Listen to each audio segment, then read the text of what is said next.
so much, everybody, for coming. I appreciate it. It's cold outside.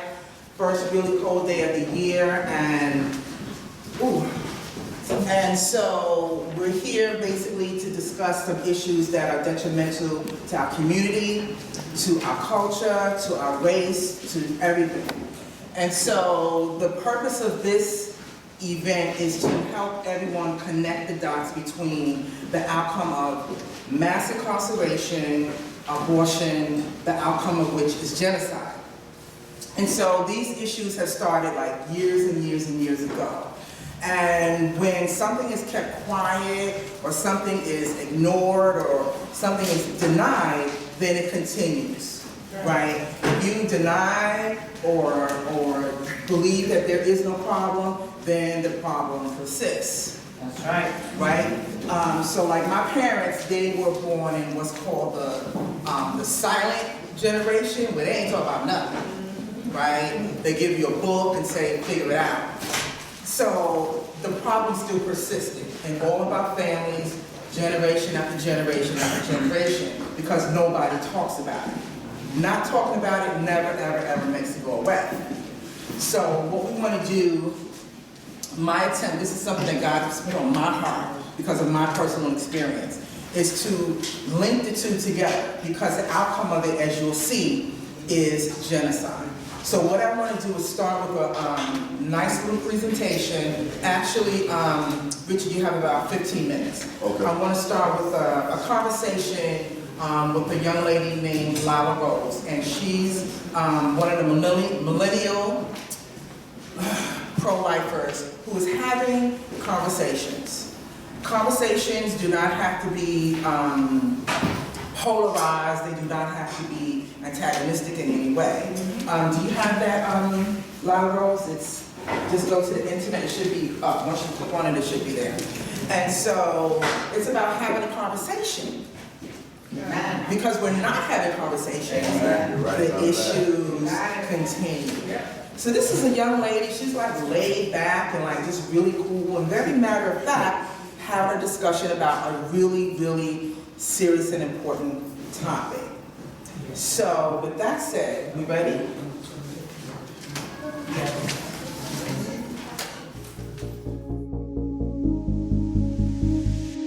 Joining me today is the founder and president of Live Action, a pro-life organization which advocates for the dignity of all human beings. Lila Rose, welcome to the Rubin Report. Thanks for having me, Dave. I'm glad to be here. Well, I'm glad to be here too. You had reached out to me like a year ago about having a civil conversation about abortion. Is that even remotely possible? We're about to do it. We're going to do it? We're going to do it. All right, we're going to see, Awesome. because we do, I think most people watching this from the beginning, just from the way I introed you, know that we have a different position on this, and that's okay. I've had this debate and this conversation, I don't even want to call it a debate, I've had this conversation with Ben Shapiro and a series of other people, but this is the one. I mean, to me, abortion is the one that is the most polarizing and sort of just makes everyone absolutely crazy. So let's put it there, and here we go. So just tell me a little bit about yourself first before we get into the specifics. Sure. So I head up this not-for-profit, but that's most of my time in life. But I'm also big into my family. That's really important to me. I got married last fall, and congratulations. I actually have 7 siblings. Wow. So really pro-life, Yeah. or my parents were anyway. Yeah. And then I live in Berkeley right now, Berkeley, California. So I'm born and raised from San Jose.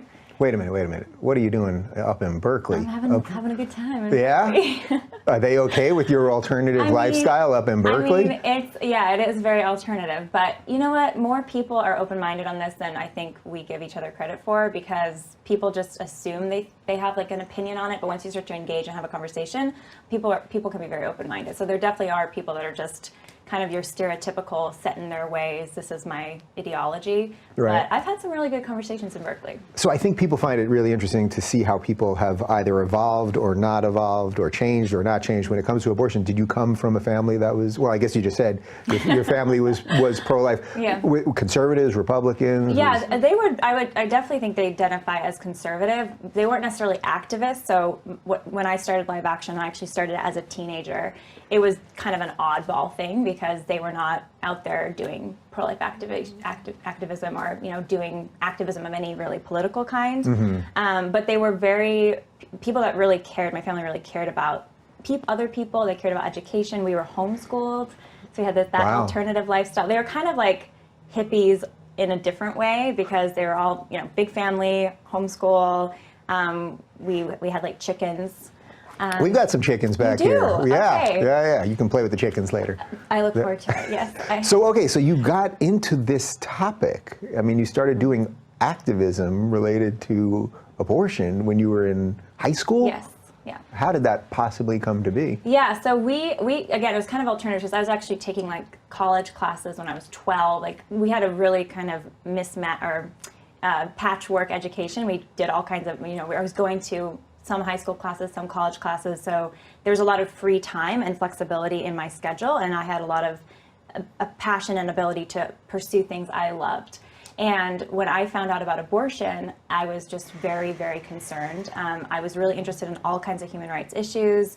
I was really, you know, I was involved in like volunteering with children with disabilities, volunteering with homeless ministry, you know, house building in Mexico and Tijuana, famine relief in Niger. So I was really into just wanting my life to be, you know, serve, give back. And when I found out about abortion and I started to really consider what was happening, so there's 3,000 abortions every day in America. So that's 1 million a year. And I started to look at the fetal development and see just how amazing this little life is, even in the first trimester, that this is a life. And just the violence abortion does to that life. And I was learning all this as like, in, you know, my early teens. I was just deeply struck because I thought, if this is really life, or if these are really humans, like you and I are humans, and you and I started, you know, Embryo Dave, you know, back in the day, Embryo Lila. Like he was wearing the same jacket. Very fashionable, I'm sure, in utero. But we all started that way.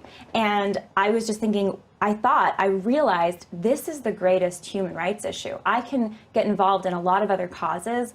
There's a lot of things to care about, but this is life and death for 3,000 people a day. And they're people that are not protected by the law. They're seen as society as less than, not human. And women, girls, I mean, as a woman and as a young woman, very young woman at the time, I just thought, I'm being told that taking this life is a good thing, can be a really good thing for me. And I just thought, how can this be? This is a violent act.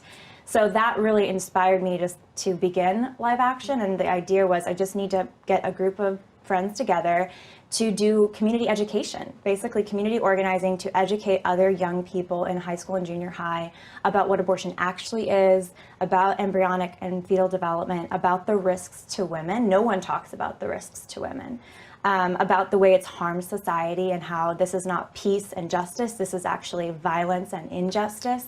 And if we want to be better together and be more loving and be more compassionate, we need to eradicate this altogether from our society. Okay, so I want to touch on a lot of those issues that you just brought up. So you start Live Action as a young teenager. How did it go? Were you immediately attacked? Did your friends all want to join on board? I mean, what was that like? Yeah. To just put yourself as a young person out there, because Right. I get so much email now from kids that are in high school that whatever their issue is, they're starting a young libertarian club or something, and just the amount of hate that they deal with and all that. Yeah. Yeah, I mean, we definitely got a lot of rejection because very few people, like when we were pursuing schools to give presentations at schools or even churches, we even got rejection from churches because we wanted to go and we developed this very professional presentation on like the facts, right? And we got training and we really did our research and we developed this whole program. And literally it took a whole year to convince the first church to let us come in and give a presentation to the youth group there. And it took, you know, several months and into years to really start getting schools to allow us to come and give presentations. But we did end up making. Why would you be getting pushback from churches that I assumed were completely ideologically aligned? Well, just because you're ideologically aligned in theory doesn't always mean you're aligned in practice. So unfortunately, even in the church and a lot of Christian communities, abortion isn't talked about. Women are having abortions, you know, even some people are encouraging women to have abortions, like even pastors in some situations, like privately behind the scenes, you know, if their daughter gets pregnant. So there's some really awful things that happen like that. And there's this fear of offense it's a fear of offending their congregation, or it's just wanting to be Mr. Nice Guy all the time, or Mrs. Nice Guy, or nice girl, whatever. And so people are afraid to talk about the tough things, even when, according to the research that has been done, the people who are having abortions, as many people identify as Protestant or Catholic as secular and no religion who have abortions.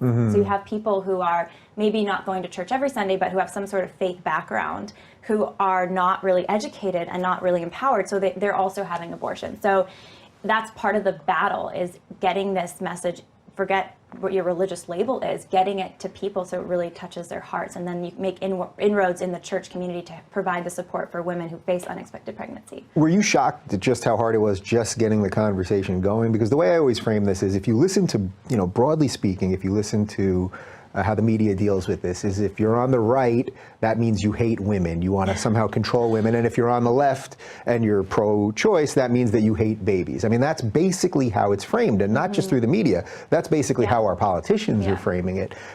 How did you find you could sort of get past just the box that people look at this in? You just talk to people. I mean, listen, most of our impression of what the left really says and the right really says, or what abortion advocates supposedly really are saying, meaning just a normal person who identifies as pro-choice, like their representatives in media, versus what we see or what we think are the representatives for pro-life often displayed in media, are not the actual fullness of the position, and they're not actually dialoguing. So the benefit of being a teenager at the time and talking to, sitting down with the youth pastor or going to the school administrators and trying to get inroads, was that I was able to just talk to them as a human to a human and discuss what we could bring to the table, discuss, our program. And it wasn't, two people debating in 5-minute segments on a TV show, So I think when people actually talk to each other in their communities, things change, when they actually have a respectful dialogue. It doesn't seem that way, though, if you were to watch TV or look at news headlines, because it looks like the world is so crazy polarized. Yeah. So if we were just sort of starting from the beginning here, if you were sitting across from somebody, and let's say they were neither here nor there on the issue, they didn't feel strongly either way, or they just wanted more information, what are some of the things that you would be telling them? Sure. So I would start by, first of all, finding the common ground with them. I would say, do you think, and I'd ask you, Dave, do you think that it's always wrong to intentionally take a human life, an innocent human life? Is it always wrong to intentionally take an innocent human life? And pretty much 99.9% of people.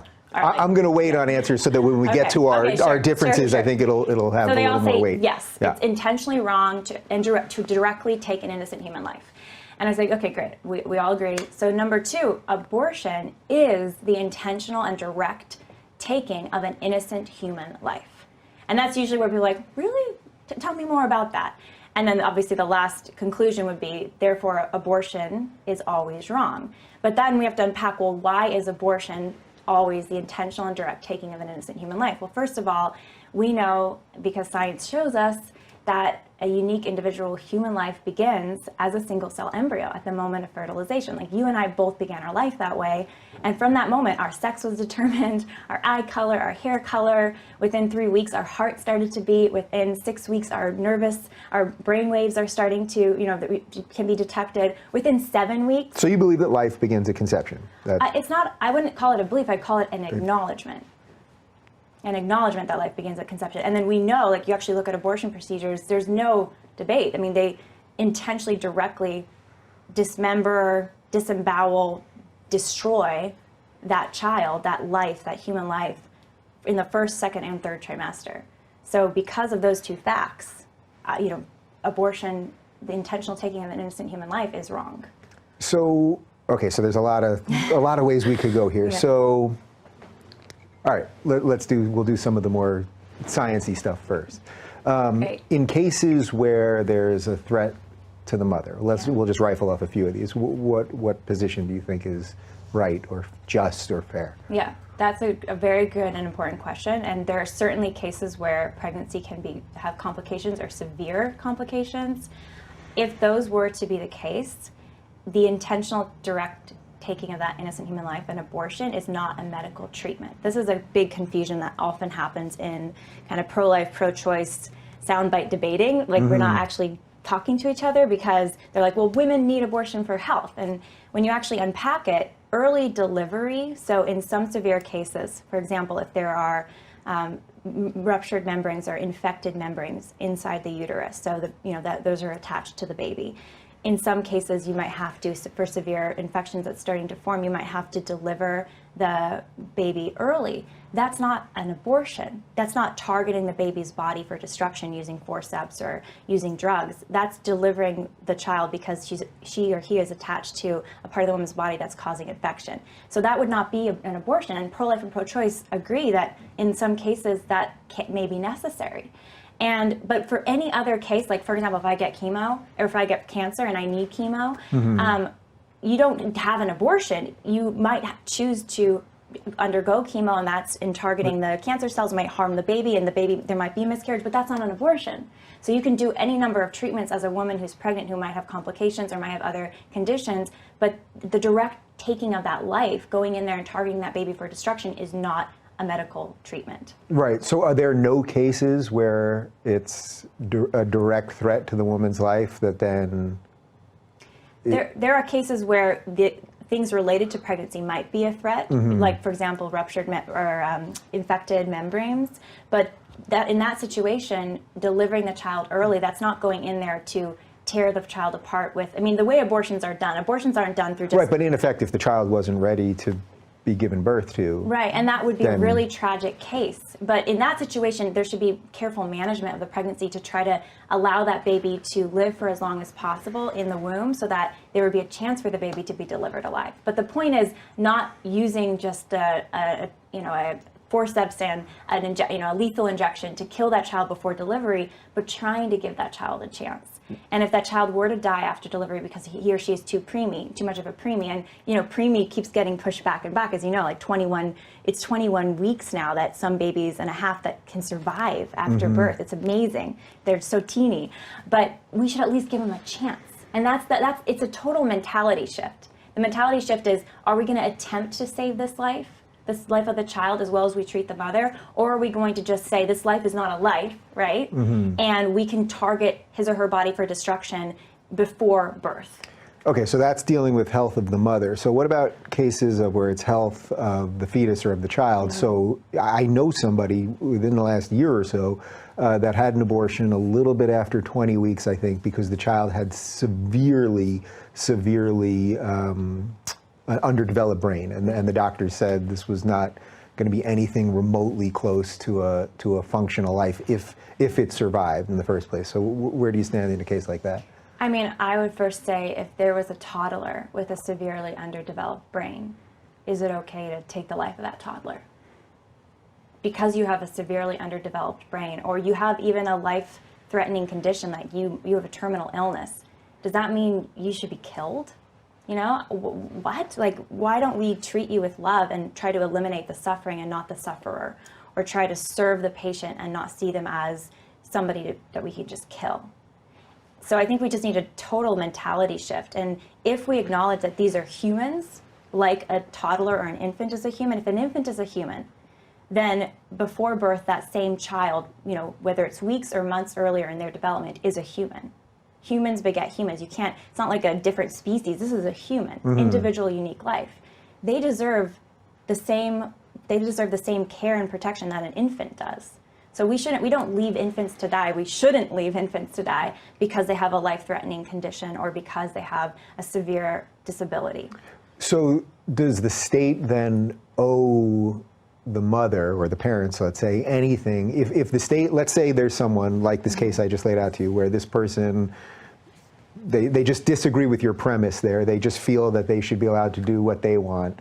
But then the state says, no, you cannot have that abortion. You have to bring this child into the world. Now let's assume that the child survives. It has all sorts of problems that they don't want to deal with, and the state forced them to bring it to term. Do you think there's any responsibility of the state there? Because this is where I find a little bit of the conservative argument to be tough, because it's like, well, okay, I get it. You're trying to protect life. I can go with you on that. But then at the same time, if you're using the state to force that, well, you also don't want the state to be supporting people, and now you have a little bit of a chasm there in the logic. Yeah, it's a good question. I say, first of all, you have to be consistent.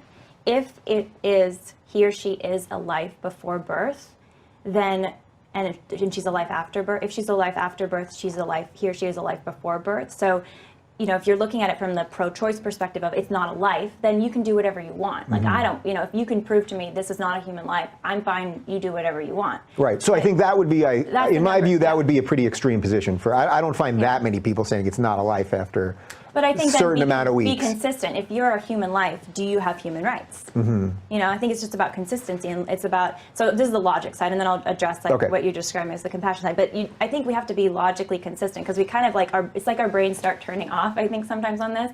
If he or she is a human life before birth, and science is conclusive about that.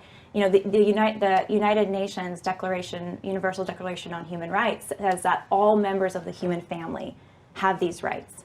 And then in Article 6, it says that these are, you know, anybody who's a member of the human family has a right to be seen as a person under the law. These are members of the human family. They're smaller, they're more dependent, they're very fragile, you know, they need time and nourishment to grow, but they're members of the human family. So they deserve to be treated that way.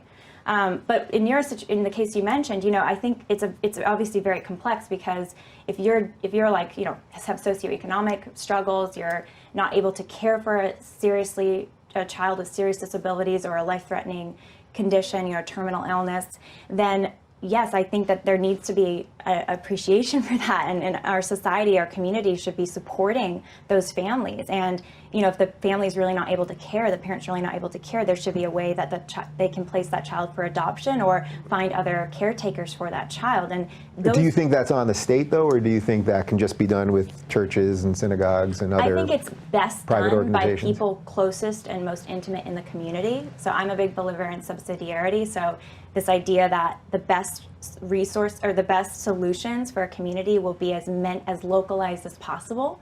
That being said, there will be situations where the community isn't available, or you know, somebody fails somebody, and so I do think that there should be backups. I think that, you know, I think a lot of the systems we have in place, they're very imperfect. Like, you know, for born children, for infants, for children who suffer serious disability, for infants or children from families that are not taking care of them, you know, with addictions or abuse. You know, I think the foster care system needs a ton of work. I think that, but I'm grateful that it exists. You know, I'm grateful that we have some programs, some state programs. I think the more localized and the more we can empower local communities, the better. So I'm not against those things. I think they need to be improved, but I think those same things should apply to the child before birth. It's not, again, we have to be consistent. If this is a human life, they deserve protection just like a born life, whether you're before birth or after. Yeah, so when we talk about the science part of this, if something in science, I mean, a lot of this has to do with the way people just view, I think, the nature of reality and really, you know, what science versus belief. I mean, it's all here, which is why this topic is so difficult to talk about. If science could somehow prove to you that, say, that life, in essence, doesn't begin until 3 weeks in, could that shift your position on this? That, you know, that the egg meets the sperm, okay, conception, but then for 3 weeks, whatever that is at that point, it actually doesn't qualify as life by a sort of technical scientific term. I feel like even in the question's a little bit of a contradiction, just because you said 3 weeks from something is when life begins. Well, 3 weeks from what?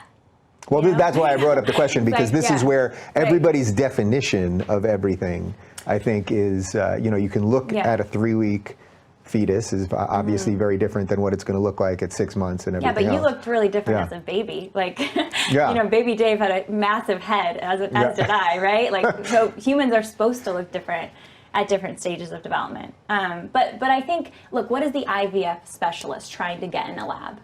What are they obsessed with getting when they're trying to create life in a test tube? They're obsessed with getting the meeting of a sperm and an egg, the fusion, that moment of fertilization. Then they have a single cell embryo, and they know that, and they'll tell their client, the family, we have, you know, 10 embryos. You can implant 3 or whatever, right? I mean, they're obsessed with getting that moment, that special moment in a test tube, because that moment means something.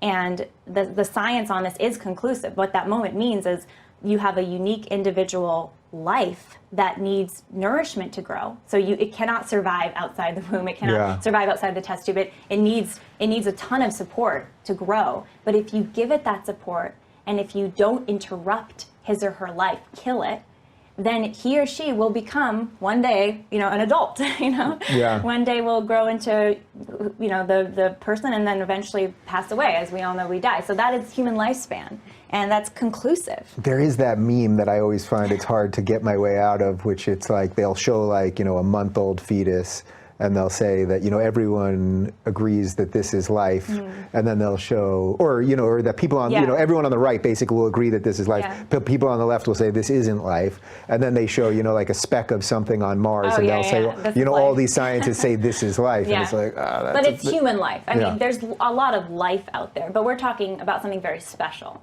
which is human life. And that's why, like, even the United Nations, and I don't know if there are United Nations fans here, but even they have said, like, I'm not a huge fan of the United Nations, generally speaking. Not a lot of reasons, but they actually, are contradictory in their policies. But their principles say, all members of the human family, all members of the human family.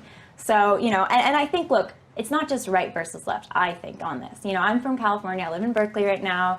I went to school at UCLA. Like, I've met people on left and right who are pro-life. And in the pro-life movement, there are atheists, there are secularists, there are people who are more left-wing who are also pro-life. So this is, unfortunately, it's seen in the media, and it's because the Democratic Party has like abandoned pro-life ideas, which is really sad, because I think there are pro-life Democrats out there. I think a lot of Democrats are pro-life. Actually, the majority of them want abortion restrictions, but they're not getting their day. They're not getting representation. They're getting these crazy senators, like all the Democratic senators who are running for office, like Kamala, Cory Booker, Kirsten Gillibrand, Warren, Bernie Sanders. I mean, I guess he's not Democratic, but he basically is. All of them are the most pro-abortion people ever. They're for abortion through all 9 months. Right. So okay. So let's bring that to sort of where I'm at, because they are making my life difficult for this. Because I often describe myself as begrudgingly pro-choice. I view this as, I think I view this probably as horrifically a choice as you do. You don't think it's a choice per se, but I view the idea here as probably as horrific as you do. I don't think that something at 18 weeks is not a life. So when I discussed this with Ben Shapiro, my position, this was, I think, a little over a year ago. And the clip really took off. My position at the time was that at 20 weeks, there's more than ample evidence that the fetus can start feeling pain. And I would view that up until that point, that I would leave the choice with the mother, that it's not a good choice. I'm not defending the choice. I'm not moralizing about the choice, but that's just the position that I would want the power to be with the person that is here and now. Now, Ben said to me something that you already alluded to, which if you're saying it's a life at 20 weeks, you're obviously acknowledging it's a life at 18 weeks. And to be logically consistent, I had to concede that point, because yes, I am acknowledging that. I'm just allowing the life that's here and now to sort of supersede in the decision making. But why do we have this mindset? Like, let's imagine. I mean, there are women that kill their infants. They're born alive infants. I mean, there's just a horrible case in Texas. This poor girl who gave birth and stabbed the baby to death, and now she's being tried for murder. The very severe penalties, which is a whole other debate, right? But it's like, why aren't we consistent on this? Is it because the infant or the 20-week-old can feel pain? Is pain the kind of ticket to legal protection, like my ability to feel pain? Because what if I was paralyzed and I couldn't feel pain? Right. So again, I don't think it's a perfectly airtight logical argument. My deference, though, is to the mother. Now, I would say this, and this is why I prefaced it by what you just did with the Democrats right now, is that they have now gone seemingly so far extreme on abortion, where it's now, we're talking late trimester, and then there was that really awful video of the governor of Virginia, Northam. right? Talking about decisions that could be made after birth. Yeah. They've gone so extreme that I'm finding holding what I think is a somewhat moderate position here. I'm finding to be just very difficult. Yeah, I mean, I hear you, and I think it's because they're actually being consistent. That's the thing on abortion. I don't think that you can have when it comes to looking at when life begins, when life should be protected, I don't think you can have a moderate position. It's either it is a life and it should be protected, he or she should be protected, or he or she is not a life, and we as adults, the strong people in the room, the mom or the doctor, we get to decide when that life deserves protection or when that life can be killed. So I think that actually, in a way, as repulsive as the Democrats, like, crazy abortion through all 9 months and leave the infant to die after birth, as crazy it sounds to most people, they're actually being consistent, because they're saying, well, it's a helpless, dependent infant / fetus / embryo. I decide as the adult when I can confer on, the value on this. I get to make the final medical decision, right? As I see it, a medical decision. So leave me alone. Like, leave me alone, state. Let me do what I want to do.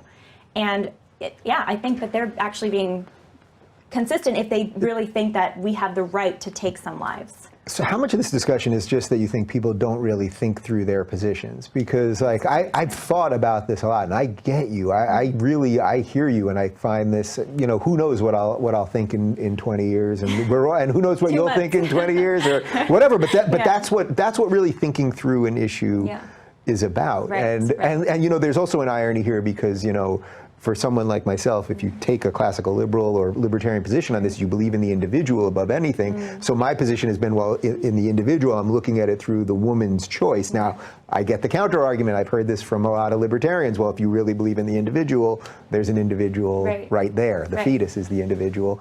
But how much of this is just that people don't want to do this? Yeah, I think it is a lot of that. I think that most people would actually come to the pro-life position. And when I say pro-life position, that's so, I think, weighted down with these like political, edge to it. Like, well, that means you're like a Republican and you love Trump if you're pro-life. It's like, no, that's actually not true. Pro-life, it says all human lives are precious and have the same human rights. I mean, I think that's the pro-life platform, you could say. And that starts in the womb, obviously, and it ends at natural death.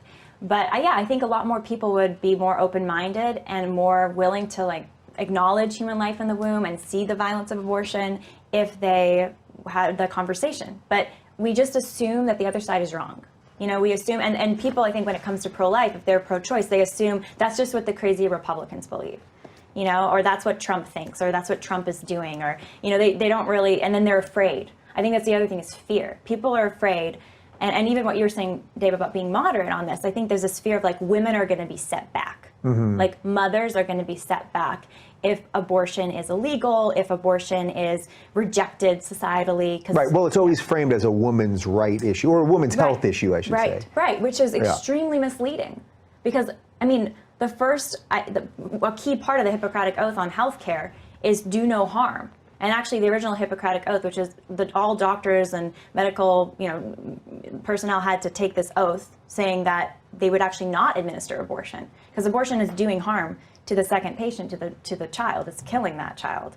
So we have to have a paradigm shift on this, and we also have to see that there is responsibility that is involved. I mean, I'm not saying that any woman who gets pregnant, she has to parent that child and be involved in that child's life for life, because that's, that may be something that's really difficult for her, or something that she's not able to do. But I think we need to take more responsibility for each other. I think that's part of the message too. So then, going back to the question that I asked earlier, do you think that a sensible thing for the pro-life movement to do, let's say, and this is a strange hint that I might be giving you, would be you focusing more on what's done after? So we frame that before within, whether it's done through the church or some other private organization, but if the focus was there, so that you could take the pressure off all of the men and women who, they're sort of somewhere in the middle, but they're really concerned that if you're going to force people to do this, you're going to bring all these unwanted pregnancies and all of these things out there, and then you're going to have more women, going to back alleys and all that stuff. So that if your focus maybe was there a little bit more, maybe that would do something. I'm really just spitballing this. Yeah. I mean, that is the pro-life movement's focus. I mean, again, this is totally the misrepresentation, I think, of our work and of the movement's work to people who disagree. I mean, again, people who disagree are likely not going to be getting their news from people who are pro-life. People who disagree are going to be getting their news from organizations. Like the New York Times is pro-abortion. I mean, the Washington Post, the editorial boards are pro-abortion. They explicitly are in support of abortion. You're not going to get me to defend mainstream media here, right? Now you're just giving me red meat. But my point is that you don't know what's going on in the pro-life movement because people haven't taken the time to look. The pro-life movement has thousands, more than abortion clinics, thousands of pro bono, confidential pregnancy and early childhood care support facilities, places where they provide prenatal support, they provide ultrasound, they provide parenting classes, baby clothes, diapers, and then when the child is still an infant, they'll try to help place for jobs, they'll try to do resume work, they'll do all kinds of amazing things. And there's thousands of pregnancy centers across the country that are designed for this. And the social safety nets that we do have in this country are designed for young mothers and for young families as well. Those exist. Churches that are doing support, connected to pregnancy care centers. So there's a ton of stuff out there. Like here in LA, there's several of them. And I volunteered at them, when I was a student. So they're out there, they're just not getting any press. Yeah. People just don't know about them. So what about the So we do care. We care about you have to be consistent, I agree. If you're pro-life, you can't just be like, I just love the baby before he or she was born. We love the baby, period. We love the life, period. And there's work being done for children both before and after birth. Yeah. So what about the sort of like nitty gritty legal parts of this? Because the discussion about abortion often is just framed through Roe v. Wade. Right. So well, I don't have to ask you where you fall on Yeah. Roe v. Wade, but it is one of those positions where, again, and I say this as begrudgingly pro-choice, and I hear you, and I do hear you on these arguments. I really do. But as a states' rights guy, because a lot of people think that Roe v. Wade was about making abortion legal, Right. which isn't the case. This was that it was federally mandated, so that it stripped away states' protection. So Roe v. Yeah. Wade basically said, you can't ban abortion in your state. You're not allowed to. Abortion is a right. You need to allow abortions, and that's actually part of a women's right in your state. And look, I mean, you could do this. You could kind of walk back to another human rights abuse our country both profited from and perpetuated, which is slavery. And you had this situation where you had some states who saw the person, the slave, as 3/5 of a human, literally 3/5 of a person, and then you saw some states who said, no, these are persons. I don't think states should get to decide that some humans are persons and other humans aren't persons. I'm with everybody's a person. If you're a human life, you're a person. Now, how we care for you and protect you is going to be complex. That's a whole other question. But I'm also for states' rights. I think we're a very big, diverse country. I think localization is important for laws and for, both laws, safety nets, how communities are governed. But I don't think that we should get to decide whether some people live or die. I mean, that's what it's interesting because this is where, because we don't have these conversations enough, you don't hear people explain that properly, because you hear a lot of people on the right will say that they think it's an overstep by the courts of what the Constitution should be laying out in terms of states' rights and the individual and all that. You're saying that even though you're for states' rights, that you don't even think this is a states' rights issue. It's not, yeah. I mean, again, it all comes back to, is he or she a human life? And do all human lives deserve protection? I mean, again, I know it's hard to be consistent in that way because we have these competing concerns, especially ones that have been heavily branded and promoted, like this idea of women's rights, this idea of choice. I'm for women's rights, by the way. I'm for choice. I'm for bodily autonomy to the degree that I'm not interfering with somebody else's right to live. But again, I can't interfere with somebody else's right to live. And if I have a child within me, that is a responsibility I do have to a degree, at least, and other people should be helping me with it. But that doesn't mean I have the right to end the life of that child. Okay, so let's go to just some of the seriously unpleasant parts of this. When we see videos of what an abortion is like and all of these things and undercover Planned Parenthood things where they talk about throwing body parts into a garden. I mean, horrible stuff. Yeah. I guess I want to give you an opportunity to just address some of that. Obviously, it's not that shocking to you of what's going on here. Yeah. Well, I've been inside abortion clinics. I mean, I've done investigative reporting, and I know people, obviously David, that has done the investigative reporting exposing the body parts trafficking that happens at abortion facilities. He and I work together, so I'm very familiar with that really ugly side of it. So what does that actually mean? They're actually aborting fetuses and then selling the body parts? Yeah, exactly. I mean, now they would say, we don't make that much money off of them, so it's not really selling. But they're making like $70, $80, $90 a body part. And if you've got 5 body parts, if you got a heart, a liver, a brain, you could be making $400, $500 off of each fetus, off of each baby, and on top of the $500 or $400 or $600 abortion, you're talking about $1,000 plus an abortion then, all in profit or all in net, money coming in. So it is an industry.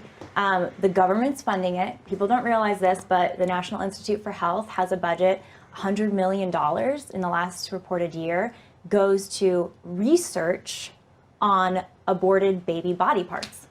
So think about that. Like the government is literally has this $100 million, millions of dollars, which is for these researchers. And so they're going to go buy, they need their stuff. They need their body parts. So where do they go? Abortion facilities. And they're going to be like, it's profitable for the abortion facility to do business with the middleman who then hands it off to the experiment, the person experimenting on these children's bodies. Where does Planned Parenthood fit into the equation? So they've sold body parts, and they continue to sell body parts. In fact, the district attorney here in Orange County shut down a middleman that was doing business with Planned Parenthood to buy body parts from them to then sell them off to medical experimenters, who are doing experimentation on them. So Planned Parenthood is they're the biggest abortion chain. A lot of people don't know this about Planned Parenthood because they're like, Planned Parenthood, right. Awesome. Well, you always hear people say it's less than 1% of their activities or something like that. Yeah, even the Washington Post has given that 3 Pinocchios, like Slate has called it very misleading that they do 1 or 3%. The fact is Planned Parenthood is the biggest abortion provider, so they commit over 300,000 abortions annually. That's almost a third of the national abortion rate. They're the biggest kind of single chain that is doing abortions. That's 900 abortions a day, 900 lives taken a day, up to 24 weeks. So even past the point you say you're okay with, these are children that are viable. But all of the abortions are wrong, are taking innocent human lives. And that's a lot of dead bodies that they could do business with middlemen to get them off to, labs where they're experimented on. Is there any country in the West that's doing the laws in a better way? Pro-life. In a better way, Yeah. within your estimation? So Malta, Malta has, really better maternal. I don't know that Malta's ever been referenced on the show before. Well, actually. go Malta, Yeah. Malta's really pro-life, and they're very, no abortion is permitted in the country.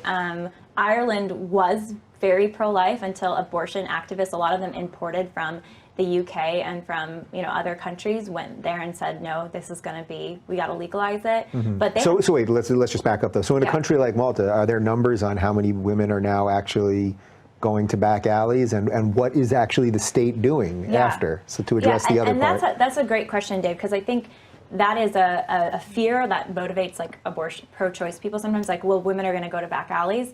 That's actually a myth.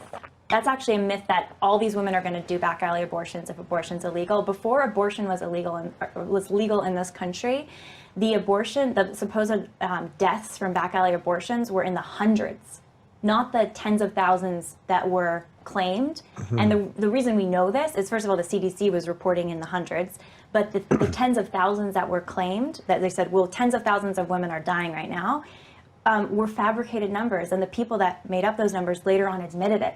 So Dr. Bernard Nathanson was an abortionist. He helped found the National Abortion Rights Association, so NARAL, and he later became a pro-life activist, this guy, and he said, we made up the numbers. We were just trying to get our agenda through. So we literally made statistics up out of thin air. What was it that changed him? I'm sure there's an interesting story there. There were a lot of things that changed him, but eventually, because he's doing all these abortions, and eventually he just saw, and as he was looking at the ultrasound of what he was doing and the child basically running for his or her life, from the suction, he just was like, I can't, all of a sudden it clicked for him. It's kind of a mysterious thing. Why didn't it click before? But it clicked for him, and he just thought, I can't do this anymore. And at the same time, he was having his own faith journey, believing that human life is made by a God, a creator who loves us. And that also was beginning to move his heart on it. But so it took him years to kind of have a full 180 on it. But eventually he became, a pro-life activist and said, I was a mass murderer. He wrote books about his experience and said, I took 70,000 lives and shared that. So we discussed a little bit about the belief part, and you mentioned that there are non-believers that are pro-life. You really never hear about that. Do you find that they have different issues that they're thinking about or struggling with, or? Meaning if you're not of a religious background? Yeah, because yeah. the general picture of someone Right. that's pro-life is usually just like a Christian conservative. I mean, that's just, that's generally what it is. You don't find that many, or you just don't see publicly that many atheists or just more secular pro-life people. Yeah. Well, first of all, I didn't always identify as a Christian. You know, when I was like in high school and as a teenager, I actually ended up becoming a Catholic in college, but it was after my own journey of discovering what I believed. And whether I knew for sure what religion I identified with, if at all, I knew that it was wrong to intentionally take an innocent human life. So I think, again, if it goes back to the facts of this, and it goes back to being consistent. It doesn't matter your worldview. It doesn't matter your religious background. It doesn't even matter your political affiliation. Nothing matters except, do you believe human life it should not be intentionally killed, innocent human life, and is the child in the womb, is this an innocent human life? But that being said, I think there is a growing amount of people, even in the pro-life movement, who don't identify with a religion, who are, atheists. I know some of them personally, atheists, or part of, very left-leaning causes, other causes, who are pro-life and see it from a scientific and logical perspective and from a human rights perspective.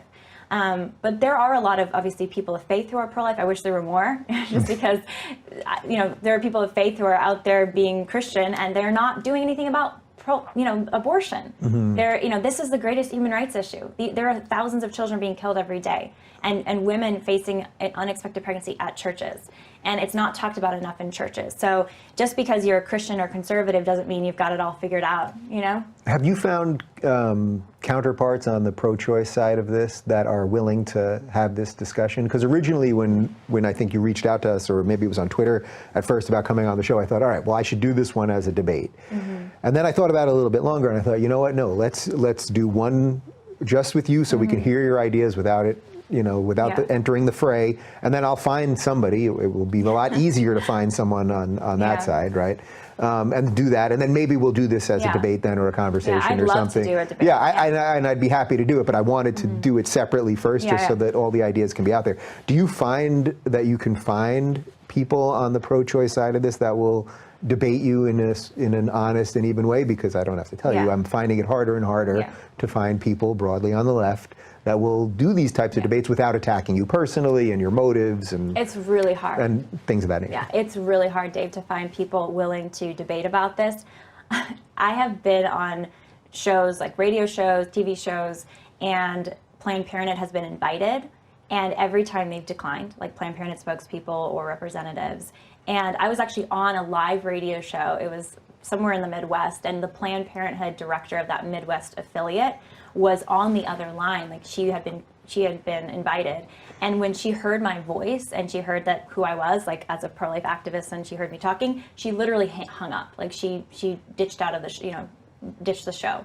So I have seen in the pro-abortion world, I call it pro-abortion because I don't think, again, there is middle ground on this, but in that pro-choice world, it's very hard to find people willing to have the debate, especially on live TV or in a longer, a format where it's filmed, where people can watch it later. Yeah, it's so interesting because that I just find so consistent with everything that's happening on the left these days, on every issue. If you want to talk about climate change, they won't talk about it because you have to accept their position first, or whatever. And again, I say that as someone that's not fully where you are, obviously, but like, I'm finding it more difficult and more difficult that they're in an odd way, they're staking out religious positions. Yeah, it's interesting. It's like, it's the new Pharisees. It's like, I'm so holy, I'm so right, I'm not even going to deal with your dirty, people that don't agree with me, and like, I'm the one who's pure, I'm the one who's compassionate, I'm the one who's correct. And it's really vicious, and it's really bad for everybody, What do you think the pro-life community generally thinks of Trump at this point? I mean, he's probably, in a weird way, been the biggest supporter for you guys in modern times at some level, right? Yeah, I mean, he has been very supportive in many ways. I was very skeptical when he ran for office. I did not vote for him in the primary, and I was really concerned. I thought he was potentially just kind of tricking all of us or trying to trick people, you know? Even when he had Mike Pence come on as the VP, because Pence is super pro-life, and he has been consistently politically for years. I was encouraged by that, but I was also like, is this like your token pro-life Pence, you know, on the ticket? But the administration has done some very pro-life things, which I'm really grateful for. I find it really sad, though, that you know, the one that's most pro-life as far as the policy is concerned, you know, he reversed the Mexico City policy, which is international funding for abortion. He defunded Planned Parenthood. Wait, let's talk about that one for a second, because that was actually, I think, one of the first things that he did, Right. and it sort of went under the radar. And then I saw these people arguing about it, and it's like, so we were actually funding abortions not overseas, but in Abortion Mexico, providers, not, beyond our borders. For Yeah. some reason, we were using American tax dollars to do that. Do we even know why? Why was that policy even in place in the first place? Because that has nothing to do with whether you're pro-choice or Right. pro-life. That's just like, why are we funding abortions anywhere? Why are we funding these type of things outside of our borders? Yeah, I mean, population control is a lot of it, and that is rooted in eugenics. So the early eugenicists in this country were also Margaret Sanger and her friends. She founded Planned Parenthood, and they used forced sterilization. Like, she promoted forced sterilization. Margaret Sanger, who is the founder of Planned Parenthood, she actually designed the one-child policy. She wrote out a proposal for a one-child policy. If you were a parent, you were not allowed to have more than one child. The state would force you to only have one offspring, and that's what China's doing right now. I mean, they've kind of expanded it to maybe the two-child policy, but it's really horrific. I mean, it's this idea that the government gets to decide what happens in reproduction. So the whole thing about pro-choice is actually the opposite of it. It's like, so not choice that you're forced abortion, forced sterilization. And in some of these developing nations, I know stories, and these are anecdotal, so it's hard to even know the full body of research on this or know what is actually going on. But I have anecdotal stories of women who went to family planning clinics in Mexico, or family planning clinics in some African nations that are UN operated, funded by US, have been in the past funded by US tax dollars, and they were, without their consent or knowledge, were given IUDs placed in them that they then didn't know how to deal with. I mean, they would, you know, years later, this one woman had migraines, she had all these health conditions, she didn't know what was wrong with her. Finally, they discovered this old IUD in her that had been there in her for like 15 years and was potentially could be life-threatening. So there's all kinds of weird stuff happening where the rich Right, I elite- suppose that depends how far you want to go down the rabbit hole of what the rich elite maybe and the UN are doing about. They're like looking at impoverished countries and they're thinking, what are we going to do with impoverished countries or countries that are struggling? Let's have them make sure they have less children. Like, why not better education, access to clean water, better infrastructure, better democracies? Why are we just going to try to kill off or limit their ability to have children? I mean, it's a really terrible approach, and I think in many ways it's racist, and it's discriminatory just because people are poor against them. It's like, because you're poor, you shouldn't have children. Right, it's one of those things. I mean, to be funding these things beyond our borders, the United States, remove the UN for a second, but for the United States to be doing it, such a strange thing within our borders. I mean, Planned Parenthood is getting whether you're for it or not. Doing something within your borders is one thing. Doing something outside of your borders, I mean, is something else. I think we're going to go save the world. America's going to save the world. Yeah, America can do good in the world for sure. But you're not saving the world by going off and helping other people kill their offspring. I mean, that's just not good. So what is the funding situation? Better, So you hear a lot about this, about how much we either give tax dollars for abortions and Planned Parenthood, or they'll say, no, it's 99% private, or all extremely confusing information that again, it's one of these things. It depends who you follow on Twitter to basically decide what you think on this. So what do we need to know about funding? Yeah, so here are the basic numbers, and again, I'll explain what the opposing side may say, so to maybe show where the disconnect is. But there's over $500 billion going to Planned Parenthood from U.S. taxpayer sources. So that's federal money, and it's shifting, going down through the states, being distributed through Title 10 historically. That's what President Trump just cut, actually, his administration, and through Medicaid largely. There's all these other teeny little pocket streams of money as well. So Planned Parenthood says, well, they're not funding our abortion because we're using this to reimburse for ultrasound, or reimburse for condoms, or reimburse for, a pregnancy test or whatever. The problem with that is those reimbursements are helping fund the infrastructure at Planned Parenthood where they're committing abortions. And some of those other services like ultrasound or pregnancy tests are done around the abortion service. Right, so it's like the precursor, basically? Yeah, and it's just the money's fungible. Like, you know, it's kind of like saying, like, we're not going to fund the, you know, fund steak, you know, people eating steak because it's wrong. Eating cows is wrong, or, you know, or turning the environment, whatever, right? Right. And so but we're still going to fund steakhouses $500 million a year. It's like, well, it's only paying for the ketchup and the French fries, and, like, you know, it's just like, come on, guys, like, it is funding a corporation that has increased abortion numbers over the last 10 years. And a lot of their other services have actually declined. Is there any other funding that the U.S. provides that's outside of Planned Parenthood? You mean to abortion providers? Yeah. Not typically, unless they find ways to reimburse for similar things that Planned Parenthood is doing. So there is a Hyde Amendment where, in some, I actually take that back, because in some states like California, you can reimburse directly for abortion. So that's the state money. So we're just talking federal money. That's $500 million. So Planned Parenthood, if you went to a Planned Parenthood in California, if you qualify, you could reimburse for an abortion, even a late-term abortion, in our state and other states. So that's a big chunk of money, and it's hard to even track that money because every state tracks it differently. But yeah, I think the fact that they're funding the infrastructure for Planned Parenthood, they're funding the ability for it to market itself, build relationships in communities, you know, turn the lights on, hire the staff. It all helps them increase their abortion business. Do you know the numbers or the specifics on, like, states that, right? So I get your position on Roe v. Wade. I would assume a state like Mississippi still probably has the tightest laws around when you can have an abortion, versus a state that I suppose like California that probably has the most lenient. I'm just picking those two, but I'm guessing I'm not that far off. Yeah, there are some states, like, for example, Ohio recently passed the heartbeat bill, which would try to ban abortions once the heartbeat can be detected. The problem is usually when is that? That's at just 3 weeks, basically 21 days. Amazing how quickly. Like, most women don't know they're pregnant at that point. They like haven't even necessarily missed their period yet, or they might just start to be missing it.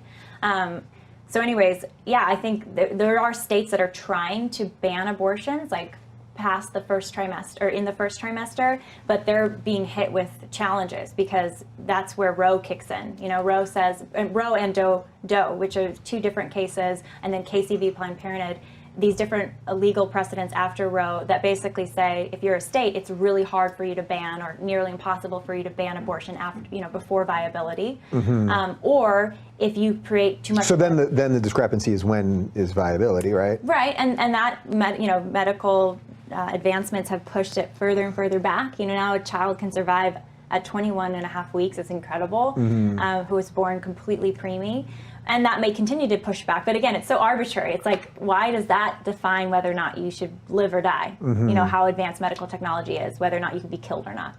So you would argue that then this law in Ohio, the heartbeat law, is basically, you would say that's a good first step, or something to that effect. We celebrate any laws like that. And there are some states which are also trying to limit abortion by making abortion facilities have to have standards like hospitals.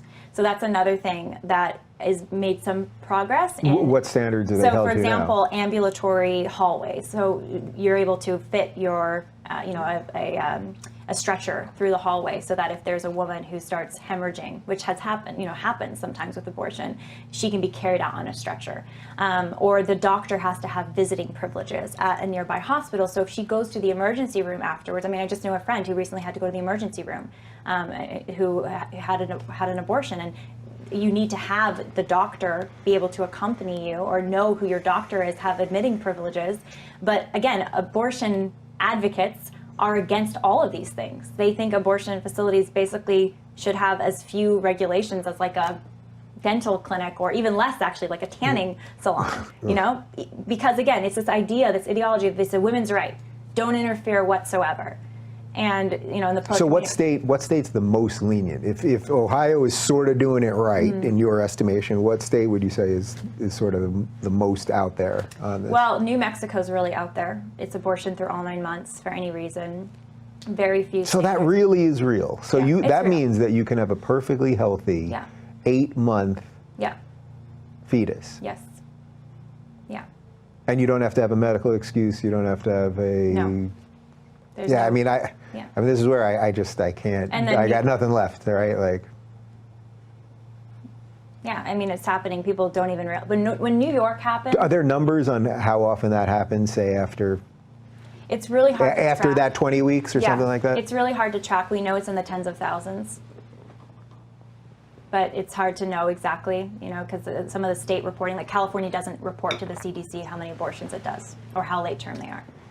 So the national numbers, I mean, we know tens of thousands, but we don't know beyond that. We don't know what else is happening in some of these states. What New York did is already being done in 7 other states, abortion through 9 months. But we just, again, people just don't know. Media is not reporting on it. Wait, so the New York thing, which just happened, and I thought it was a very chilling video. I mean, I tweeted it, even though I wasn't thrilled to do it, of all of the state legislature cheering this bill. Mm-hmm. So that bill allowed it under any circumstances through 9 months? In New York, they said, well, if there's a health or it could be emotional health or a mental health reason, economic reason, that the mother and the doctor decides.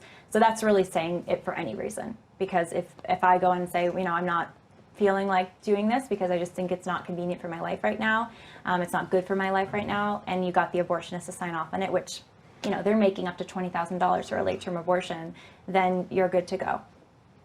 Man, it's unbelievable. And then they had the not Statue of Liberty, the Empire State Building was in pink or something. Because, the World Trade Building is that what it was? Lit up in pink, to celebrate the late-term abortion passage. I mean, this is where I say it's like they're making what I would again say is a pretty moderate decision. And you're saying that 21 weeks now, because science has advanced, that a fetus could be livable. Right. And it's like, all right, well, I'm talking about the 20-week pain thing, and if I could probably, if we did this long enough, you could get me to move forward on that. Yeah, okay, let's say it's 16 weeks. And again, I'm conceding that because that was the exact conversation I had with Ben, where he said, well, if it's at 18 weeks, and I can't deny that. But then when they take such an extreme position, and I think this is what's happening all over the political landscape right now. We have sides taking just extreme positions all over the place, so we get pulled in ways that maybe aren't the default places for us. I think that's true about policy decisions. Like, how do we deal with environmental concerns? How do we deal with healthcare? How do we deal with tax policy? What do we do about the poor? What do we do about homelessness? Like, there's so many. What do we do about education? You can have extreme policy positions. But with pro-life, it's not about policy, it's about fundamentals. It's about, do human beings have the right to live? And is it the state's duty to do their best to protect them, even if it's a complex situation? Because in a situation where, there's, for example, child abuse, right? If a family is abusing their children, the state isn't inspecting every home to see if, child abuse is happening, right? So similarly, if we made abortion illegal, it's not like the state's going to be inspecting every pregnancy. We'll have to deal with it. We'll have to deal with that complex situation. But it comes back to, are we about protecting human rights, the right to life, or not? And that's why with pro-life, I don't really see it as one extreme versus another. I actually see the Democrats' position right now of abortion through all 9 months as the logical, consistent argument coming from this idea that human life in the womb does not have value, does not have legal rights. Right, so you're really giving the devil his due there. You're saying, all right, if this is what you guys want, then this actually all makes sense in a weird way. Because if it doesn't have legal protection at 19 weeks, why should it have legal protection at 20? All right, so one more for you, and then I promise you we will do this. If I can get someone that will have this conversation in good faith, we will absolutely do it. And I welcome people to give us some recommendations in the comments below.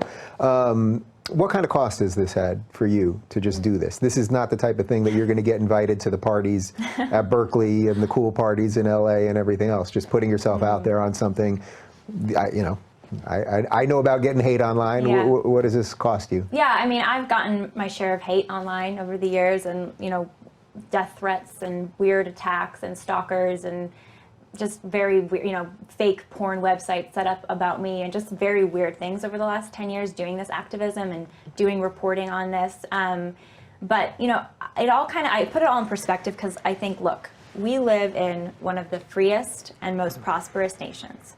Despite these horrible blights that we are struggling with, in the past it was slavery, in the past it was women not even having equal rights under the law as men, and now we have abortion.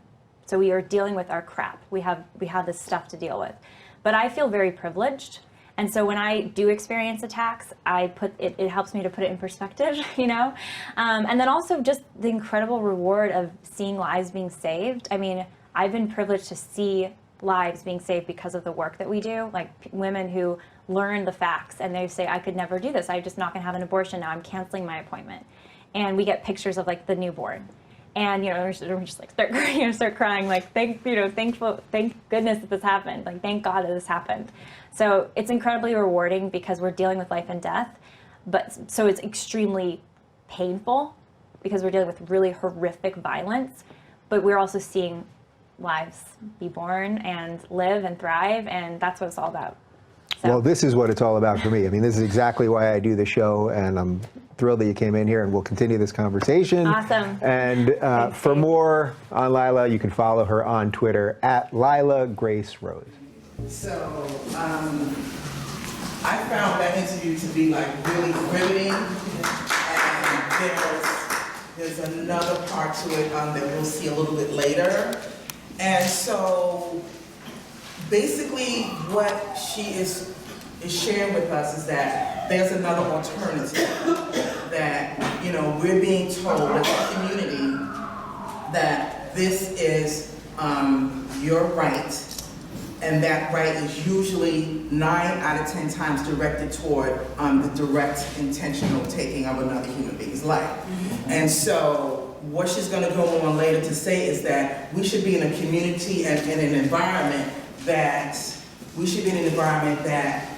however a child is born, that child should be taken care of in some kind of way. Amen. Right? That we should have the churches, we should have facilities, we should have community organizations that can help the family with whatever condition that child is in.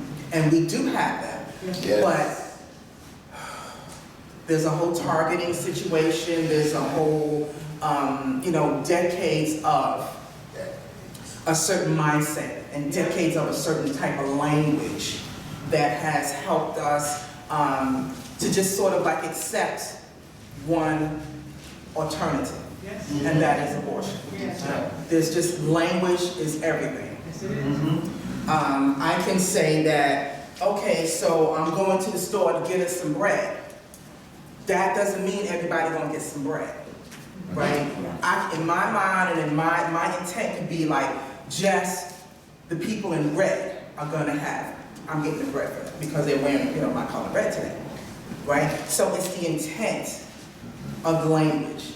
And that's why when it comes to law, it's the intent, and that's how a person is convicted. What was your intent when you said this or you did this? Did you mean to do it or did you not mean to do it? So intent is everything. And if we go back and we can look at the intent all the way up to now to see the outcome. And so with that said, there is a direct link. Okay, so I'm going to ask you to hit the next slide. So before you do that, and this is going to be Richards, he's going to take it away after this, but incarcerated Americans, right, from 1920 to 2014. So we see here from the 20s. In the 20s, that's when we had the Great Depression, and then in the 50s and 60s, that's when we had the Civil Rights Movement. And then after the Civil Rights Movement, when everything was sort of kind of supposed to be going in the right direction, it spiked up. Next slide. Okay, prison jail, same thing, from the 20s, and then as soon as we get to the 60s, boom, it spikes up. Next slide. Okay, so in 73, after 50 years of stability, the rate of incarceration in the United States began to increase. Next slide, please. Okay, mass incarceration, the new Jim Crow. Next slide. Okay, 100 years and 4 generations later, genocide is seeing the fruit of its labor. Okay? Eugenics, Margaret Sanger was instrumental in the movement to reduce the population of feeble-minded by encouraging population control on demand, encouraging population control / abortion on demand. Even now, some of our favorite elected officials, and I will not name any of them, you can figure that out, you can do the research yourself. Even now, some of our favorite elected officials are being honored in her name with the Maggie Award. Next slide. Okay, eugenics. All right, do we have a pointer? So I have to, okay. All right, so eugenics, I'll read what this says. Eugenics is the self-direction of human evolution. Like a tree, eugenics draws its materials from many sources. I look at that as financial. And organizes them into a harmonious unity. That's eugenics. Okay, next slide. Okay, definition and summary of eugenics. The eugenics movement in America was established in 1903, popularized the ideas of selective breeding of superior stock and biological threat of inferior types. Eugenics was a pseudoscience that gained support from highly prominent, influential people, and y'all know who they are. Yeah. The ideals of the movement were well publicized and fueled anti-immigration and racial beliefs that resulted in stringent U.S. laws being passed to restrict immigration. Okay. Eugenics, the culture of harming people. That is a really good video, but I want you to hit the link for this second video. It's a 2-minute video. Yes. Please, just hit that link. Forced sterilization, alive and well.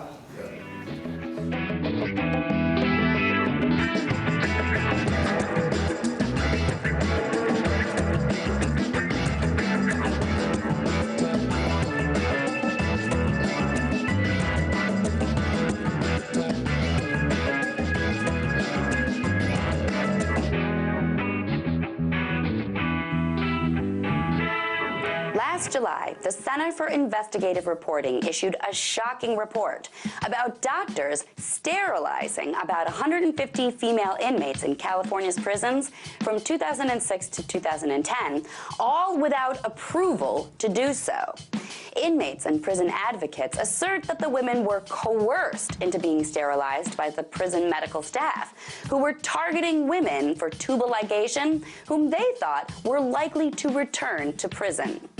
And now, almost a year later, the California State Auditor found that the practice was being carried out as late as last year. In its new report, the auditor's office revealed that almost a quarter of sterilization cases did not give consent. Physicians didn't sign consent forms that guarantee the inmates knew they were about to be sterilized. They violated wait period requirements. Inmates were not allowed witnesses of their choosing. Conversations about the sterilization process went undocumented. And none of the procedures were authorized by an oversight committee. All of this flies in the face of the law. The audit found that inmates who were sterilized had all been pregnant 5 or more times before the procedure. Most of the women tested at less than a high school level of reading, with about a third of them reading below the 6th grade level. And a sizable chunk of the requests for the sterilizations came out of one doctor's office, the office of Dr. James Heinrich. Dr. Heinrich told the Center for Investigative Reporting that the money spent sterilizing inmates was minimal compared to what you save in welfare paying for these unwanted children. In other words, these sterilizations sound pretty targeted, and that's what's not being discussed in this case. Everyone is focusing on how screwed up our prison systems are, and they are very screwed up. But this story goes beyond our prison problems into the land of eugenics. When you've got people being coerced into sterilization by doctors who say they're doing it to save money on welfare, that's eugenics, regulated breeding and population control. We've seen eugenics before. States used to have eugenics boards that sterilized people they deemed not fit for procreation. North Carolina is in the process right now of compensating victims of their eugenics board, which was shuttered in the 1970s. People like to think such social abominations as eugenics are a thing of the past. But now here we see evidence of eugenics today, and yet if you say the word eugenics, people will call you a conspiracy theorist. But when people are actually conspiring to sterilize citizens, there's nothing theoretical about it. Tonight, let's talk about that by following me on Twitter @TheResident.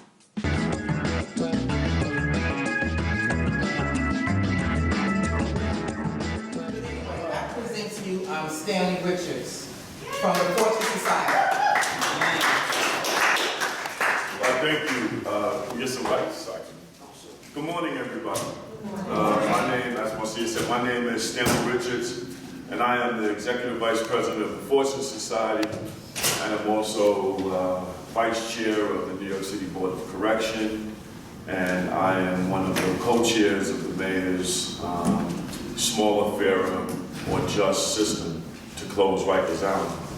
And what I have been tasked to do today is to really frame out how we got to this place with mass incarceration.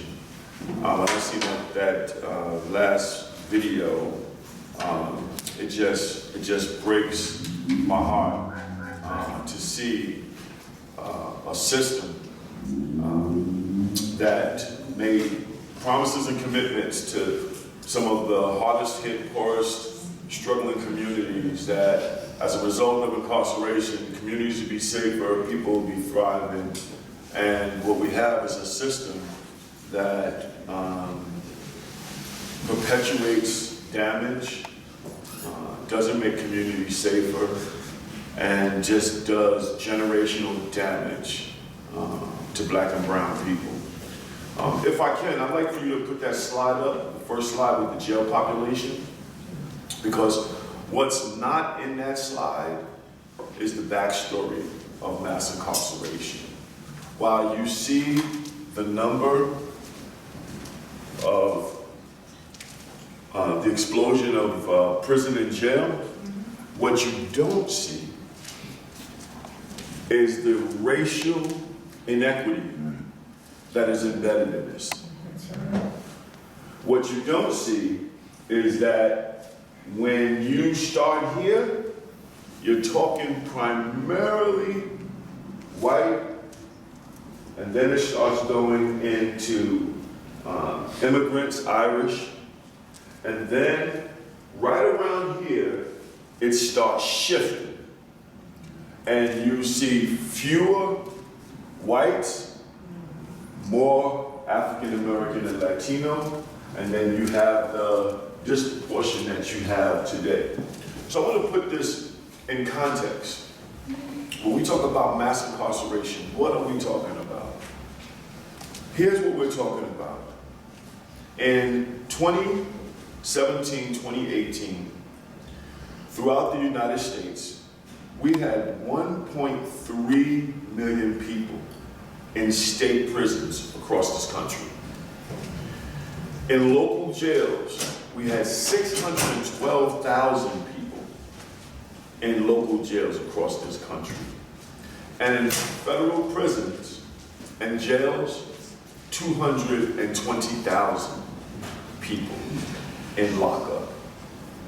So what are we talking about? We're talking about 2.3 million people in jail, prison, federal, state, or local lockups. 2.3 million. Or, picture this, 698 people per 100,000 residents. That is unheard of in this world. In this world, it is unheard of. So we're talking about pretrial detention, right? People who are in jail, they have not been convicted of anything.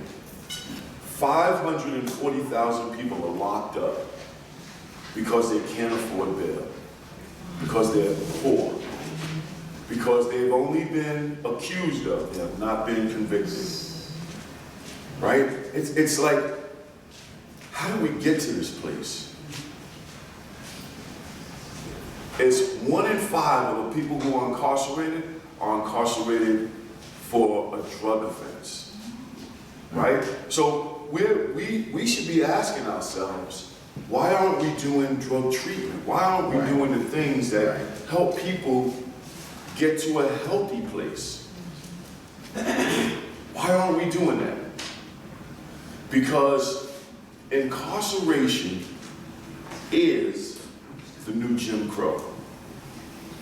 Incarceration is a way of, when there was all this Martin Luther King and some of our social justice leaders were calling for equity and fairness. The system that was created to hold people accountable all of a sudden became a system that was only holding people accountable that looked like you and I. It looked like a system where when you are poor, you end up in the system. If you have resources, you end up getting around the system. So where do we go from there, right? 2.3 million people are either in jails, in prisons, incarcerated in local state jails. What impact is it having on our larger society? Here's the impact, and I haven't spoke about that, the piece about community supervision. We have close to 7 million people walking around either on parole, probation, incarcerated in state prisons, incarcerated in jails. 7 million people. 3.6 million people on probation, 2.3 million in correctional facilities, 840,000 people on parole. Staggering numbers. But it gets even worse. It gets even worse. When you talk about incarceration by race, how many people know what percentage does African Americans make up in the United States? What percentage of the total population? There's like 380 million people in the United States. A little over 13%.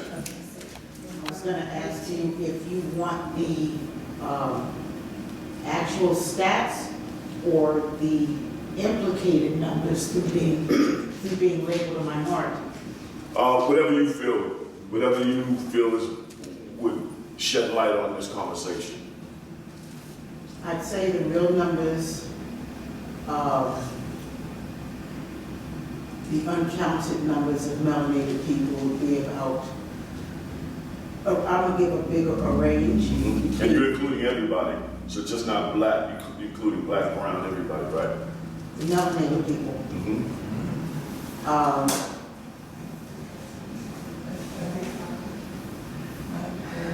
I would say about 83% population-wise, but with these systems in place, it drops drastically to about half that, 43%. Okay.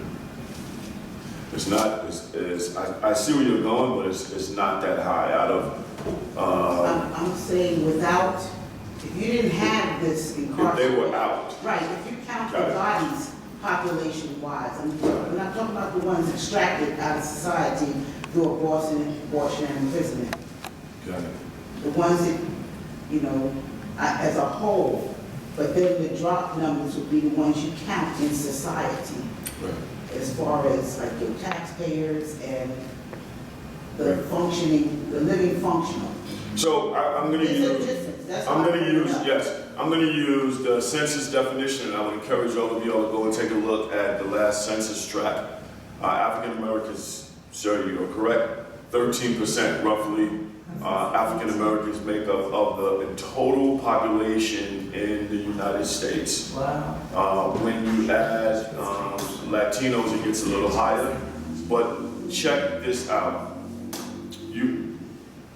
You wanted to add something? Okay. No, I'm shocked. I was gonna say 18%, and I thought that was too low. Right. No. We do not make up.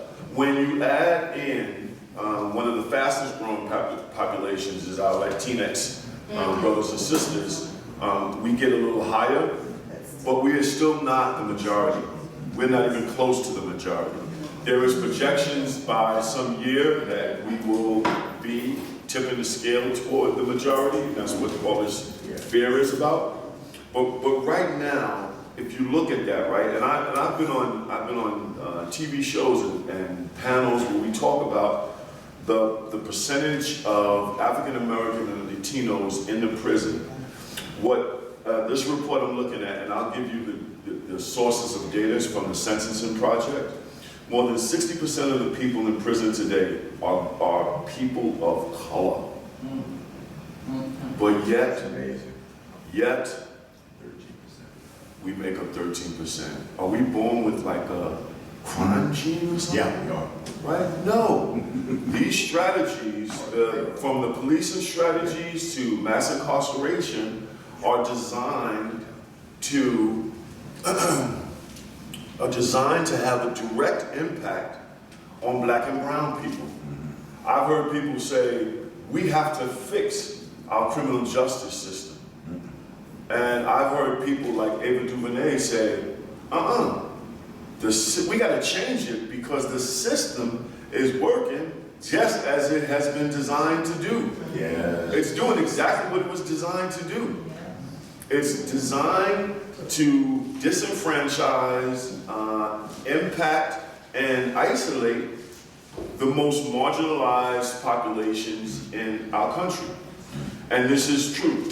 In 2017, when you look at the federal prison and state prison population, 33% were black, 23.4% were Hispanic, and 13.3% was other, and 30% were white. There is a disproportionality that black and brown people are making up this system. So we need to begin to think, why is that? It's not because the system is broken, it's because the system is working. It is. Let me give you this fact. And when I looked at this, I was like, oh my gosh. So out of all the men in the country, black, white, brown, Latinx, everything, 1 out of 9 people born between 2001 and 2017 are likely to go to prison. All men. Hold on to your seat. When you start peeling out white men, it's 1 in 17. It almost doubles that they have a less likelihood of going to jail. Listen to this. Black men. Black men, raise your hand in this room. Black men. How many of us in here? 1, 2, 3, 4, 5. According to this stat, 2 of us will be going to prison. Latino men, 1 out of 6. That's the kind of impact. So when you talk about what is the impact to our community, those are, you begin to see how mass incarceration has a direct impact to our communities, the health and well-being, the family structure of our communities. I like to sometimes associate, I remember back in the 60s and the 70s, when families were on public assistance. Part of what used to happen when you was on public assistance, if you got family support and documented that the husband wasn't or the father wasn't in the household, they used to do these home inspections. And there was an incentive for the head of household, which was often the mother, to hide the father's shoes, the father's clothes, so that they wouldn't, that when they came around to do the visits, they wouldn't see that a man was present in the house. And there was an incentive to hide the man just to get resources. So they can feed their family, so they can feed their children, so they can clothe their children, so they can get basic resources. What kind of country are we that would do something like that? That the resources available were contingent on the man not being there. Imagine what would have happened if they would have said, you know what, even if your husband here, you can have access to these resources because he doesn't have a job or something like that. Quick question. Yes. So why wasn't the man there in the first place? Why did the woman need to apply for government assistance? Could have been because they don't have a job. Could have been because they were struggling. A number of issues. It also could have been because the job they had wasn't paying enough for all of what they needed. I know in my household, my father worked in the button industry. He wasn't making no whole lot of money. It took him and my mother to working to take care of our family, and unfortunately my mother died, and my father ended up taking care of us, but it was a daily struggle. And as a black man, my mother died in 1970, as a black man, raising a family in 1970 was first unheard of, but he was working and he couldn't get access to any of those resources, right? Exactly, because he was working. So the incentive, the need was for families to be able to provide support, and it wasn't a whole lot of support. We're talking about food stamps, we're talking about public assistance, that sort of thing. Okay, when exactly was that implemented? Because we didn't always have that, so around It changed. what time was welfare? It was, I don't know when welfare was first implemented. It might have been, I don't know exactly when. It's another system that's working. Yes. Just like It was the designed FEMA to work. system. It's working beautifully. Just like it was destroy designed. our families. Yes. To separate the head of household. Yes. The man out of the house. Yes. That is a part of the genocide system. And that's what- Working lovely. And that's what mass incarceration does, right? Exactly. Another institution. So it's Another about institution. changing these institutions. Absolutely. Not correcting them. And I'm going to get to that. Yeah. Yes. And to add to what she's saying, this is also part of the post-maintenance of slavery, post-slavery maintenance. Okay? They took the chains off, but then they created systemized change, which was conducive and necessary to our survival. Yes. Not necessarily a standard of living, but key to our survival as a people post-slavery after 1865. Yes, and two things, right? One, there was this social support structure that was designed to support people that was encouraging the isolation or exclusion of men of color from the household, right? Making resources availability contingent on them not being there. And then there was a permanent system of extraction and exclusion through mass incarceration. Because what I like to say is that a lot of our leaders sold us a bill of goods.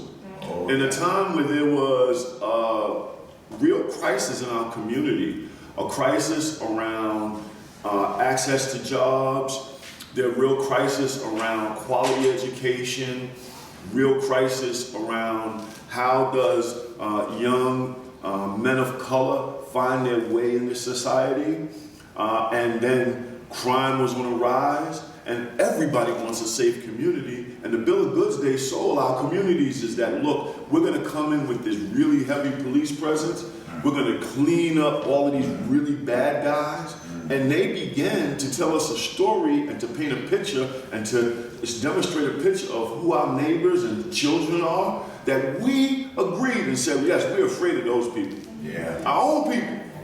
We're afraid of them. Right? Hold on for a second. And I'm not saying this like with everybody. They came in and said, we're going to come in with this police presence. We're going to make your community safe. And everybody wants a safe community. And we're going to come in and we're going to take these people out. And they went in and they did what they had to do. They held people accountable. But they didn't say they're going to come back to you. They're coming back to you in 3 years, 4 years, 5 years. And how they come back to you will make a difference. Whether or not they come back to you as members of the society that can contribute to you, or come back to you worse off than they left. Right? And that's the system that we need to change. Everybody's for accountability. Listen, I'm formerly incarcerated. I hurt my community. And I hope that the work I do today is making amends for the harm that I caused my community. Right? And I had to serve my time. And I served my time. I paid my price. But when does the punishment end? Right. When does it end? Does it end when I hit my grave? Does it end when society says you no longer have to pay this price? Thank goodness for me that I was able to take advantage of some programs that they had while I was in prison that they took away. Wow. They took away the college program. See, I dropped out of school. I was on the streets. I sold drugs. I committed crimes. I hurt my community. But when I went to prison, my last incarceration, I found school. I got my GED. I went to college. I graduated. And I realized that all those stories I was hearing about who I am, a young black man that wasn't worth anything, that would never amount to anything, that my only option was the streets or jail or prison, was a lie. Was a lie. That who was in control of my life? It wasn't the police from the 43rd precinct that kept arresting me. It wasn't them. It was me. But I had to deal with the fact that the reality is that when people see me, they see me as a black, formerly incarcerated man, and I had to deal with that. And I did. And I did. And what we have done at Fortune is create the services so that people aren't bound by who they are, who they were, and what they did. That they can be set free by their own vision of what their life could be with some supports and resources necessary like education, drug treatment, mental health, housing, family reunification, food and nutrition, HIV/AIDS case management, providing the services that people need to rebuild their lives. And now I stand before you as the second man in charge of an organization of 320 staff members. We see 7,000 men and women every year coming home from prison. We provide alternatives to incarceration. A man that sits on the Board of Correction, the first formerly incarcerated man who oversees the Board of Correction. Amen. First formerly incarcerated man who sits on the Board of Correction, the jail that I spent years in. Right? So it is doable, it's possible, but we have to acknowledge the system that is chewing up so many of our people. That's right. And it is incumbent upon us as community members to say there is an element of accountability and there is an element of help and support, and the crime is what people did, it is not who they are. Okay. One of the things, and I'm glad that I'm getting your piece about incarceration, because I didn't understand exactly the correlation and how they were using it also to further separate. But one of the things that, as the Lord, I'm Latina also, our families used to be intact. Yes. All families. Yes. Up until a certain time were intact. So the Lord really wants this education to get back to getting the family intact, holding the young man responsible. If he wants to have intimacy, this is what you need to do. Yes. And also giving them a sense of worth that was taken away when the father and the mother weren't there to work together towards the growing up of that child. That's right. And in that family structure, there is huge strength. Yes. Because that family is bound by love. Yes. Question I want and to question. piggyback off what you said because I think it's so accurate. When you look at this chart, okay, from the 1920s to the 1930s, we can see the rates were very low, right? And we also verified, and I think someone could look up and even more verify that welfare came in this mid area or after, correct? Now, what I can attest to is once we were eradicated from slavery and the household, the man was able to be a man in his own household, he was strong. And even though it wasn't what society would have claimed it to be when you compare it to the whites, because again, we were just getting out of slavery, the household was strong. And even in Martin Luther King's era, you can see before government came into the picture, the household was solid. It was after desegregation that we started to really fall. You know, so I understood Martin Luther King's point of wanting to be treated as an equal, but I also understood Malcolm X's point as we as a people need to stick together, because at this time, the Jews were segregated against as well. Yeah. What did they do? They said, you know what, you don't want us in your schools, we'll build our own schools. You don't want us to use your banks, we'll build our own banks. We don't want nothing from you. And next thing you know, as they became more successful, government law came knocking on their door because these became a wealthy people. So from what I understand, we're no different because Christ died for all of us, correct? So with that same circumstance, okay, we have to look at the fact that we as a people allow government to enter into our homes. We allow them to assist us and help us. And eventually they turn into God. To where you have a woman hiding her husband's clothes because government is coming to check the house. Me as a woman, ain't nobody coming to check my household. I'm grown. You're not coming to my house and checking who did what. I'm grown. I pay my own bills, so you're not doing that. I believe that that was where we faulted. And I'm not saying that the system isn't set against us. I say this to my cousins all the time because all my cousins gangsters. All of them in jail. They back and forth out of jail. My dad was a gangster, everybody a gangster. I tell them all the time, y'all know. Send them down to see me. I'll show them some love. And I'll get your information, but I tell them all the time, if you know the trap is set for you, why do you keep walking into the trap? We know abortion was created to kill black folk. Why do we keep going to the abortion clinic? You know selling drugs and living a life illegally is going to set you up for failure. Why, if you know the police is at the red light, why are you going to speed past it?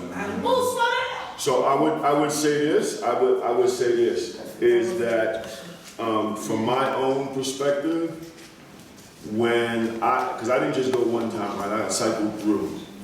When the only option you see is the option in front of you, you learn you learn how to live with that option. So what I'm saying is that we are adaptable to some amazing experiences, and you absolutely could learn that the way for whatever reason, this is all I can see, this is what I have to do, and this is what I'm going to do. And I understand that when I do A, B is going to happen. And then I get out and do A again, B is going to happen. And you begin to live that life because you only believe that that was true for you. That's what happened with me. I thought my life was going to be, you commit a crime, I go on the block, I sell drugs, I go to jail. That was the mentality of that. Just imagine this. Like, that's what I believed life would be. A, B, and you learn. When I went to school and I realized that that wasn't my only choice. But who brought you to school? I went to school when I was in prison. You made a decision though. No. Somebody in the prison, so you got to go to like this program committee. Somebody in that prison seen something in me before I seen it in myself. And they said, that's right, that's right. They said, why don't you go to school? Because you're going to be here with us for a while. You got to do some why don't you go to school? And then I ended up going to school. And I didn't think I was smart enough. I thought I needed to go back to ABE. And they said, no, why don't you try the pre-GED? Let's get you there. I took the GED test, pre-GED test. They said, you're a little off, you need to study. I studied. And then they said, you ready for the GED? I thought it was a joke. And I said, you think I'm ready for the GED? They said, yeah. And I took the GED test, I passed, and that was another check, boom.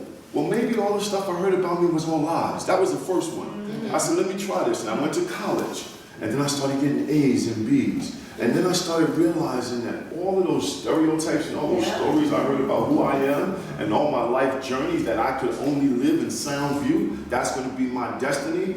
There's no other world out there for me. I began to understand through literature, through books. I was in prison, but I didn't have to be in prison. Right. That the world was really my oyster. It wasn't only sound view, and that's when I began to change. Because I've seen options for myself, but I had to begin to believe those options. Yes.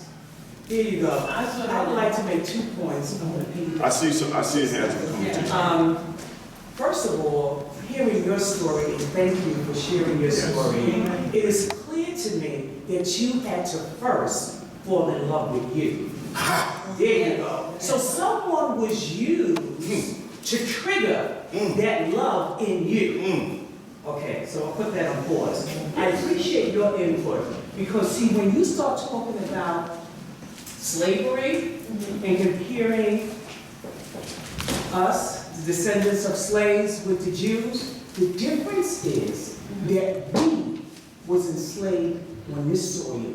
So we, African Americans, we don't have a language that's our own. We don't have a religion that's our own. We don't have a spot on the map that we can truly say is our own. And that brought in self-hate, self-loathing. So what we had to do over all of these decades and centuries is learn how to do what you did in a cage.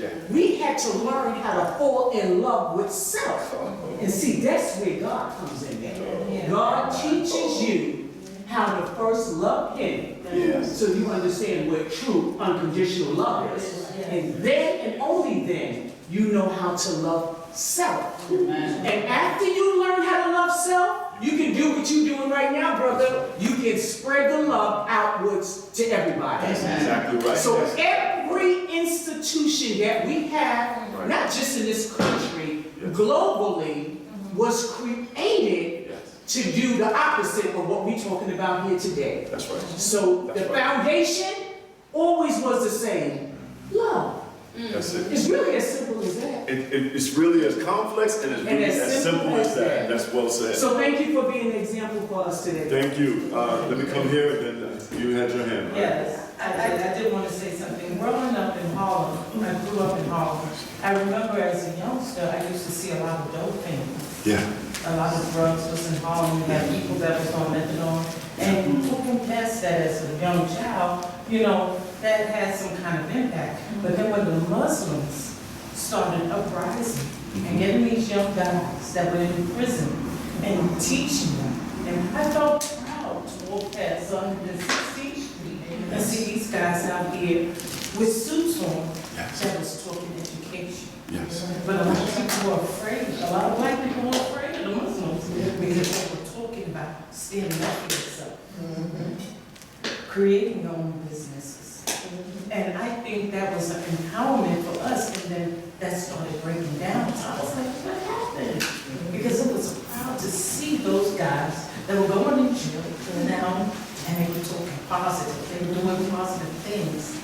It was a change in heart. Malcolm X's transformation when he was in prison with Elijah communicated love to him. And he said as much. He said, Elijah was like my father. I never had. He communicated love. And what the Muslim movement did was base his whole movement in, brother, you don't need dope to tell you that you feel good. You can feel good without dope. You can feel good without this. You can feel good without this. And when you feel good about who you are, you can stand up and you can stand strong. And that was that movement. But it was centered in I matter. Because if you don't feel like you matter in this world, you're going to go and only see the options that are before you. But when you understand that the power is in your hand and you matter, then you start living like that. Let me get her. I just wanted to say, because when you were talking, and I was just, this is why we're here. Because the reason why you were able to come out of the path that the world set for you, not the one that God set for you. There was somebody who said, this guy, he's not just a throwaway. He's somebody made in the image and likeness of God. And I think that all of us as Christians have to understand our role in this. How do you stop that woman from going to that abortion? Thank you. Go ahead. How do you stop that young boy from going to prison? I remember when my son was in 5th grade and he had a friend, and he was the kid was always causing trouble, but I always, I always liked the kids that cause trouble, because I had a Sunday school full of them, and I always said that the ones that were the worst, that caused the fights, when I asked a question, a month later, they knew exactly what I taught. They could tell me the scripture. So I guess because I was an only girl and I have 4 brothers, so I'm used to boys being boys, So it doesn't bother me when they act up. And so I remember this boy who was always causing trouble, and I used to talk to him walking. I walked my son home from school, and I walked him with him. And he told me how proud he was. And this is what broke my heart. How proud he was, what he was going to do when he grew up. He was going to go to prison like his father. A 5th grade boy, a little black boy, told me that. And I said, no, you're not. Who are? Oh, I want to go to prison just like Daddy. I said, no. I said, God's got a plan for you. And I used to speak into his life. But you see, it takes one person said, no. No, you are made in God's image and likeness. You have a plan and purpose. Your plan and purpose is not to go to jail. Your plan and purpose is to go to college, to be a lawyer. That kid graduated college. It takes one person to talk and interrupt the plans of the enemy. Somebody interrupted the plans of the enemy for this man. Thank God for you. I'm feeling, you know, because somebody has to interrupt, and that's where the people of God have to come together. We have to interrupt the plans of the enemy. That's right. I used to, you when I came have to acknowledge. Yes. We have to first acknowledge that it's a spiritual war. Yes. We have to first acknowledge that Adam and Eve fell into sin, and we live in a sinful world, and unless we accept Jesus Christ, there's no redemption. And that comes to people who are Christians. Like she said, for those who are Christians, if those who don't acknowledge Christ, they're not going to get it. But this is what I wanted to stay on. This young man came from a fallen situation. Let's talk about slavery. I'm going to go back into slavery. Anybody ever been to Africa? Okay. So, where I visited, okay, is South Africa. The witchcraft in South Africa was so predominant. We were helping out a newspaper outlet, so we would go through the newspaper, and it was a Christian newspaper. But the witchcraft was so dominant in Africa that they would have ads for, you know, penis enlargement, make your loved one fall in love with you, and it was so normal. They didn't see anything wrong with it because it was so normal. You understand what I'm saying? So, in the Bible, it even says that the African community would be taken by chains. And I'll show you where it's at after this. Because we were pagans. We were following false gods. Anywhere you go, anywhere you look, if you follow a false god, it says not only in the Bible that there's generational curses, but it also says what will happen to you when you serve false gods. That's why these men out here are serving Satan, a false god, whatever deity it is, drugs, liquor, Nike, whatever, and we're watching the wages of sin, death on the streets, right? Follow me. So when we get to America in chains, God is so good, He still gave us the word. And they still half-assed the word, because all the truth of the word was in it. It was a slave Bible, so they would take out certain things that would make us think we were actually free. But nonetheless, somehow, some way, the Lord still got us the gospel. Once we got the gospel, last time I checked, anybody know Harriet Tubman? Harriet Tubman was a bona fide Christian. Holy Spirit still baptized in the glory of God. And this woman that got caught not one time, took thousands of slaves by herself with a gun when our own men were scared. Her own husband almost turned her in. Her own husband almost turned her in, and her husband was free. She was a slave, her husband was free. And yet this woman, knowing the grace of God, was able to save all these different slaves and bring them to Pennsylvania before they said, no, you gotta go to Canada. So first she brought them PA, brought her parents, went back twice to get her parents first, then her brother, then found out. You need to, hold on, 'cause I want to give this lady, she was patient, but you need to be doing the presentation. I don't want to do a presentation. I want people to know that they are free. We are free when we choose to be free in Christ. Go ahead. Amen. I love it. How do you come after that, right? What I want to say is I think this is wonderful. I got you. I think this is wonderful, right? And I think your testimony on everyone said is wonderful. But I think one of the things that concerns me about our people is that we know racism exists, right? We know there's inequality. We know there's implicit bias. We know all that exists. But I find that there's no balance, not in your message necessarily, but in the message. We talk a lot about what the man is doing, what the system is doing. Oh, they're doing this now with incarceration. All that's true. But there's not the balanced message of us taking responsibility. And to me, as long as I think the white man's got to do something for me, it's the slave mentality. They don't count differently. They don't count differently. Give you an example. I know this is just one example. My grandmother, think about that. That's what, 1900? She born 1900. Owned 2 buildings in Bed-Stuy. Lord, I wish that stuff now, those buildings now, we don't. 2 buildings.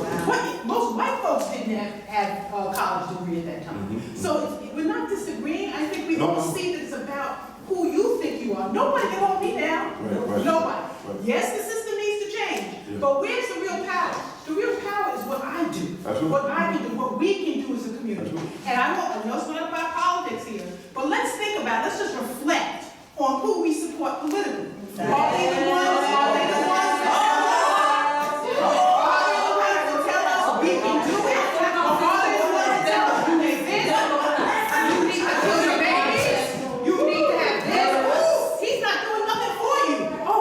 So what's going to happen to black people if we vote for this person? Right? They're not doing anything for you. I think that's what we need to change. Yeah, no, there's And no they know question. we need to change. Let me tell you, That's of the 7,000 people we see, we as an organization don't, it's not our victory, it's their victory. They do the work. We only provide the support, the boundaries, the elevation. We provide whatever they need to get from point A to point B, but they do the work.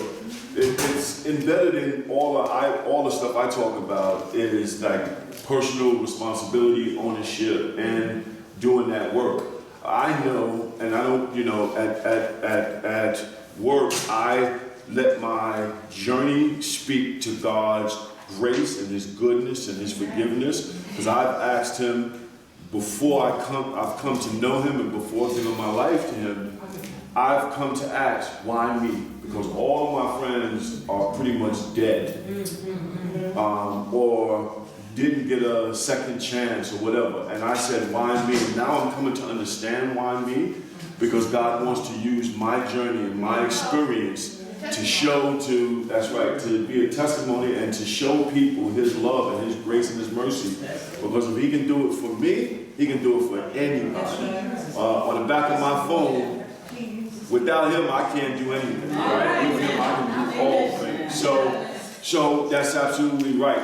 2 quick stories and I'll get to you. I want to get to the young man in the back. 2 quick stories. Y'all should look up Black Wall Street. Anybody familiar with Black Wall Street? Yeah. Okay. Yeah. That's right. Could you talk a little bit about what Black Wall Street? So Black Wall Street, there was people that people of color that they were done for slavery, but they had experience of how to build their own factories, how to manufacture their own civilization, pretty much, because they were pretty much the people that built the country for America back. So pretty much they own their own business, and they own 23 banks, they own grocery stores, they own cleaners, they own churches, they own hospitals, they own banks, they own all this stuff. And they called it the Tulsa riots. Yeah. Yep. It wasn't a riot. What happened was the white folks came in and got really mad because they was a massive power and resources through their businesses. They thought black people should only be crop farmers, and these were people who were owning businesses, and they came in and they burnt down the whole town. And I've had people from Oklahoma. They made a movie about it. There's a movie that's out right now. Was that about almost like the Rosewood? Something like Rosewood, but there's a movie on Netflix that talks about it. It's called Black Wall Street. Take a look at it. And what they did, they described it as riots, and it really wasn't riots. And I had people from Oklahoma come and see what we're doing in terms of criminal justice, and they said that story is still an untold story in Oklahoma. Wow. They still don't tell it in the school books. They don't tell it in the schools. It's a really powerful story. You have your hand up. This discussion has been the importance of black women, because even though these systems of oppression have been targeting, working the way they were intended to work, what's actually got in the way of them working as fully as they want with black women, because the slave trade was focused on West Africa. West African women ran the cities and towns and whatever equals was meant. And European colonists, because they brought this certain sexist view with them, they thought that the man was the power, and they focused on the man. But forgot about the woman. Right. So now what's happening, that blind spot is being removed. And so we're seeing increasing numbers of black women being targeted as well. And so I think that wasn't put in that. You must have, I said, he must have seen my presentation. That's actually where I'm going right now. The impact on women. But I want to tell you this really quick story. When I was in prison, they had this visitation program where this pastor was trying to make sure families stayed united while the men were in prison. And so he was able to get our children to come up. This was up north, upstate. They would go to a camp next to the prison, ran by that church. And in the daytime, they would come and they would spend the day with the fathers in the prison. And then they would go at night and they would go back to the camp and they would have this camp. This was a pilot program. And my son came, he was participating in that program. When I went away, my son was 4, and when I came back, he was 9. And when he came up, we were in the gym, and they had a big stage, and they had weights, and we were playing basketball, and we were shooting and everything. And he said to me, "Dad, do I need to kill somebody to come to a gym like this?" I almost hit the floor.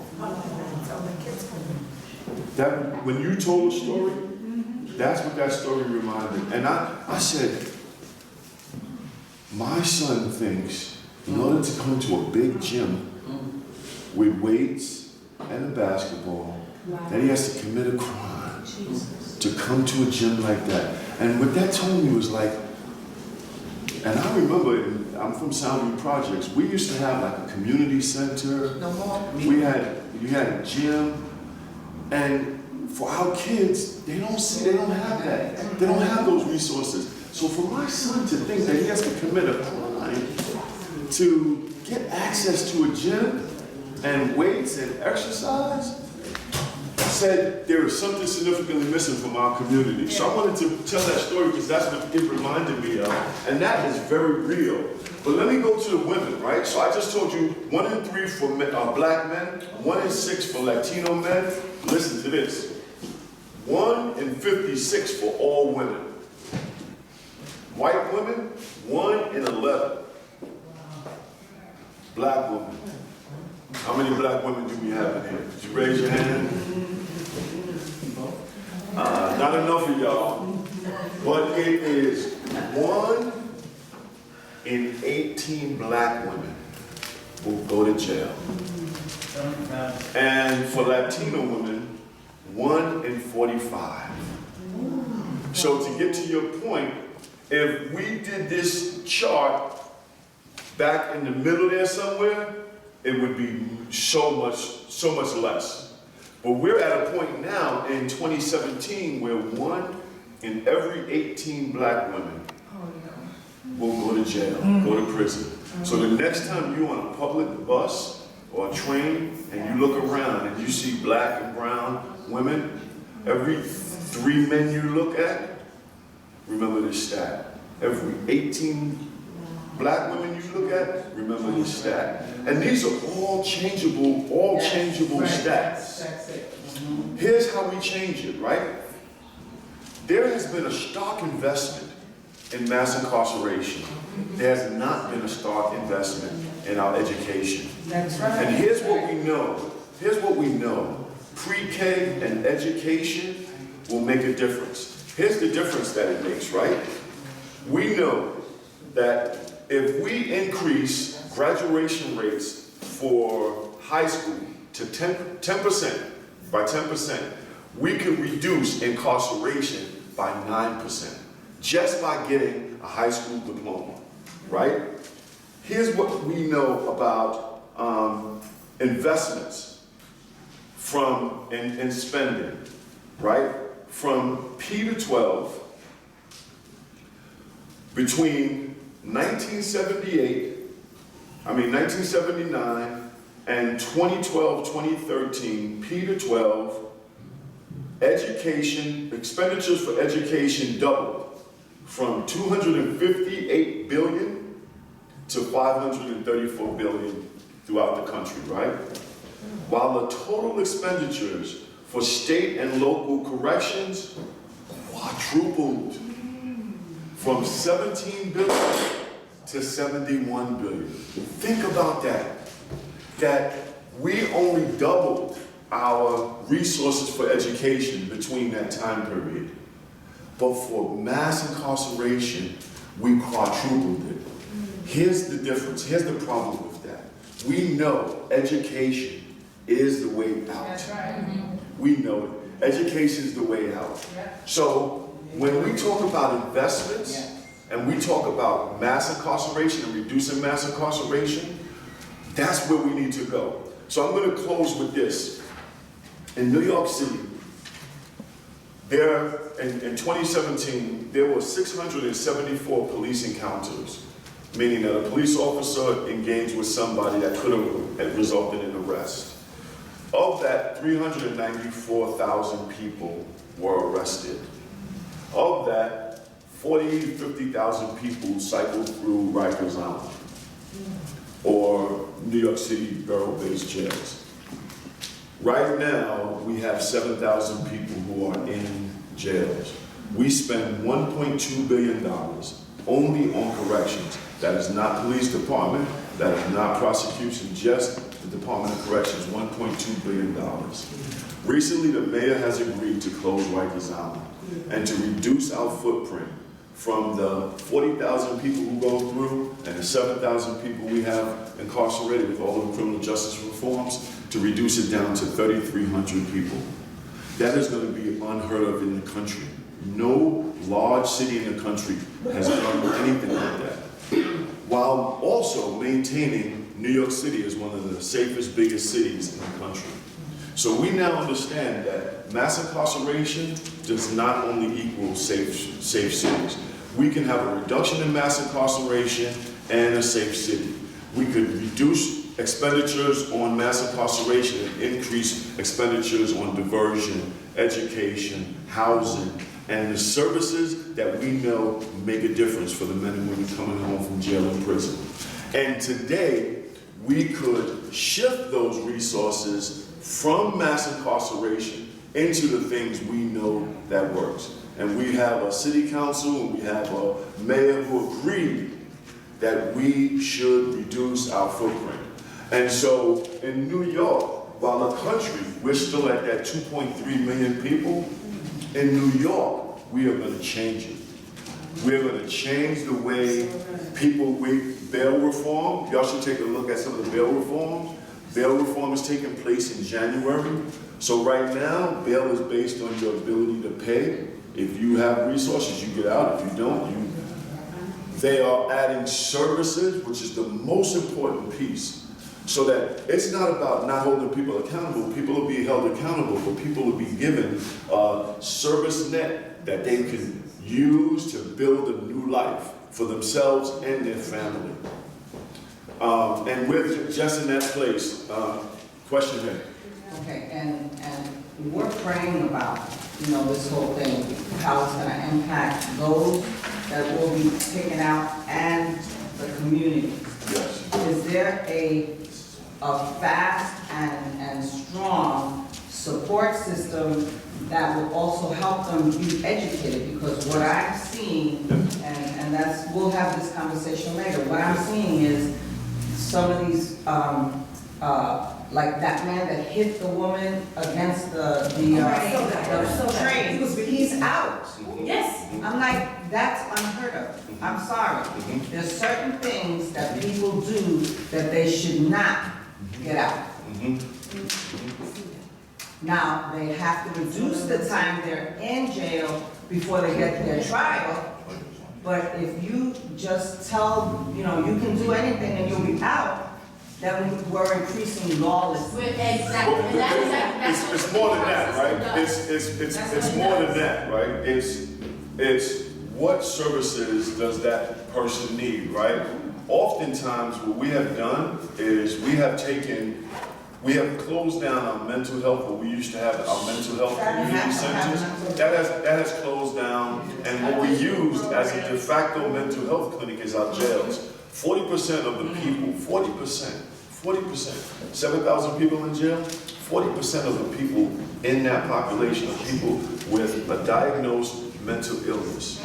So we have, by de facto, eliminated sending people to whether it's mental health residential or mental health community, and the jails have become that. So yes, we need to make sure that we have the services and resources available for people so that they don't, like that man, I'm sure there's some probably mental health stuff that the option for him might not be jail or prison, but it could be for the safety of our community, getting that person into residential mental health treatment so he gets the treatment and medication he needs, so he stops hearing voices, so he doesn't push somebody. And I think what we are beginning to acknowledge is we gotta have those services available.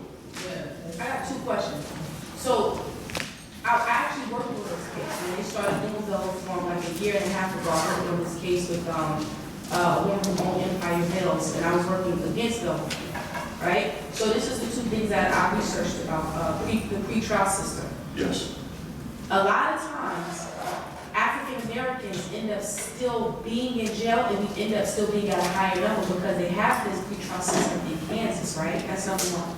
So this seems like it's like another welfare for bail. So what I don't understand is, even with the pretrial system, why are they taking away the bail bondsman and removing bail bondsmen as if they've never been a problem? For me, I love my bail bondsmen because I can deal with them however I need to deal with them. I work with them, I have a lot of families get locked up. So because I know them, what might cost me, somebody else, a couple of thousand might cost me a certain amount because I built a relationship with them to get people out. But what I don't understand is why now are we either dependent on the pretrial system or we have to have the full cash to get out? Because y'all are not eradicating bail. What y'all are doing is saying either y'all are able to go through the pretrial system, the quote-unquote welfare bail system, or if you got $100,000 bail, you got to come up with $100,000 cash, as to where we used to just pay the 10%. That don't make sense. So I would encourage you to go and look at New York State's bail reform. That's not how it's going to work, right? Okay. So what they did was people who had low-level offenses were getting ridiculous bails. So let me just give you a quick example. Khalif Browder. He was accused of stealing a backpack. I know about this guy. You Right. use this example. How much bail did he was charged? Do you know how much bail he had? I don't remember. He had like $3,000, $5,000 bail. Awesome. But to his family, they might have well given him $100,000 bail. That wasn't, and this is a kid. Did he really need bail? So it's like cases like that the judge now has. Was he a first offender? Yes, he was. Okay. So the case now is where cases like that, the judge they don't even have to set bail. Because here's the thing with bail. Bail's only purpose in New York State was to assure your return. It has nothing to do with risk. It has nothing to do with the violent nature of your crime. In fact, our Constitution doesn't allow judges to factor that in when they set bail. Bail is only to guarantee your attendance. Yeah. So if that is the case, why a $10,000 bail? Why a $5,000 bail?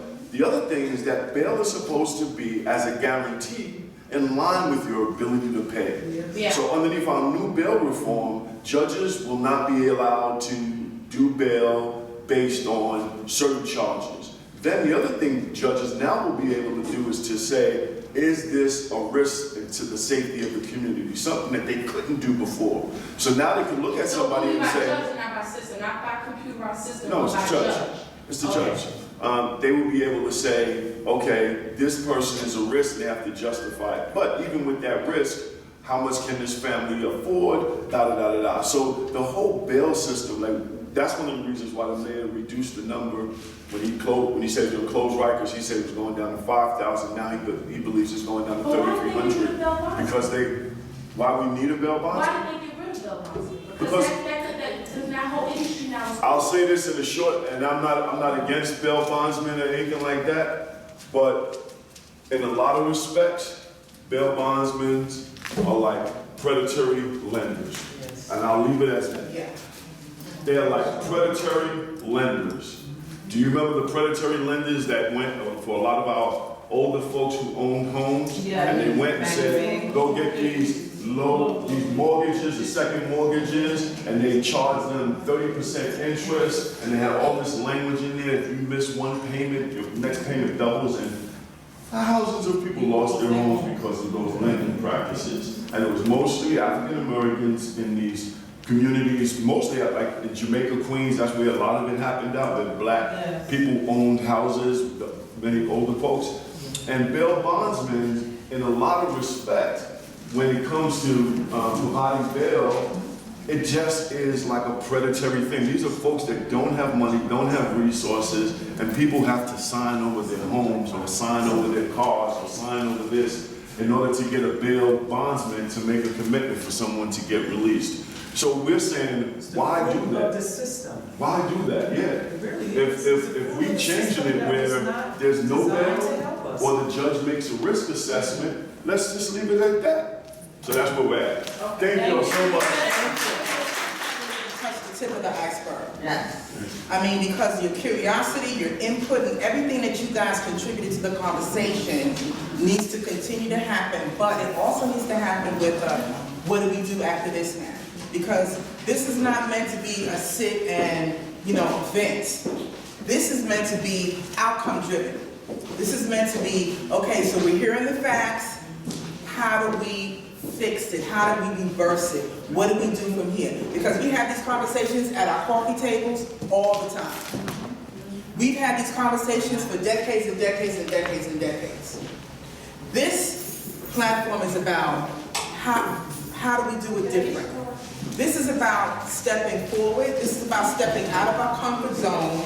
This is about stepping out of the stands and onto the courts right now. That's what this is. Open the door. That's what this is. This is about stepping onto the playing field, right? So in our next events that are going to happen in the springtime, they're going to be results oriented.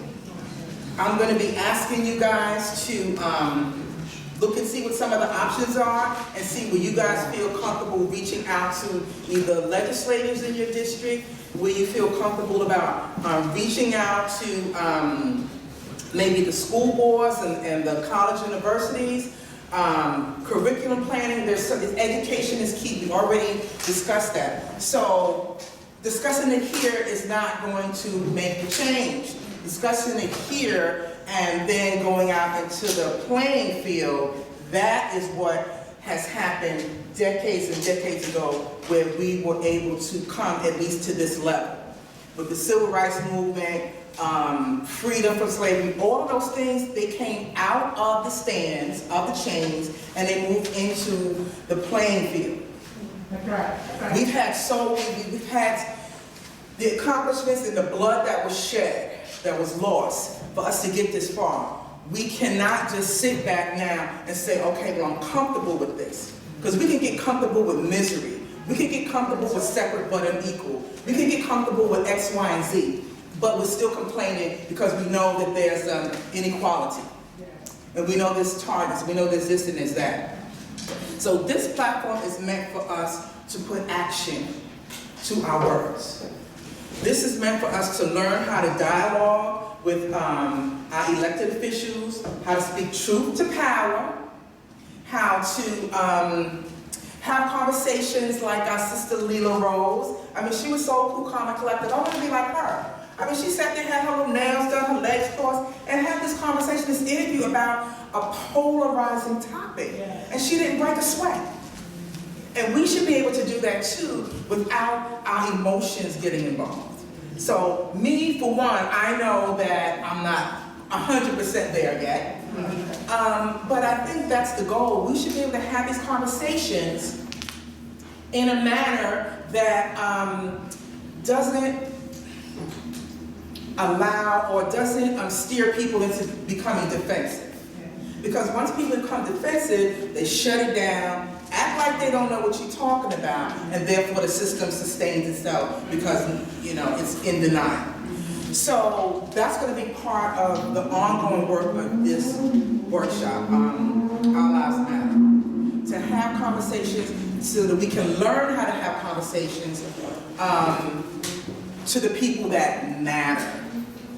We matter too, but it's the one that's in the elected official office. They're the ones who's pulling the strings, right? They're the ones who make the decisions for us. We put them in position. And I don't really know all of the procedures for having bills put on the floor, writing new legislation, how it passed the Senate and passed the House, but we can learn that together. These are things that we can learn, because once we learn that, then we know how to go to the table and know how to make our ask, and know how to hold our elected officials accountable once we know what it's supposed to be. If we don't know what it's really supposed to be, then we're going to be in situations like this and just talk among ourselves and then, you know, get a relief, and then that's it. But we need to go beyond just having conversations among ourselves.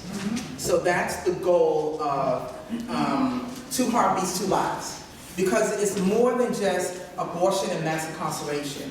We're alive here right now, and our lives matter in how we are living, right? And how we can live. Our lives matter. We want to enjoy the things everybody else enjoys. We want to enjoy the same privileges that everyone else is. Salary, housing, just whatever. We want to enjoy that as well. So with that said, I want to just bring your attention to one thing really quick. We have science, we have medical society, and we have philosophers, and we have theologians. And they argued over this point for years until recently, that life begins at the beginning. As we saw in the Lila Rose presentation, she had made reference to when there's in vitro fertilization. And there's, they take the sperm and the egg put together in a petri dish. And they know that they have success once the egg is fertilized. Boom, it's over. Life has begun. Okay. And it's funny because some situations, like some TV shows, some commercials, America's like, 1 minute it's an unborn child, and then the next minute it's not. It's like, I was looking at SVU Special Victims, and a woman had gotten raped, and the officer, I forget what her name is, she was a rape baby. Her mom was raped, but her mother kept her. Olivia. Olivia, thank you. So Olivia was talking to this woman and said, listen, this child is innocent. Don't, because you're having a moment right now. It's not your fault what happened to you, and it's not the child's fault either. She made a plea so strong for this baby's life, I almost fell off the floor. I was like, what channel? What's channel 4? Primetime TV? They're like advocating to save this child's life. And so then the woman ultimately did, right? Have the abortion. She knows she saved the child's life. She said, I'm gonna go ahead and, have this child. And then there's another program, New Amsterdam. I'm sorry for interrupting. That other officer brought her to the abortion clinic, the one that didn't agree with Olivia. But she did not have the abortion, she had a child. We didn't see that. They just brought her to the clinic. We'll talk later. We'll talk later. Well, maybe you're right. Episode. It's the same episode. Maybe you're right, but I don't remember it like that because I was happy with it. Okay. So perhaps later on, she may have gone through it, but my point is that there was a plea to save that child's life. That's my point, okay? And then there was another show, New Amsterdam, last week. There was a girl who was maybe 16, and she had developmental challenges. So she had gotten pregnant. She was raised up in a religious family, and there was an accident, and that's how they found out. It was a big car accident. She and all the passengers went to the hospital, and they did some blood tests on her and found out this girl was pregnant. So the little girl was like, oh, I love sex. Sex is fun, don't you? I mean, okay. So then So then the counselor says, so what do you want to do? You want to, raise the baby, be a mother, and da-da-da-da. The girl could barely say the word abortion. I want abortion, right? And so they went to the girl's family and said, hey, listen, your niece, the guardian, whoever you raised, this young lady that you're raising, she's pregnant, da-da-da-da. And so the guardian was like, no problem. We don't kill our babies. We're going to take care of this baby, the family, the baby ain't going to want for nothing. We got this. Thank you, but mind your business. The guy counselor went back to the girl. He's like, listen, your relationship ain't going to be the same with your arm. Then he brought another counselor in there, doctor. Listen, what you want to do? What you want? This is your choice. The girl was developmentally challenged. Okay? So, abortion. She couldn't even say abortion, she says that one word. Fine. The aunt supported her, whatever her decision was, okay, fine. Then at the end, so the girl has something, they got her little thing going in the surgery.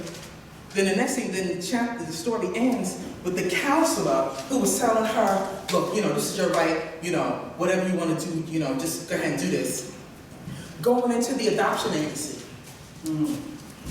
That's how it ends. He goes to the adoption agency with him and his partner so they can go adopt a child. So I'm like, wait a minute. Wait. Was this girl given any options, any other choices for what, besides the fact that her family was ignored completely. Her family was ignored. Her family said, we got this. You understand what I'm saying? We will handle this. The girl might be upset right now, but this is just the beginning. Her mind will change when that baby starts moving around, whatever the case may be. But to make a decision right then and there, right after there's a car accident, she's in the emergency room, she just found out, she's stuck. Oh my God, I'm pregnant. Abortion. No consideration for waiting 24 hours or coming back a week later. The fact that your family supports you, none of that.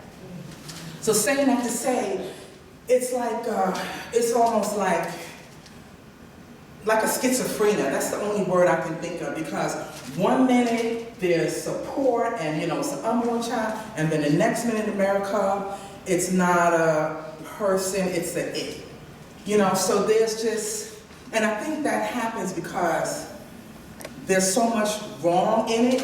When something, I think when there's a right, meaning correct, then it is what it is. There's no controversy. But when we don't want to take responsibility and we want to, and then there's a targeting issue and we just want to have it our own way and we're not going to think about anything else right here and now, we're only going to think about the current situation. We're not going to think about the future. We're not going to think about any other options. That's when we have the problem. So, and this is not new. Scroll down a little bit, please. Scroll down to get to that picture. So this is not new. We've been doing this for years. You get to that picture. Keep going. Okay, right there. Up a little bit more. Up a little bit. Go scroll down so we can get the words. Just scroll down a little bit more.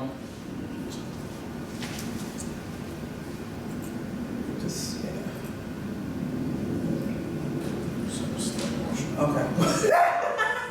Okay. All right, so we can just leave it here. All right, so I said this is nothing new because right here to your left, this is an altar that back in ancient days, people would sacrifice their baby on it, like to idols. This thing right here, that's an altar.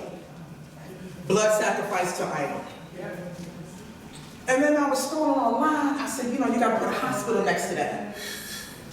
So I scrolled online, I looked and I saw this. I said, wait a minute, hold it, wait. Let me move this out the way.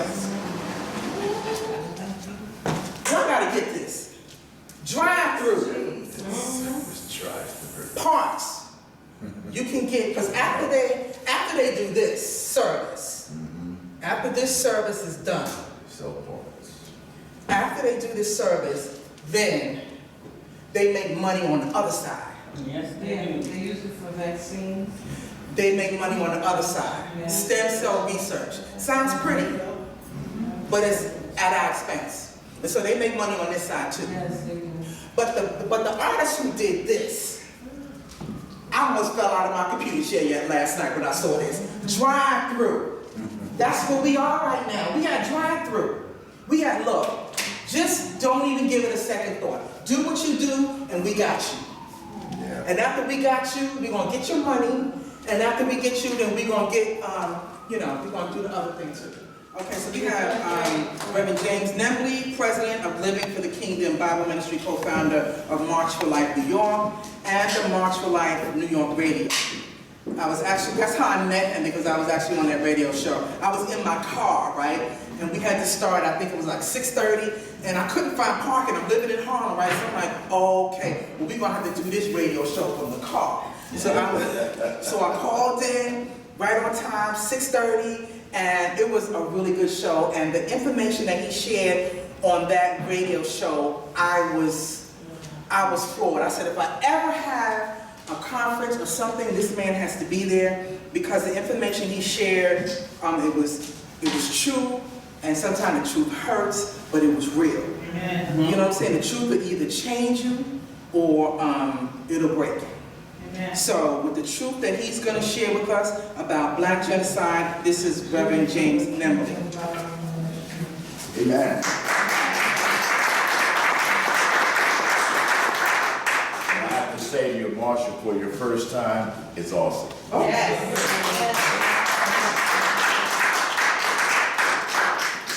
A lot of meat today. And by the way, I'm glad that Marcia said that this is a workshop and that you guys are going to be working, because I'm going to be leaving you with a lot of homework. All right? Okay? You know, I hate that term, if you want to hide something from a black person, put it in a book. Wow. Hello? Yes.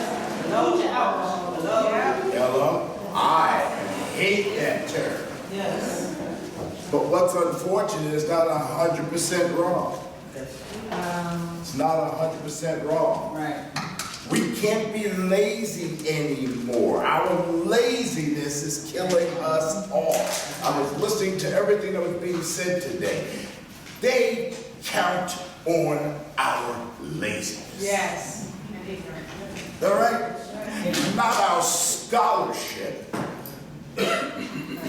They play to our laziness. We have some bright minds. I have a sister back there, I don't know what your name is. You're right there in the middle with the white hair. Yes, you. Right? I can talk to you all month long. All right? All of you. Just all of you. But what's unfortunate is that there aren't enough people who are interested enough to open up and do some research. There's no excuse for ignorance. You got Google. All right? There's no excuse for ignorance. I'm going to be hitting you with a lot of stuff today.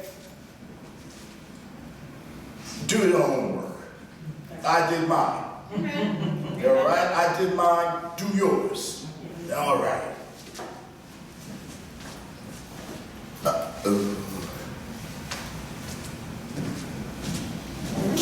It's him. Is it lit up?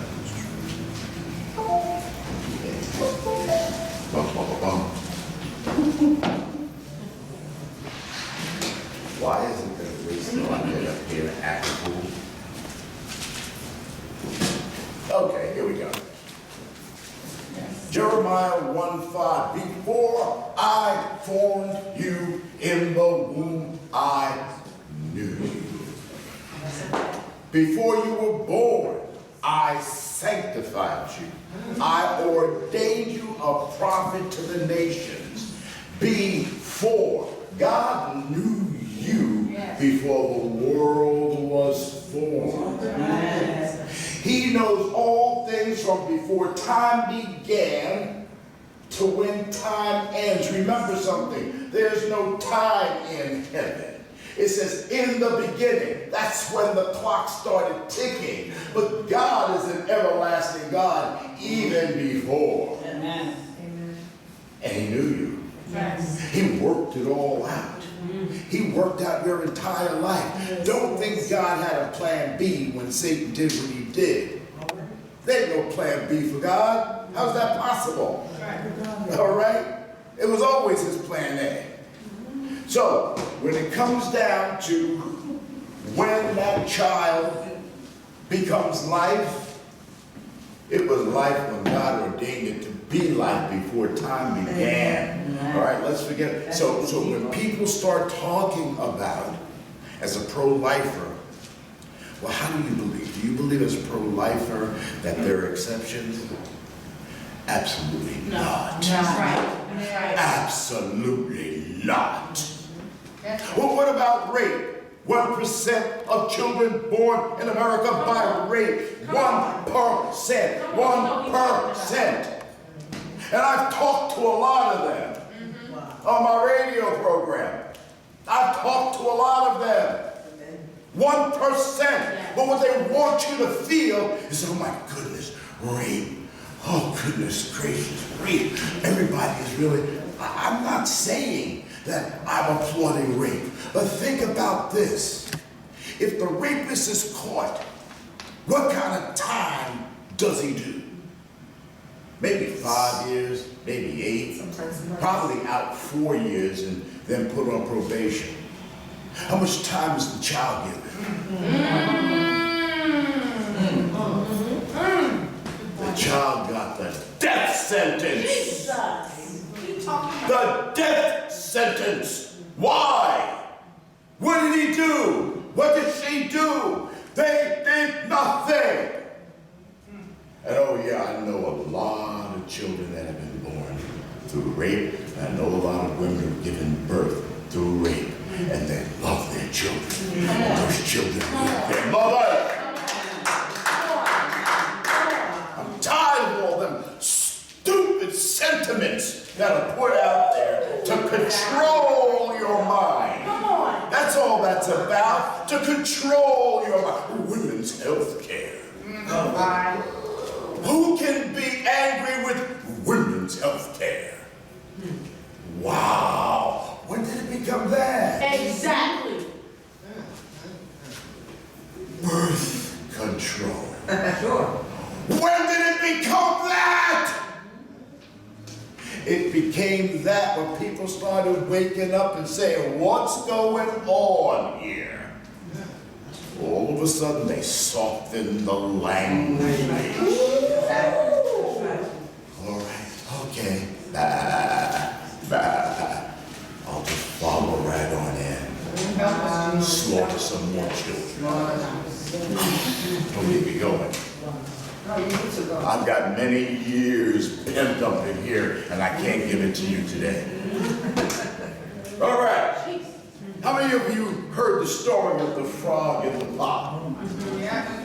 All right, so you take the frog, you stick it in some lukewarm water, and gradually increase the temperature. Gradually, that frog will sit there until it boils to death.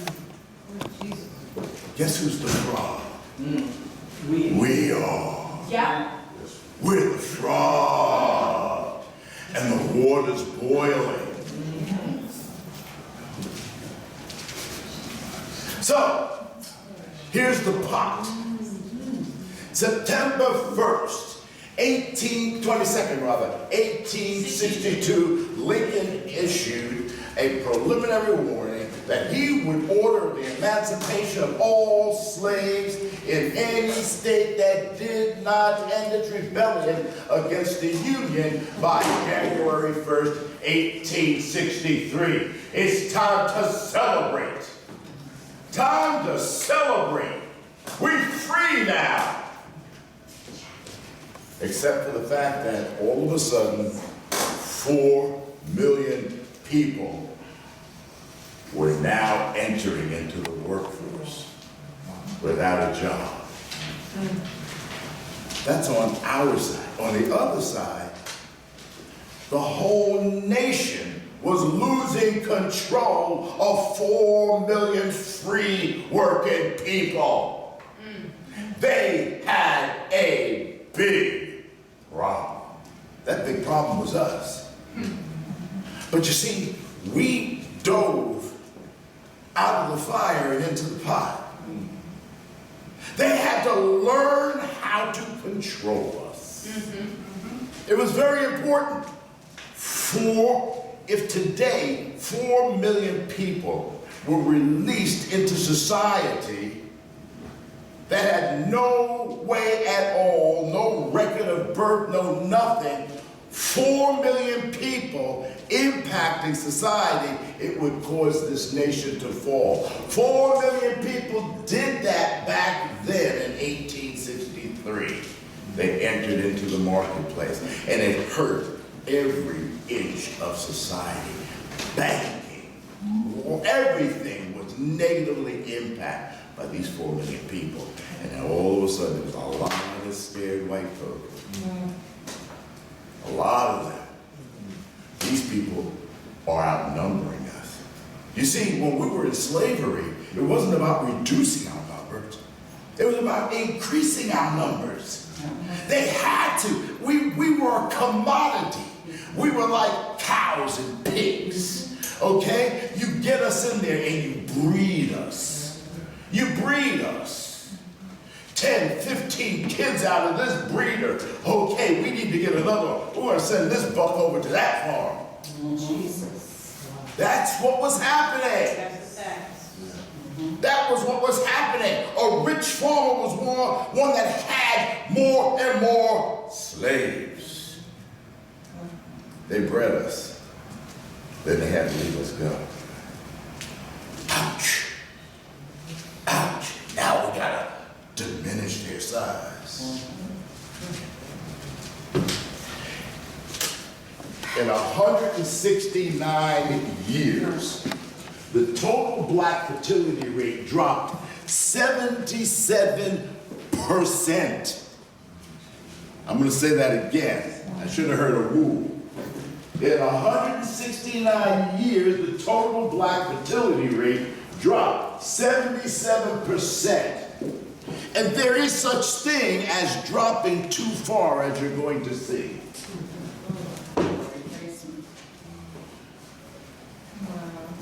All right. Oliver Wendell Holmes. Everybody knows who that gentleman is, don't you? This is what he had to say about the situation. It's better for all the world, instead of waiting to execute degenerate offspring for a crime or to let them starve for their imbecility, society is abandoned. Society can prevent those who are manifestly unfit from continuing their kind. 3 generations of imbeciles are enough. Jesus. You see, we were feeble-minded, imbeciles, morons. You know, when you saw those words were directed to us. You see, they could put together the sterilization programs. They could put together any kind of program they want because they were targeting imbeciles, morons, the inferior class, us. They had to kind of like bring us in. Charles Darwin. We all can't stand him because of his theories. But look at what he wrote. At some future period, not very distant as measured by centuries, the civilized races of man will almost certainly exterminate and replace the savage races throughout the world. All right? This is what he was saying. He was saying this is what his cousin was doing. This is his cousin, Sir Francis Galton, first coined the term eugenics in 1883. Put simply, eugenics means well-born. Initially, Galton focused on positive eugenics, encouraging healthy, capable people of above-average intelligence to bear more children with the idea of building an improved human race. In other words, he was relying on white folk to become rabbits. Yeah. And they didn't. They didn't. That was positive eugenics. Eugenics actually identifies a problem. It focuses in on, identifies the problem. Positive eugenics does that. Now let me talk to the other side to get them moving.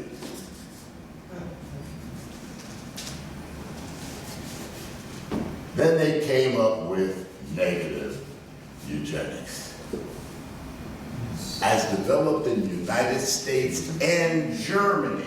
By the way,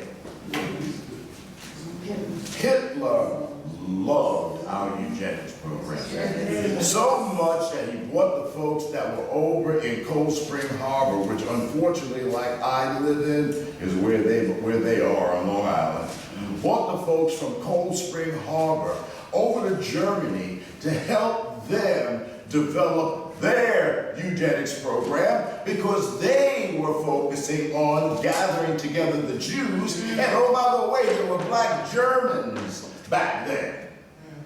And they were looking at the way to do it. And they loved the way that the United States was putting the system together. Not the positive eugenics, the negative eugenics. They wanted to remove their problem.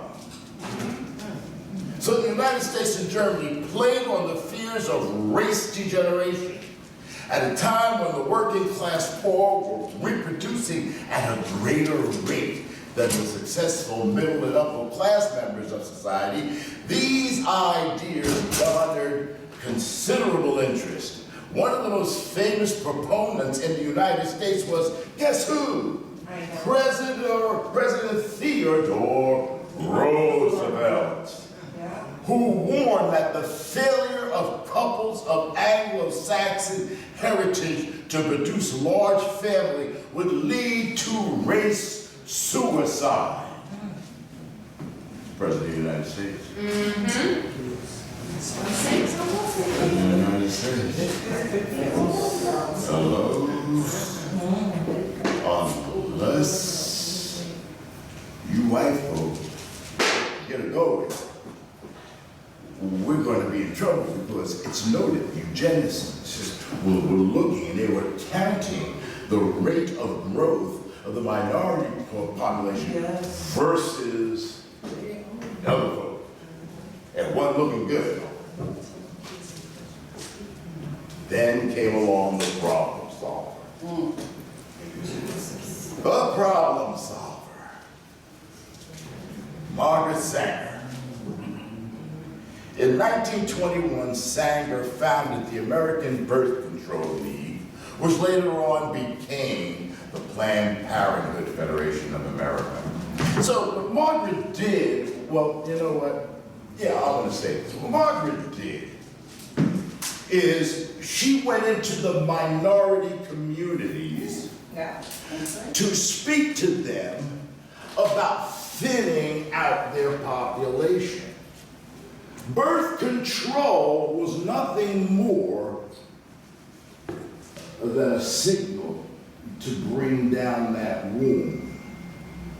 You're going to see later on when I show you the numbers of birth and how the fertility rate has dropped to where it is today. It's frightening.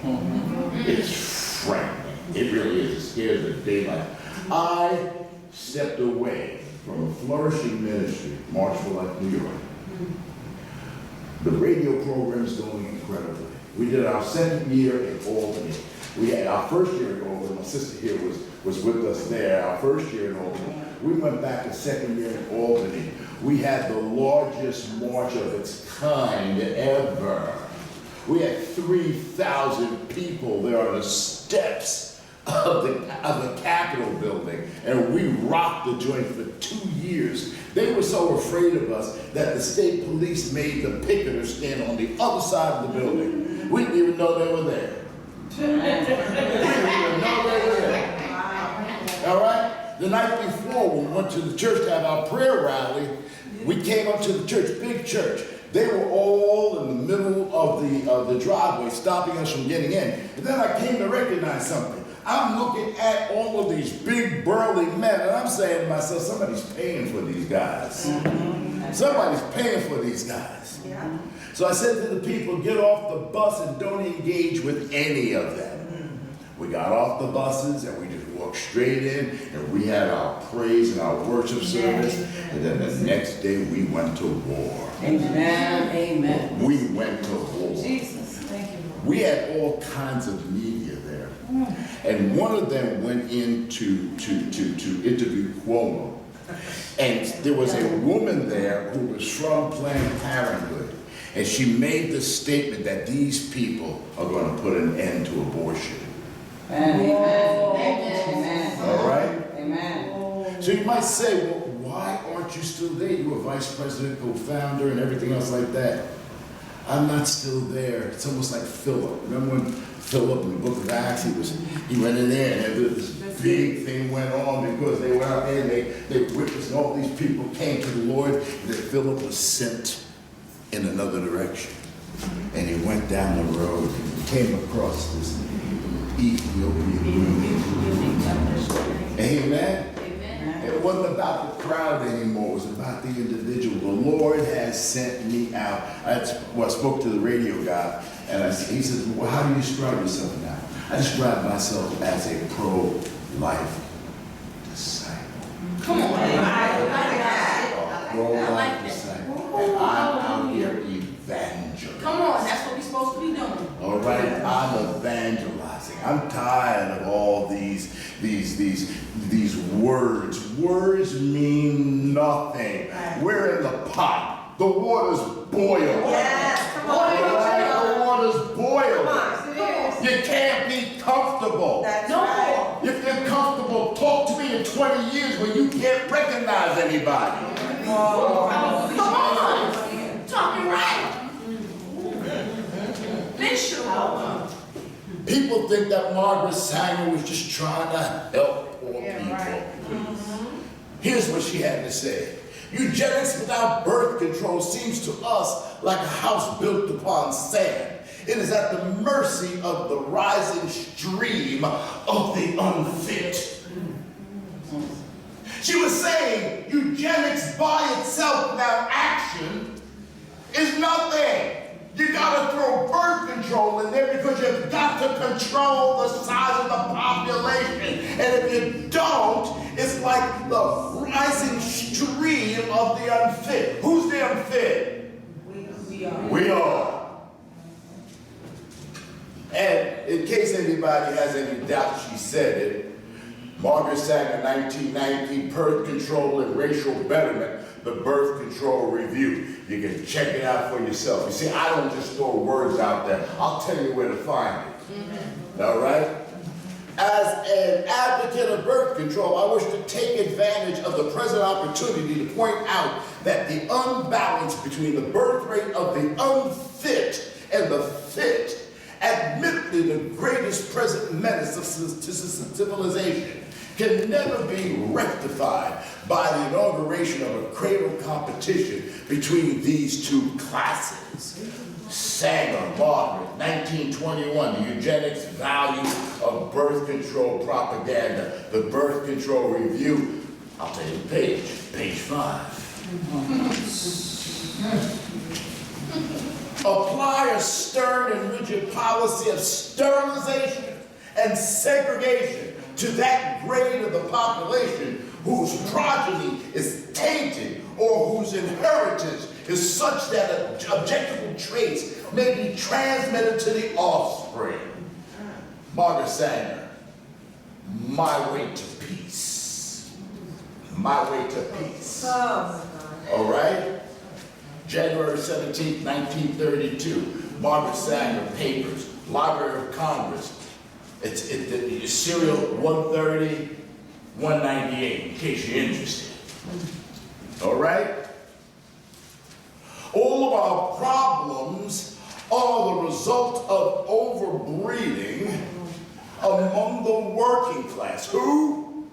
Among the working class. Knowledge of birth control is essentially moral. It's general, though prudent, practice must lead to a higher individuality and ultimately to a cleaner race.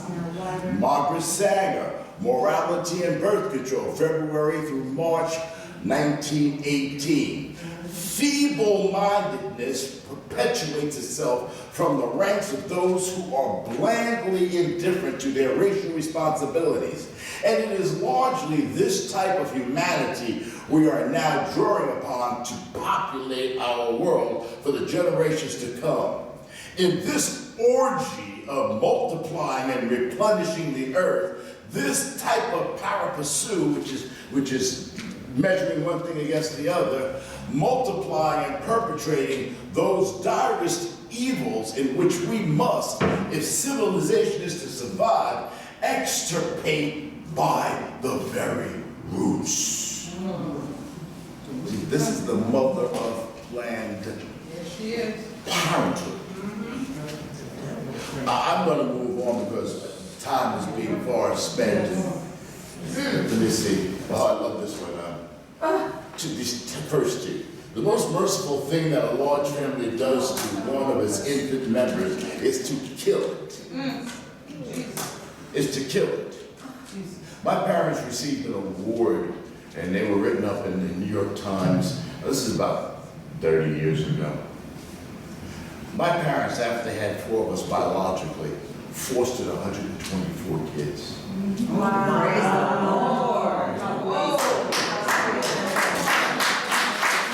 I will tell you, it wasn't all at one time, but it would be in chunks, okay? It would be in chunks. And their nurturing of these young people was magnificent. They ended up adopting 3 who were functionally challenged. And then my brother Howard, who is an incredible guy, he lives in South Carolina, married, wonderful family, whole 9 yards. But that was the heart of my parents. My wife and I, we have 5 natural children, and we adopted 1. So we have 6. We got her when she was 2 months old. We adopted her when she was 2. She's now going to be 30 in July. All right? She's my baby. My oldest is going to be 46 in January. All right? So all of my kids are grown and gone. Large family. They all finish school. Amen. They all have careers. That's right. All right? They all have careers. All right? One of my daughters, Joya, is the associate director of A&R for Atlantic Records. All right? My son Noah, who was born and they thought he was going to die, he didn't. Graduated valedictorian of his class and gave the commencement speech, and is the executive director of Executive Computer World. And I can go on and on and on and on and on, and they all love the Lord. Hello? Hello? Large family. Large, I guess I'm not quite the imbecile. Hello? Hello? Duh! I accepted an invitation to talk to the women's branch of the Ku Klux Klan. I was escorted to the platform, was introduced, and began to speak. In the end, through similar illustrations, I believed I had accomplished my purpose. A dozen invitations to speak to similar groups were preferred. Margaret Sanger, an autobiography published in 1938. By the way, it's on page 366 if you want to look for it. She said it. I'm just going to keep it. Oh, I have no problems here now. So Margaret Sanger wasn't only in this thing as it relates to birth control. She was also a prominent member of the Eugenics Board. She was, and the Eugenics Board was prominent members of Planned Parenthood later on. All right? This is the cold spring. I'm just going to keep moving because I don't want to run out of time. All right. The frog in the hot water. The pot is starting to boil. In 1914, Harry H. Laughlin attended the first Race Betterment Conference sponsored by J.H. Kellogg. Recognize that name? Wow. Kellogg's Frosted Flakes. Kellogg. The Kellogg's. the Rockefellers, the DuPont. You want me to go down the list? It's a long list of people you know that lead to present day, including, never mind, I want y'all to do some homework. The same year, in his model sterilization law, Laughlin declared the socially inadequate of society should be sterilized. This model law, it became a law. This model law was accompanied by pedigree charts, which were used to demonstrate the hereditary nature of traits such as alcoholism, illegitimacy, and feeble-mindedness. Laughlin asserted that passage of these undesirable traits to future generations would be eradicated if the unfortunate people who possess them could be prevented from reproducing. Reproducing. According to the social and economic status of the black population in the United States, an historical view from 1790 to 1978, a statistical reconstruction estimated the total fertility rate for black women in the 1850s was about 7.9 births per woman. All right? 100 years later, in the 1950s, the total fertility rate for black women was about 3.6%. That's a 54% decrease. In the 1960s, black Americans distrusted government and any attempt to limit our population. We feared the motivation behind taxpayer-funded birth control clinics was nothing more than a malevolent effort to limit black political power. Finally, the frog got uncomfortable. Yes. The frog got uncomfortable. That was in the 1960s. Frog, all of the people were standing up, right? You had the Black Panthers saying it. You had the Muslims saying it. You had NAACP saying it. But all of that got messed up. In 1965, at a meeting of Council of Philadelphia Anti-Poverty Action Committee, Cecil Moore, president of the local NAACP chapter, condemned the Planned Parenthood program in northern Philadelphia because 70% of the population were black. Moore labeled the plan as replete with everything to help the Negroes commit race suicide.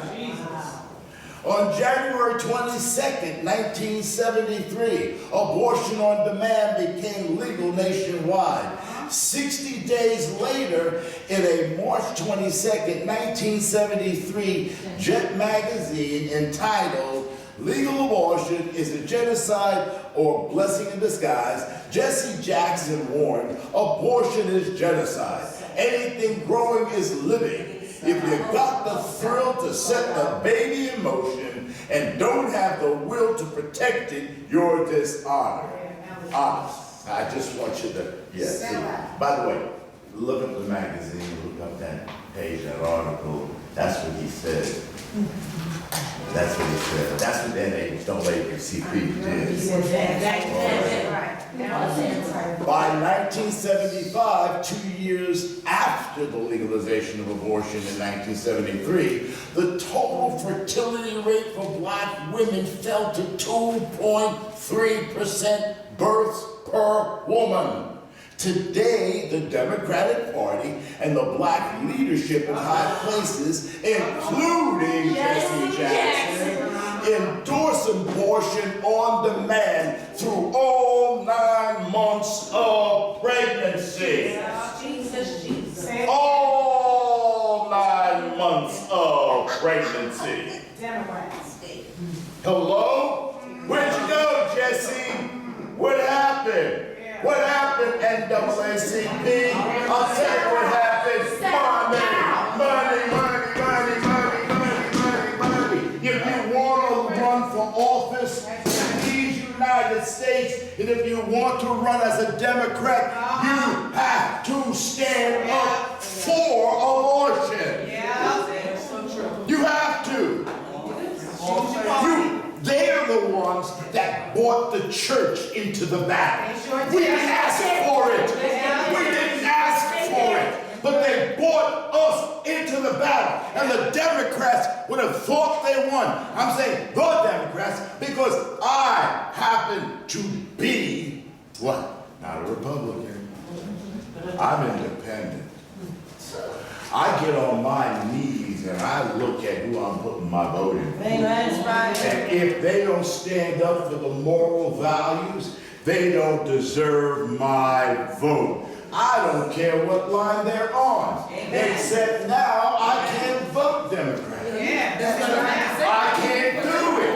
Because anyone I put in office, I'm giving them a bullet to shoot at me. I'm giving them a bullet.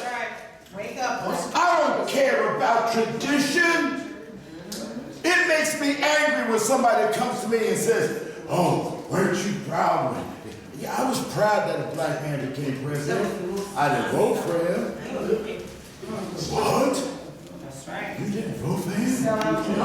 He was so for abortion that it was unbelievable. Read about it for yourself. Everything I'm telling you all right now, I'm giving you all the words. Look it up. It's there, okay? I want people to see things. When you find things on your own, you own it. Yes. You own it. If I tell it to you, it's going to be gone. All right? But when you find out for yourself, you own it. I want you to do that. Own it. Because then you'll have the moral compass to live it. But to test each spirit to see if it's... Amen. That's right. That's right. Why do we walk away from our word when we get into the booth? Because of this. You know what? This. We make this an idol, my brother. You see this? We make this God. Okay, you see And this? so the Democrats that put that on our nose like this. I'm God. We made it God. We made it God. I am African. I'm Kru. Largest tribe in West Africa. My family was royalty. All right? I walk around in the U.S. as royalty. You better believe I don't care what you think about me. It don't mean nothing. Not one thing. Means nothing. Say, ask whatever you want to see, because what's going to happen in the end is I'm going to get over on you. I always know that. Because you think one thing about me, and I know another thing. Come on. All right, you're not going to get there. Ultimately, you're going to bow down. Yes. You're going to bow down. And I ain't going to stop until you do. Talking right.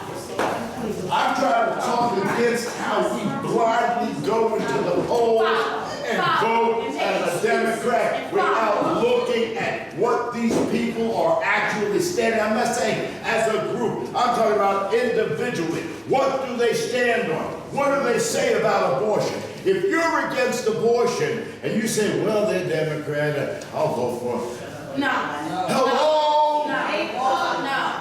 You hear about that law, H.R. 5? Yes. Look up H.R. 5. H.R. 5 is a law that's coming into place that's supposed to be a law of kindness and gentleness and equal rights for gay, lesbian, black. Look into that law. In that law, it says that the law of the religious rights law of 1996 shall not be able to stand against this law. In other words, our religious freedom is now in trouble. No. And this is as of May 17, 2019. Yeah. What's that? This passed House. Yeah. Equality Act. It This passed the House. is Equality Act. That's what it is. All right. So, as long as the Republicans are in place, it's not going. No. As soon as the Democrats go in, be in trouble. It gets adopted, just like here in New York. As soon as the Democrats took power, immediately Full-term they full-term abortion. They drenched the Empire State Building in pain. He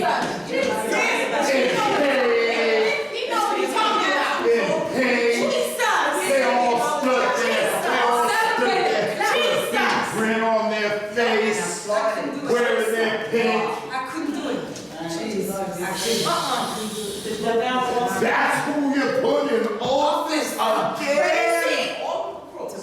Again. Because we're told the other side is racist.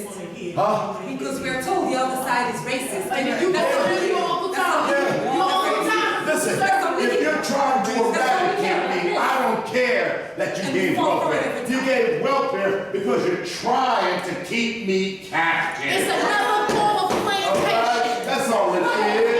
That's what it is. That's all it is. You want to keep us captive. The best way to keep us captive is to keep us unable to do That's our right. job. That's right. Last time I checked my dog, guys, I don't need no government for nothing. I just want God. That's right. That's right. That's what I'm doing. That's the one thing he did. He did not All right, let me finish this up. Today, according to the National Vital Statistic Report, Volume 68, Number 1, dated January 10th, 2019, the total fertility rate for Black Americans is 1.8. For the first time ever here in New York State, there were more Black babies aborted than born. What was that? Aborted than born. Think about that. Not by one or two, but by thousands.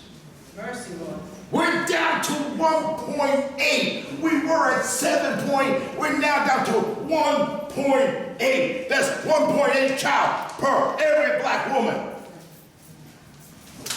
You know my. Jesus. If we look closely, only 12 states out of 50, plus the District of Columbus, whose total fertility rate is 1.8, have a total fertility rate of above replacement level 2.1. That's above replacement level, all right? The states with the lowest total fertility rate for Black American women are Wyoming, California, New York, 1.5. I'm talking about total now. 1.5, Connecticut, 1.5, West Virginia, 1.5, Rhode Island, 1.5, Montana, 1.6, New Mexico, 1.6. In addition to the above, there are 8 states plus the District of Columbia, that currently have no gestational limits on abortion. Those states are Alaska, Colorado, New Hampshire, New Jersey, New Mexico, New York, Oregon, Vermont. And again, you have to add the District of Columbia, where according to Black demographics, Black Americans make up 49% of the population to the list. So, according to the Population Review Bureau, which is dedicated to informing people around the world about the population, health, and environment, long periods of low fertility rate have an irreversible consequence. What is this about an irreversible? In other words, no matter what you do, you can't reverse it. In 169 years, the total Black fertility rate dropped 77%. At this rate, by 2050, the total Black fertility rate will have dropped to 1.3 or lower and face irreversibility. Margaret Sanger wins. Cecil Moore was right. Planned Parenthood's plan is replete with everything to help the Negroes commit racial suicide. Reverend, can you put that back one more time? Sure.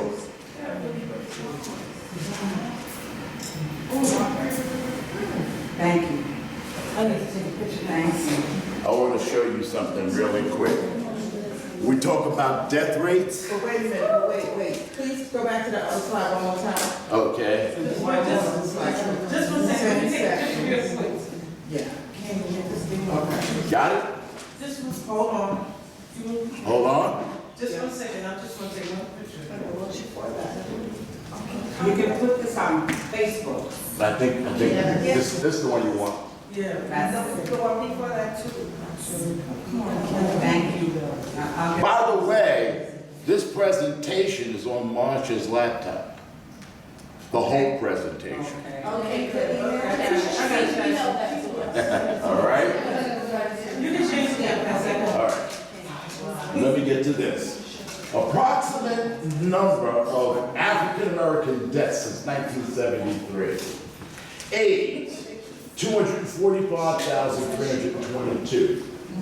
Violent crimes, 354,392. Accidents, 447,803. Cancer, 2,568,040. Heart disease, 2,715,416.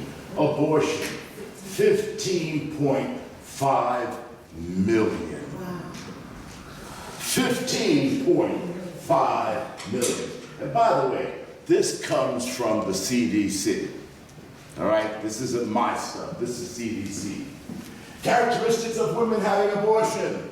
Being the Center of Disease Control and Prevention, last updated November 2015. In other words, the numbers are far higher now. Black non-Hispanic women have the highest abortion rate. Black women abortion ratios has reached 440 abortions per 100 live birth. It's higher now. While non-Hispanic white women abortion ratio are 124 abortions per 1,000 live births. The U.S. Department of Health and Human Services Center for Disease Control and Prevention, National Center for Health Statistics, National Vital Statistic System published July 2016. The reason why I say all of that, just to show you I'm not just pulling it out of my ear, okay? In total, in 2014, a total of 303,844 blacks died in the United States. That same year, an estimated 954,000 abortions took place in the United States. Do you see that? 303,844 blacks died in the United States, but 954,000 were aborted. If 36% were performed on black women, that means 343,440 black babies were aborted. In other words, more blacks are killed by abortion each year in the United States than by all other causes combined. If you add up the populations of New York City, Los Angeles, and Chicago, you come out to 9,000. What did I say the abortion rate is? 15.5 million. In other words, more people are aborted, more black people are aborted than the population of those three states. I'm just going to finish this one slide and then I didn't question you do it. Words of wisdom. How can the dream survive if we murder the children? Every aborted baby is like a slave in the womb of her mother. The mother decides his or her fate. That's my presentation.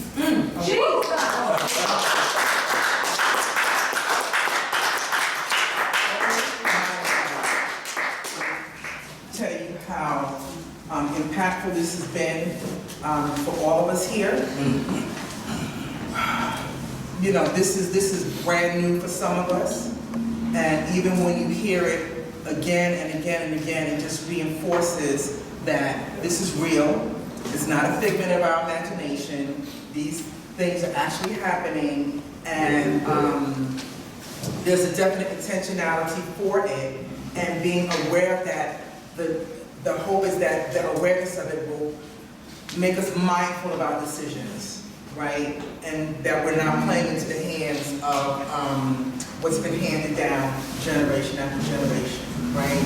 So thank you again. Thank you so much. So in conclusion, we have there's another event here at 2 o'clock. So we have to sort of wrap it up within, I'd say, the next 15, 20 minutes. So are there any questions? You're not finished yet, so please come back. Any questions for Pastor James? I have a question. Yes. I know there probably is statistics on, we're talking about the demographics of who getting abortion and who getting more, what age group. Yeah, they're full, go to the CDC website, all right? They have a full breakdown by age, by location, all right? They have a full breakdown, so you can easily, that's why I said, I really want you guys to do the homework, okay? I presented a lot to you, and I gave you the landing spot on most of it, where you can find it for yourself. But I don't want you walking out here and saying, well, he said this and he said that. I want you to be Bereans. All right? I want you to be Bereans. Just like when Paul said he got there before the Bereans and he laid the word out and they said, okay, Brother Paul, listen, that's cool. We're going to have to go and look at this for ourselves. All right? I want you to do that. I tell people that I teach the word of God to.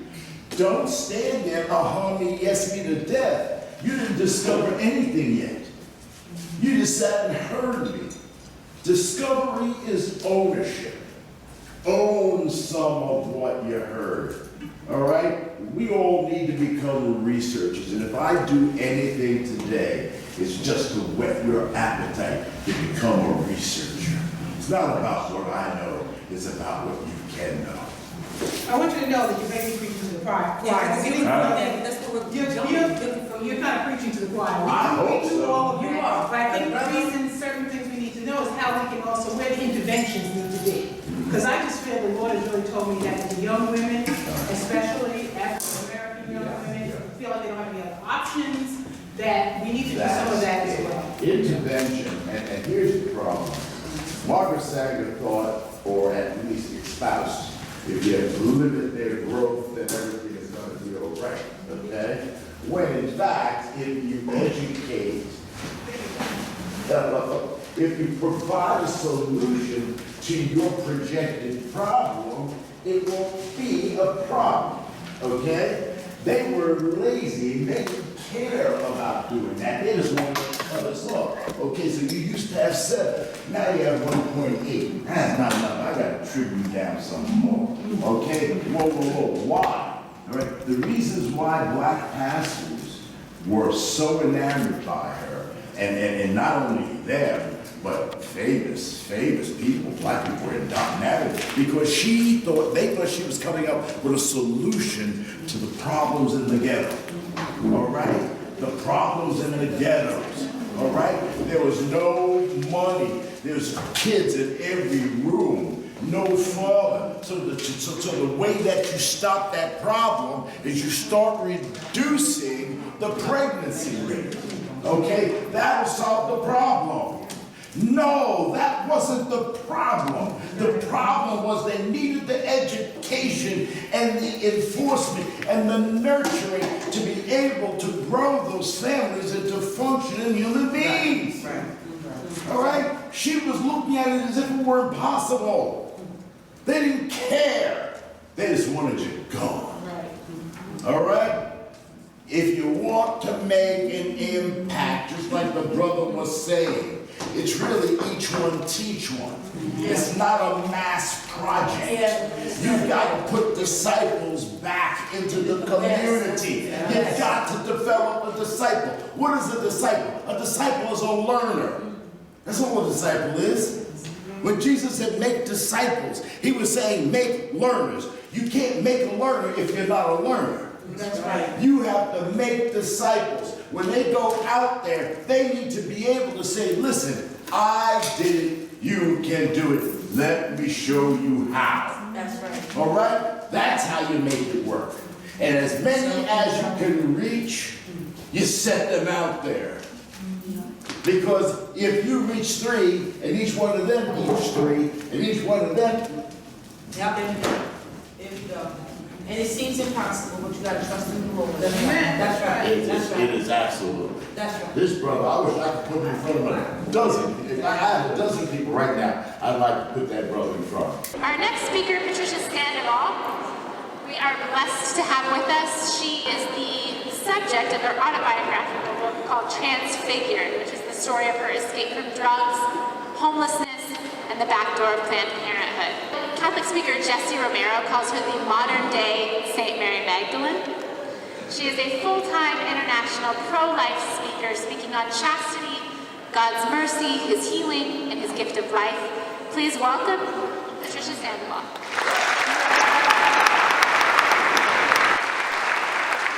Thank you so much. I would love to start with a prayer to our Blessed Mother, since my life is dedicated to her and this pro-life ministry is dedicated to her. In the name of the Father, and the Son, and the Holy Spirit. Amen.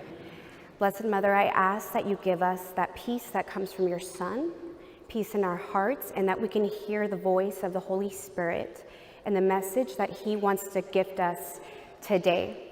Saint Jose Sanchez de Rio, pray for us.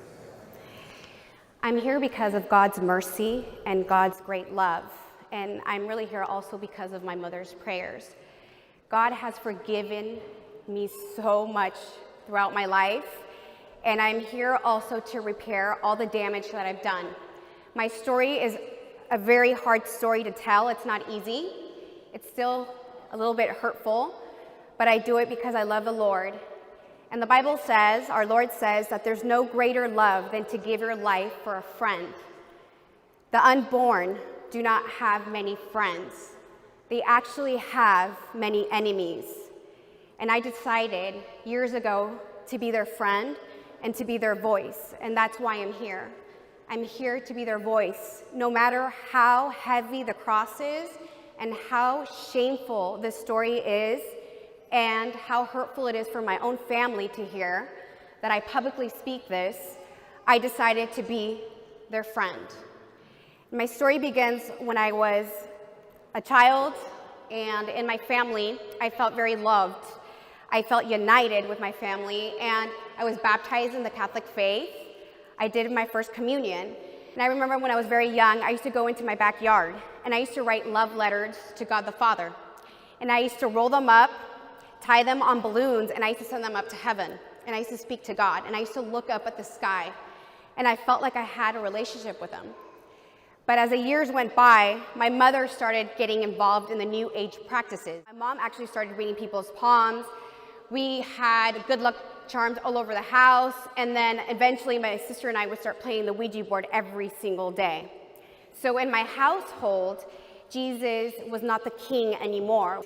But we actually had Satan living in our household, and we were just ignorant. We didn't know that we had Satan there. We got into pretty heavy stuff. My mom would teach us how to line up our chakras and awaken the serpent inside of us when I was about 10 years old.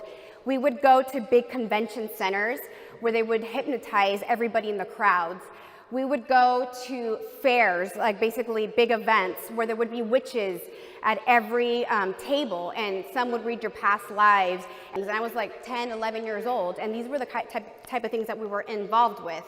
And eventually the family just started falling apart, and my parents divorced. But when I was 12 years old, I remember that Planned Parenthood came into my school. I asked my mother, I said, Mom, is it okay if you sign this permission slip, because we're gonna have a course on sexuality, and Planned Parenthood is coming to my school tomorrow. And she thought it was great. In the Mexican culture, I was born in California, and my parents are from Mexico. It's kind of like a taboo to talk about sex, kind of like a no-no. It's kind of like a sin, very shameful. So my mom thought it was amazing that these people that are educators, were coming into our classroom and teaching us about sex, and we're 12 years old. And I remember that morning when we got into class, on our desk, there were bananas and condoms. And they said, okay, kids, 90% of people do not know how to apply a condom properly. So we're gonna show you guys how to properly apply a condom on these bananas. And I'd never thought of the man's genital parts. I've never even thought about sex. And they started teaching us all these things, and they talked about birth control. Okay, birth control prevents STDs, and birth control prevents pregnancies. And they made safe sex sound like it was amazing, like it protected you, like it was the solution. And they talked about protecting your genital area, but they never talked about protecting your heart. They never talked about love or purity. I didn't even know what purity was. I didn't know that my virginity was a treasure. I didn't hear from it from my parents. I didn't know that I was supposed to wait until I arrived at the altar. I had no idea about these things. And I remember that they talked about masturbation, and they said, you know, children, we actually recommend masturbation because it's healthy. It takes away anxiety. It gives you emotional balance, and we prefer that you guys start masturbating now because we don't want you guys to have sex with different types of partners, you know, get an STD or something. We prefer that you guys start masturbating, and they perverted our minds. But I thought that this was truth. I thought that they were teaching, their teachings was truth. And I remember when I walked out of that course, I thought, wow, okay, so the day that I lose my virginity, the only thing I have to practice is safe sex, and I've got it made. This sounds so easy. And things were really bad at home. My parents divorced, and my mother moved to Mexico, and I stayed with my father in the US, in California. But I was very angry at my mom. I felt like my mom abandoned us, and I couldn't believe that my mom left. So I became very angry, and I became very rebellious. So I was a partier. I was a worldly girl. The only thing I cared about in my heart was to look good, to have nice clothes, to be very successful, and to make a lot of money, and just to drink on weekends with my friends. And those were my values, and that's what I had in my heart. Every weekend I partied with girlfriends, and my father was just kind of out of it. My dad suffered the divorce terribly, and I was angry, and I had no discipline. I'd come home at 5, 6 in the morning. Sometimes I wouldn't come home. And I developed a horrible addiction called trichotillomania, which is a hair-pulling disease, because of the pain of not having my mother with me. And I still suffer from it sometimes. I pull my hair out. And when I was 19 years old, I walked into a nightclub, and I saw this man that was 25 years old, and I thought, he's mine, that's mine. And we started dating. He's a little bit older, and I really loved this guy. And I remember my friends told me, they said, Patricia, okay, this guy's 25 years old. He's already had sex, and you're still a virgin. You're 19 years old. You're kind of old. You're the only one out of the clique, out of our friends that haven't had sex. You know, if you really love him, I think you should give yourself to him. And that's what I thought love was about. I thought that when you really love somebody, you gave your body, you gave your whole self. I didn't know that I would end up with a broken heart. I didn't know that I was supposed to wait for true love. I didn't know that it was sacred and holy, that it was meant for marriage. I had no idea, because I didn't know who God was. So when my boyfriend and I started having sex, we practiced safe sex with a condom. 6 months into it, we had a little accident. And one day I felt very nauseous, and I took a pregnancy test at home, and one of my cousins was with me. And when I saw that test, positive, fear entered my heart. And I said, oh my gosh, my dreams, my goals, I wanted to travel. I'm a straight A student. I have the best grades in school. This is not success. Everything's gone. My life is done. And then I thought of my father, my dad. You know, he's going to kick me out of my house. And then, you know, coming from a Mexican family, all the gossip in Mexico, it's going to be horrible. And I was so scared. And when I called my boyfriend that evening, he said, I'm so happy. I'm going to protect you. Don't worry, I am with you. We will get through this. And as a woman, to hear a man say, I will protect you, I am with you. Do not worry. I'm supporting you. Wow, those words are so powerful to save a life, because men were created for greatness, and they were created to be the head, and they were created to protect the woman and protect life.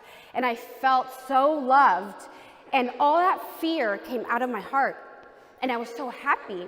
And I remember the days would roll by and my stomach started kind of stretching, and I would grab my womb and sing to my womb. And I remember that at nighttime I'd sing lullabies, and I felt like I was protecting this life that was growing inside of me. And when I was 2 months pregnant, we went to our first appointment with our doctor together for the first ultrasound. And I remember on that screen, I saw a head, I saw arms that were moving, and I saw heartbeat. I saw this heart just pounding out of the chest, and I heard the heartbeat, and I saw life forming. And I was so happy, and my boyfriend was crying of joy. But 4 months into my pregnancy, my friends came over, and they never told me, Patricia, you know, this was a mistake, you're not ready to be a mom, but hey, we're your friends, we'll support you. You know, we're with you. What they said to me was, Patricia, what are you doing? This is the worst mistake. You're not ready to be a mom. You have such good grades. You have big things that are going for you in life. Don't make this mistake, please. It's not a baby yet. It's not formed. Until, you know, you're 4 months. You have time to have an abortion before it becomes a baby. Please listen to us. And somehow, don't ask me, in my mind, I thought, wait, they're right. It's not formed yet. I have time. What am I doing? That fear came inside again. And I believe that the root of all abortion is fear. It's fear. And I thought, okay, wait, but I can't, what am I doing? And they said, you know, just make an appointment and just have an abortion and start all over. Just start all over. And I said, okay, no, they're right. I'm going to go get an abortion. But I can't tell my boyfriend the truth. You know, he's Mexican. In Mexico, they don't have abortions. They don't believe in that. That's what I thought. And I'm just going to tell him I had a miscarriage. And then this nightmare, it turned into a nightmare. It's going to be over. As soon as I decided to have an abortion, I disconnected that relationship from my womb. I stopped singing. I stopped hugging my womb. It was like this. It was dead. It was now considered a problem. And I made an appointment at a clinic in Santa Rosa, California. And I remember when I got out of my vehicle, I walked out and there was this just shadow of shame that covered me. I felt so much shame. And that's what most women feel when they're about to walk into a clinic where they're about to have an abortion. And I thought to myself, oh my goodness, I never thought that I would get pregnant. And I never thought that I would have an abortion. And I remember thinking to myself, oh my gosh, I hope nobody sees me in this parking lot. I hope nobody sees me in the lobby. You know, I was so embarrassed, and I remember looking down. And when I walked into that lobby, I thought, I'm not gonna look at anybody in the eyes. I don't wanna see anybody, I know, and I'm just gonna walk straight in. And I remember when I walked into that lobby, I couldn't but notice a bunch of Converse in sneakers, like teenagers. And when I looked up at these youngsters, there were 13, 14, 15-year-old children. There's about 20 to 25 children in there. They had their appointments to have an abortion that day. I thought, oh my goodness, what are they doing here? They're so little. And I looked into their eyes, and there were girls that were crying, and some girls were alone, and some of them had their like 14-year-old boyfriends with them. And I remember one boy had this look on his face. He was terrified. He didn't know what he was getting himself. They didn't know what abortion was. And I thought, wait, I'm 19 years old. I'm an adult. These are children. Unfortunately, in our state, these kids, a 13-year-old girl can go in and have an abortion without the parents' consent. But today, if you go to CVS and you try to get, I don't know, a Tylenol and you're 20 years old, you can't. You have to show an ID. You have to be 21 years old to buy something for a headache. But you can go get an abortion when you're 13 years old. And that's how Satan works. And I walked up to the receptionist and I said, hi, I'm Patricia Sandoval. I want to have an appointment for my abortion. She goes, okay, well, do you want your abortion here, or do you want to have it in the comfort of your own home?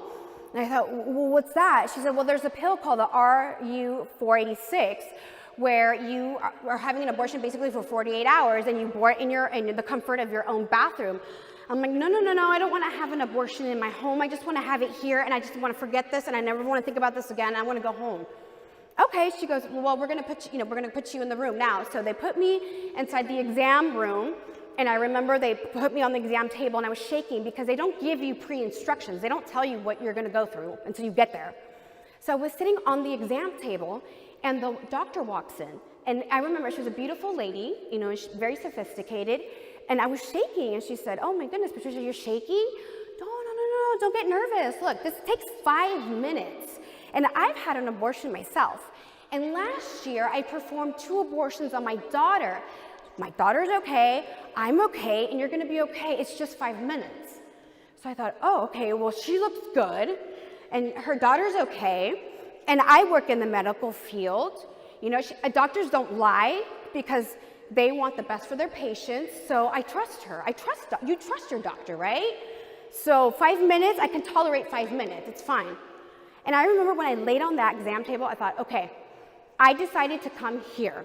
I'm not gonna cry, there's no drama, so I'm gonna block my mind, I'm gonna block myself. This is not gonna traumatize me, and so I remember I made myself get stiff like this, so I can actually survive the abortion. The only thing I remember was the vacuum sound and something being sucked out of my womb, and I felt this big emptiness inside of me. But at the same time, I thought, oh, okay, I don't have this problem anymore. Okay, I feel empty, but I don't have this problem. And when I walked out of that clinic, they said, okay, Patricia, the only thing that you're gonna feel after this abortion is maybe some cramping. No big deal, you can start your work tomorrow. That's the only post-instructions that they give you at these clinics. They never talk about post-abortion syndrome. They never told me the hellish nightmare that I was gonna live after this abortion. And they gave me a big bag of condoms so I could keep on practicing safe sex, and now a bunch of birth control pills that I'm supposed to take at the same time every day. And when I get home that evening, I call the boyfriend, and I say, my heart was, I didn't even cry. My heart was kind of like cold, and I said, guess what? I didn't feel good this morning. I went to the doctor and I had a miscarriage. And there was like this silence on the phone, and all of a sudden, I hear him weep and weep and weep. And when I heard him weep, affected by a miscarriage, and I knew I had an abortion, and I didn't even cry the abortion, I felt so guilty. I felt so guilty, and I said, don't cry. It was a pregnancy, it was nothing. It was nothing, it was just a sack of tissue. That's what they told me at the clinic. They told me it was no big deal, it was nothing. So stop crying. I felt so guilty. But after that, things were getting worse. I started having nightmares of babies crying. I started yanking my hair out more. My self-esteem was horrible. I would look at myself in the mirror and I go, oh my God, I look really ugly, I look really fat. And because I used to be very vain. I thought I was all that in a bag of chips. I was like, wow, I look good today. That was my personality, I was super vain. And then I just started seeing myself very, very distorted. And I started getting a lot of anxiety. And my boyfriend's like, what's wrong with you? Like, you're very irritable, you're always mad, and then you're always crying. Your emotional state is really like off track. And then he started getting super depressed. And he would tell me, you know what, Patricia, I'm having these horrible nightmares of a little girl saying, daddy, daddy. And then I start feeling guilty. And I say, it was not a baby, it was a pregnancy. He was suffering post-abortion syndrome, and he didn't even know he had an abortion. We always think that abortion has to do with the woman. No, it takes 2 to tango. It takes 2 for a pregnancy, so when a woman has an abortion, so does the man, even though if he knows it or not. Women suffer post-abortion syndrome, and so does the man. So we're both suffering post-abortion syndrome, we're both starting to suffer. But I said, okay, the condom didn't work, I'm gonna start taking birth control pills. So I take my little pill at the same time every day, and all of a sudden, 6 months later, I started feeling nauseous again. I didn't feel good. I thought, oh no, what's going on? So I took another pregnancy test, positive right away. I thought, wait a minute, how? If I'm being responsible, I'm practicing safe sex. How is safe sex going twice? I'm taking my pill every day at the same time. I thought, okay, It's only a month into it. It's literally nothing. It's a sack of tissue. There's no need to tell the boyfriend for what. There's no need to tell anybody. I felt the shame again. How am I going to tell my friends? I just had an abortion 6 months prior. And plus, you know what? After the first abortion, my friends really never called me anyways. They kind of left my life. And I thought, okay, I did it once. This is going to be easier. I can do it again. And this time I went to Planned Parenthood. I thought, wait, I can't go to the same clinic. I just had an abortion. They told me to practice safe sex. They're going to think I'm really irresponsible. And when I went to Planned Parenthood for the second time, the only thing I remember is sitting on the exam table, going, okay, I'm going to block myself again. I'm going to do this again. This is going to be easy. And when I heard the vacuum sound, I started hearing someone applaud me like this. And I opened my eyes, and the doctor started applauding me. She said, wow, Patricia, this is amazing. You are the best patient I've ever had during an abortion. You're like the first woman that's not even crying. You're not even kicking. Your legs aren't even moving. You're making my job easy. A lot of women faint, and they make drama. You are the #1, like, brave woman that I've ever seen during an abortion. You are so courageous, and I congratulate you because you're doing the best thing and the best choice for your life. And I mean, this sounds sick, but a lot of humans, I love to please people, and I like to hear this from the world. It really mattered to me what the world thought of me, and I felt like brave. I thought, wow, okay, I'm like the best patient during an abortion. So when I went into the recovery room in Planned Parenthood that looked like a spa, I sat in this like massage chair, and they put these slippers on me, these fluffy slippers and this fluffy robe. And the nurse came in and she gave me this like neck massage. She said, wow, Patricia, you did an amazing job, I heard, during your abortion. Here's some cookies and some tea, and they just pamper you up. And when I walked out again with another bag of free condoms, free birth control pills, so I can continue practicing safe sex. That failed twice. And then things got worse. I wanted to kill myself. I felt so empty inside. I thought, wait, okay, what's the point of life? I felt like there was misery. I couldn't stand looking at myself. My boyfriend would try to hold my hand, and it would gross me out. I didn't want anybody to see me with him in public. And he's like, what's wrong, Patricia? You don't love me anymore, huh? And what's going on with you? And you're changing. You're not the same girl. You were always happy. You were always laughing. That party girl that liked to go dancing and made jokes. You're always crying. You're depressed. You're anxious. And then I started getting very anorexic. I just thought I was tremendously overweight, and I wouldn't eat. And I just looked at myself so distorted. And I was living a nightmare. There was time that night where I just felt like walking into my kitchen and grabbing a knife and just stabbing myself. I didn't know why I felt this way. And he started feeling horrible.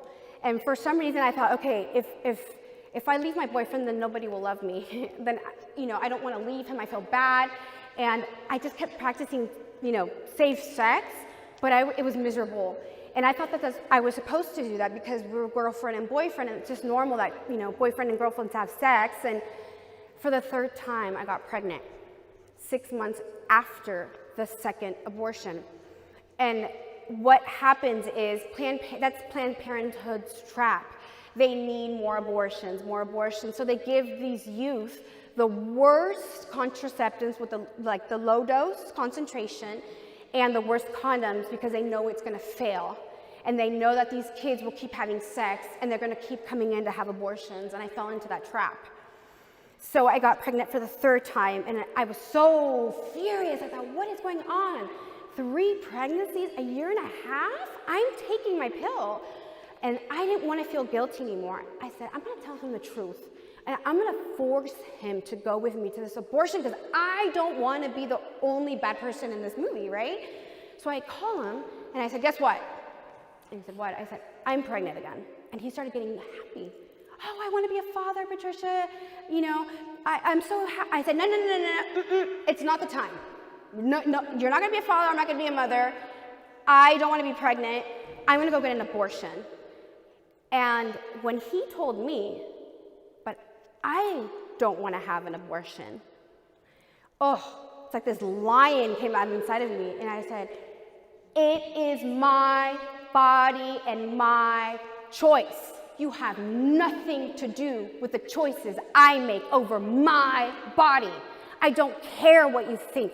And you know what? You're a selfish person because I'm gonna lose my family. I'm gonna lose my job and my career, my dreams and my goal.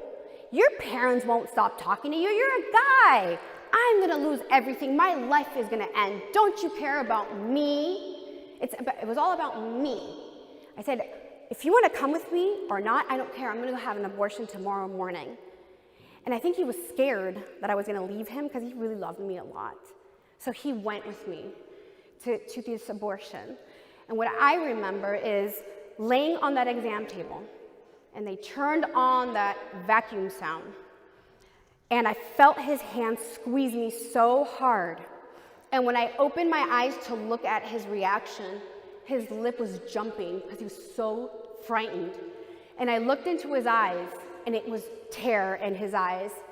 And during that abortion, the only thing that I could feel were the tears that were, his tears dropping down my face and just running down my neck because he was so affected by this abortion. He was crying in pain. He didn't want to.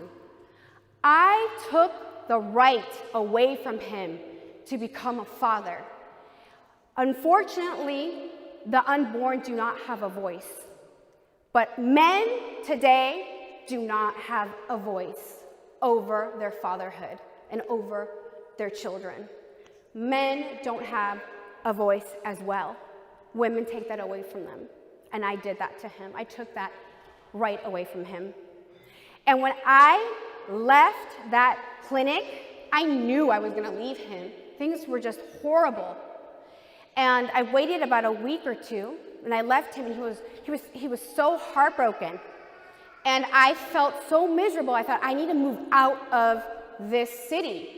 I need to start all over again. I need to forget the abortions and forget the boyfriend and everything. I need to start all over again. I tried to run from my problems. And that's when I moved to Sacramento, here nearby, Sacramento, California. And I had my own apartment, and I needed a job. And back then, when you looked for a job, you grabbed the newspaper, right? So I saw an ad in the newspaper. Planned Parenthood is desperately seeking a bilingual medical assistant. I went to this interview. I didn't have any medical assistant experience at all. The only thing I knew how to do in a medical office was answer phones. And when I went to this interview, they gave me the job with no experience. They wanted somebody desperately that spoke Spanish. The first day I went in there, I was hired on the spot. The pay was so high that it was almost double that what I was earning in Sonoma County. And when I went in there, I remember the manager took me into her office and she said, okay, Patricia, we do 50 abortions, and this, I'm talking about 1999, 50 abortions a week. We do 25 on Wednesdays and 25 on Fridays. 90% of the women are Hispanic, non-speaking English women. I thought, wait, what do you mean? Yeah, it's mostly non-speaking English women, 90%. I go, wait a minute, but they don't have abortions in Latin America and Mexico. We don't, like, Mexicans don't do that. Because, you know, that's where and she said, no, of course they do. It's the women that most abort in California are Hispanic women. And I was shocked. She said, that's why we desperately need somebody like you. So you're very pro-choice. I said, oh yeah. Actually, I've had 3 abortions myself. I believe the woman can do whatever she wants with her body. Oh, that's awesome, because those 3 abortions are gonna help us encourage women to have abortions. So today you're gonna counsel these 50 women to come in, because they're gonna come in on Wednesday and Friday, and if they don't come in for their abortions, you can actually lose your job. There is no other solution here but abortion. So you're gonna do everything in your will that they never miss their appointment. Another thing, you cannot bring photographs of your family, of your nephews and nieces and cousins here, because if a woman walks in and she sees a photograph of a family, she might freak out and walk out, and that's gonna be your fault. You never look at a woman in the eyes. You can't have a relationship with a patient, because the woman walks in and she's crying and she's really scared. So she's waiting for somebody to say, are you okay? Are you scared? You know, there's other solutions. You don't have to have an abortion. There's other options. No, there's no other options. It's abortion. And I was a little confused. And she said, you can't use the word baby, he, she, mother, or father. It, sack of tissue. You can't even use the word fetus in this place. I was still a little confused, and I remember all day, 50 women I counseled, mostly in Spanish. Every single woman, the same thing, like a broken record over and over. Patricia, my baby's gonna feel it, right? It's gonna hurt my baby. And it's like kind of like in the pit of your soul, they knew it was a baby somehow. And I said, of course it's not a baby. It's not gonna hurt, it's not a baby. It's not gonna hurt it because it's a sack of tissue. It's not gonna hurt a sack of tissue. It's not even a baby. And I would say that, and I really believe that. And I actually thought I was helping these women and these young girls, a lot of 13, 14-year-old girls. And I would tell these girls, you're 13 years old. What are you gonna do with a baby? You're gonna ruin your life and you're gonna ruin that baby's life. This is the best choice you can make. And I actually thought I was doing an act of charity, doing something great for the youth. Because I thought Planned Parenthood were heroes. I thought they were always there for me. They always gave me free contraceptive. They always called my house and never said it was them. They lied to my dad. They always mailed me my results and they never put their Planned Parenthood stamp on it. They always put a fake name. I thought they were woohoo for me. And I wanted to help. Then Wednesday came along. And when I walked in, I remember the manager was like a crazy woman looking for me. Like, where's Patricia? Where's Patricia? Before the day started. She grabs my hand. She was the rudest lady I've ever seen in my life. She puts me into her office and she closes the door. She goes, okay, so today is the day. We have a doctor not from this office. He's an abortionist that just jumps around the country in abortion clinics. Because you know why? Because if a woman has a complication after her abortion and tries to sue us, the doctor's not from our clinic. We don't have problems. So he just kind of jumped around. And today you're gonna assist him and you're gonna assist the women and the young girls that have the abortions. So the abortions can only last 5 minutes. So you're literally gonna be jumping from one room to the next room, to the next room, to the next room. Because if we waste any more time than 5 minutes, we lose money. Do you understand? And I said, yes. And she said, okay. So the most important thing here is that when we do the ultrasounds before their abortions, you never, ever let the woman see the screen. If she wants to see that ultrasound, that screen has to face the doctor, never the patient. I don't care if she cries, I don't care if she's screaming, never sees that ultrasound. And after each abortion, you never tell the mother, said mother, or the father that's in the waiting room that after their abortion, we throw their babies away in the garbage. And when she said those words, she said it so bluntly without heart, I felt something pierce my heart. I felt something awful, but I didn't want to say anything. I wanted to act strong. I wanted to act like it didn't affect me because I was so pro-choice. And I had had 3 abortions.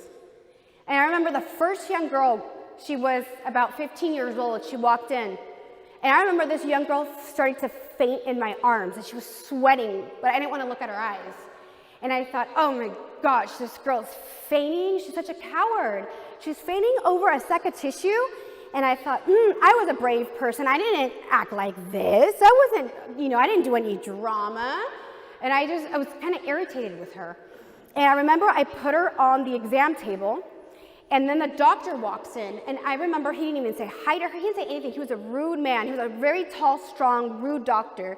And he walked in and he said, Patricia, we're starting the abortion. So I need you next to me. And I remember he took out all the instruments. And when I saw the instruments, I blocked myself out during my abortions. I didn't want to see anything. And I saw all these instruments that were sharp. And I thought, oh my goodness. And I'm just going to warn everybody, this part's a little strong, but it's very necessary to hear this. A lot of people don't tolerate it, But I ask you, for the sake of the unborn, and for the sake of these martyrs, that we listen to their martyrdom. It's so necessary because this is happening to our generation. This is happening now, and it's even worse now than back in 1999. So I remember he took out this needle, the anesthesia. It was this long. It was like the size of from my elbow to my middle finger. It was very long. And he said, all right, Patricia, this is the anesthesia. So I'm gonna inject her inside of her womb 7 times because we're gonna make the womb numb. So he's injected her 7 times inside of the womb. And I remember standing there going, oh my goodness, this is horrible, this looks horrifying. And he injected her 7 times. Then he turned on the vacuum machine, the abortion machine, 28 times stronger than a regular vacuum that you use at home. It's very powerful. And he takes out the cannula, which is the tip of that machine, and the tip of it is like a sharp knife. And he goes inside of this 15-year-old womb. And when I'm standing behind his shoulder, she starts screaming like crazy, my baby, and her legs are flying. And he's got this sharp object as she's kicking in the air inside of her womb going like this for 5 minutes. That point, I thought to myself, wait a minute. He can't see inside of her womb, and she's kicking, and he's got a knife inside of her womb, and this is a blind man's surgery. And I say this all the time. It's just as if you're about to have heart surgery. And the doctor says, hi, I'm going to perform heart surgery on you this morning, but let me just turn off the lights. I'll grab my knife, and I'll just put a handkerchief around my eyes, and I'll perform your surgery. That's abortion. That's what happens. And I thought that to myself as I was standing behind the doctor, and I said, how does he know he's getting everything out, all the cells out? How does he know he's not hurting her ovaries? Or, how does he know what he's doing inside? It actually looked so violent, it looked like he was raping her. But it is a form of rape. It is violent. So when he looked at the clock, he said, okay, it's 5 minutes. And there's this cylinder attached to the machine with some amount of blood that he took out of her womb. He said, okay, I think we have enough blood out. I think we have enough blood. Okay, it's 5 minutes. I think I'm done. I think. You got it. It's a guessing game. I think. So he turns the machine off and he says, Patricia, grab the bag from the machine. So he opens the cylinder and all the content, like everything just dumped into that bag. And I grabbed that bag and there was a nurse waiting for me at the door. And the nurse said, come with me. So she takes me down the halls of Planned Parenthood and puts me inside of this little room. And she said, close the door now. And I said, why? And she said, because the bathroom is right there, which it shouldn't be. We're going to change that. The bathroom is right there. And if that young girl gets up, and if she goes to the bathroom and she sees what we're about to see right now, then we're in big problem. We have big problems here. So after every abortion, this door's closed. So we close the door, and there's this huge Petri dish. And she said, I want you to dump that bag into the Petri dish. And I thought, oh, okay, we're going to look for this bag of cells, right? That's what we're going to look for right now. Because I just counseled this girl 2 days ago, and I told her it was a sack of tissue. When I emptied this bag out, the smell of death was so strong, it affected me. And I looked at her, and I thought, okay, I'm about to faint. Is she about to faint? And I look at her, zombie, robot. These people working in the clinics are affected by abortion. And Planned Parenthood hires young kids. So these young kids are paid well, so they would actually stay at these places to work. But everybody is zombie robotic-like. That's what I've noticed. And all of a sudden, she takes out forceps, like they're like little tweezers, and she starts digging into this Petri dish. And all of a sudden, to my surprise, she takes out a little arm with a hand like this. And she said, this is part number 1. And it was as if time stopped. Time stopped. And I can contemplate that hand. And the first thing I noticed were the fingerprints on those little fingers. And I thought, fingerprints, they identify us as unique, authentic human beings. There's nobody else like you in this world. And then I started seeing the little lines on the palm, and when she turned that little hand around, the fingernails were formed. And this girl was 3 months pregnant, and she threw it in the garbage. And then she dug around again, and then she lifted up to the light a leg. And when I saw that little foot, it had the little prints on the bottom, the little toenails. And what really hit me, what hit home, were that the skin had little hairs growing on it.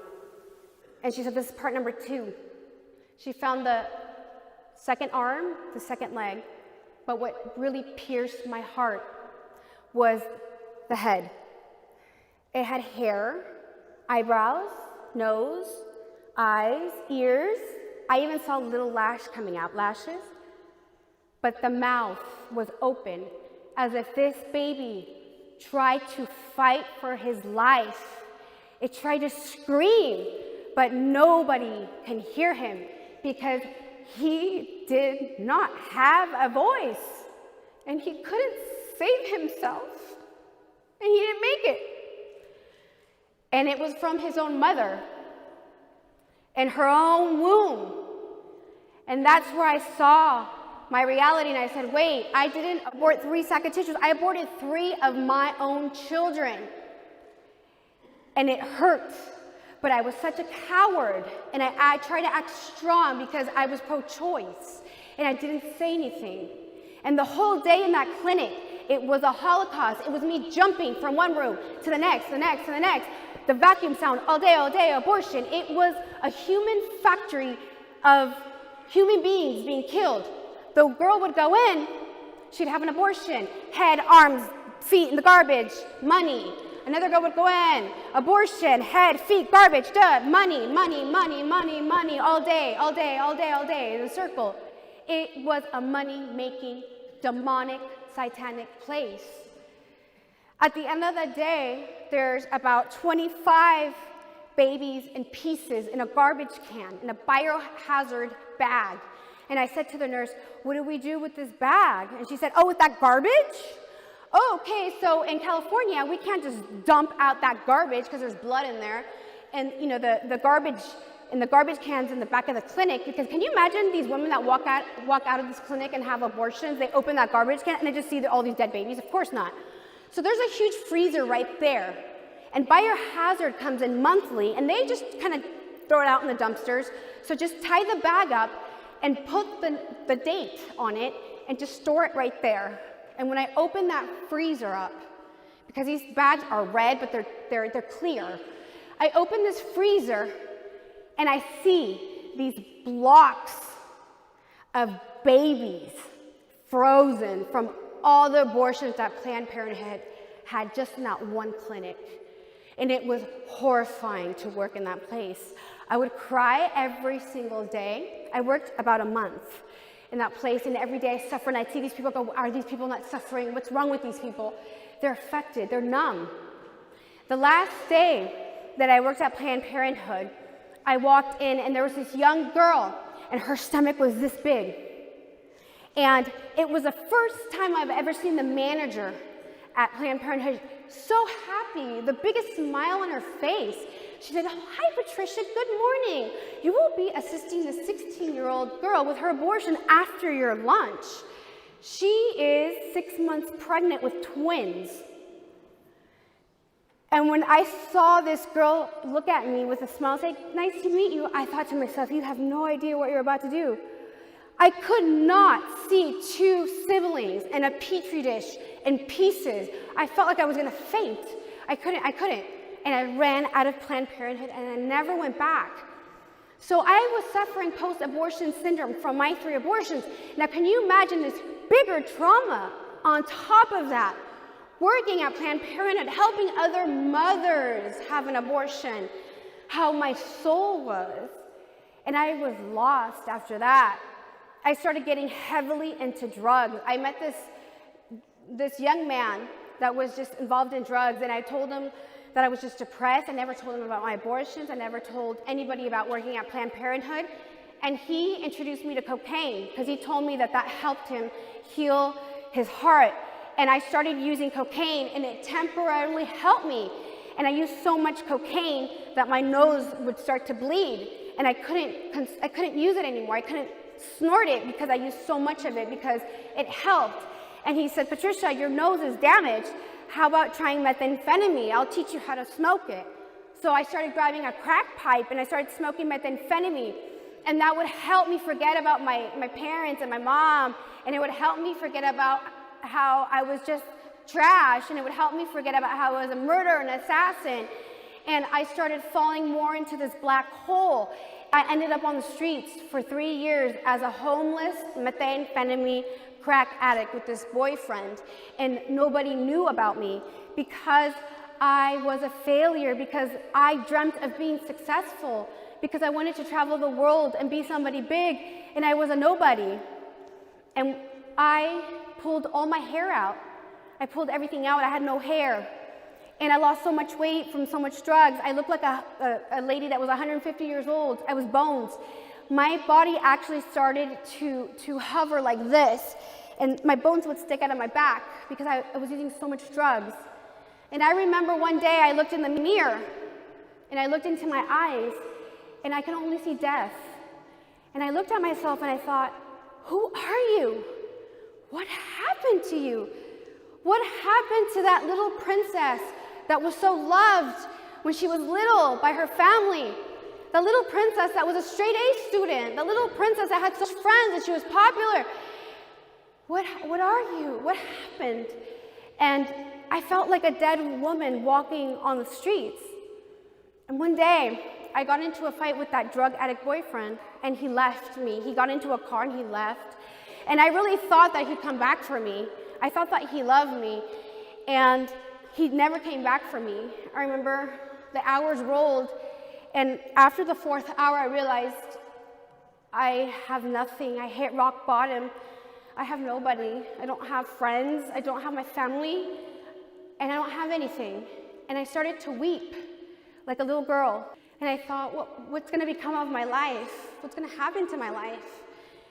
And I remember as I was weeping, for the first time in so many years, I felt the love of God the Father. I remember when I was little in my backyard, and I used to write love letters to God the Father, and I used to roll them up in a balloon and send them up to heaven. And I remember that I used to look up at the sky and I used to talk to him. And I hadn't looked up at the sky since then. I forgot about him. And then I looked up at the sky again after so many years. And I said, I don't know you, but I know you exist. And I don't have anything, and you're the only thing I have right now. I don't have drugs, I don't have my boyfriend, I don't have my family. And I ruined my life. And I want to ask for your forgiveness. And I want to thank you because you gave me a beautiful family, and you gave me so many blessings, and I destroyed my life. And please forgive me for all that I've done. And I put myself in a fetal position and I started to weep, but I felt peace. And I felt a strong hug. And when I opened my eyes to see who was hugging me, in front of me, there was a young girl with blonde hair with a name tag that said Bonnie. And her eyes were blue, just like Jesus.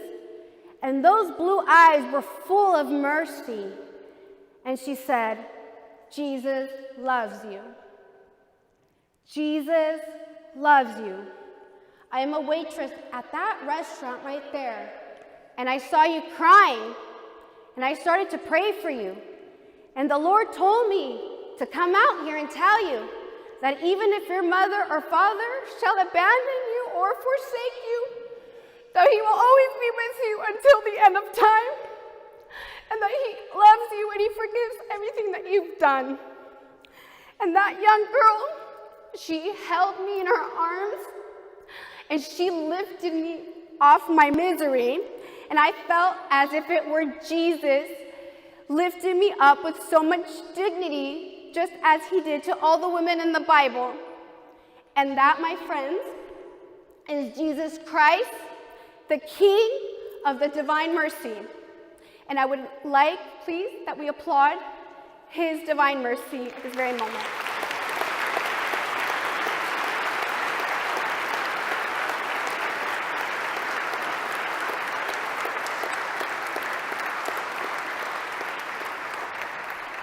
And that young girl said, I don't care where you live. If I have to drive 10 hours, if I have to drive 8 hours, I'm taking you home. Thank God, she takes me to my father's house. And I stood on my father's doorstep feeling like the biggest loser, like the trash, like I wasn't worth anything. And I remember I stood there and I had no hair and I was like this old skeleton. And I knocked on that door, and when he opened the door, I thought he was gonna get mad at me. When he opened the door, he said, nothing's wrong, everything's okay, I love you. I threw myself at his feet and I asked him to forgive me, and it was just like the prodigal son. He said, welcome home. And then my mother looked for me after that, and she took care of me. And when I went to my mother moved back, she moved to Sacramento from Mexico. 3 years that I was lost, my mom was suffering, and she went home. She went back home to the Catholic Church, and she said, I've been on my knees praying for you for 3 years in front of the Blessed Sacrament. I've been going to daily Mass every single day, offering all the Eucharist, every single sacrifice I could for you to come home. Every rosary, every chaplet of the Divine Mercies for you, Patricia. And God did this miracle for me. And that's why I say, mothers, don't ever give up. If you have a child that's lost, that's away from the Lord, that's in prison, that's in drugs, that's in darkness, God has your prayers in a special place in his heart. Mother's prayers are the most profound for God, and your prayers will be answered. If God did this miracle in my mother's life, he can easily do it in your children's life. Don't ever give up. Mother's prayers are so special. And my mother started reading the Bible, and she says, I don't care what the world thinks of you. I don't care if you have no friends, if everybody thinks you're a drug addict and you're a loser. This is what God says about you.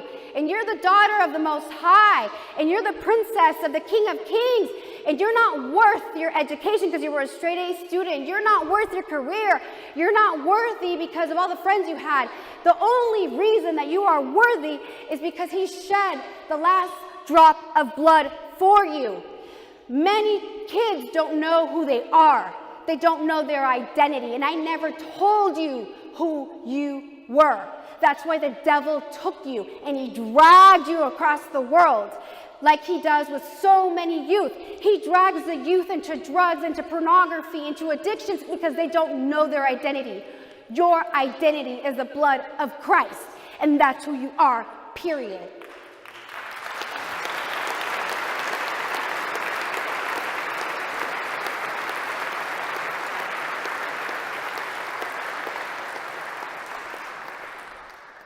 And then I started to heal, going to confession and taking the Eucharist.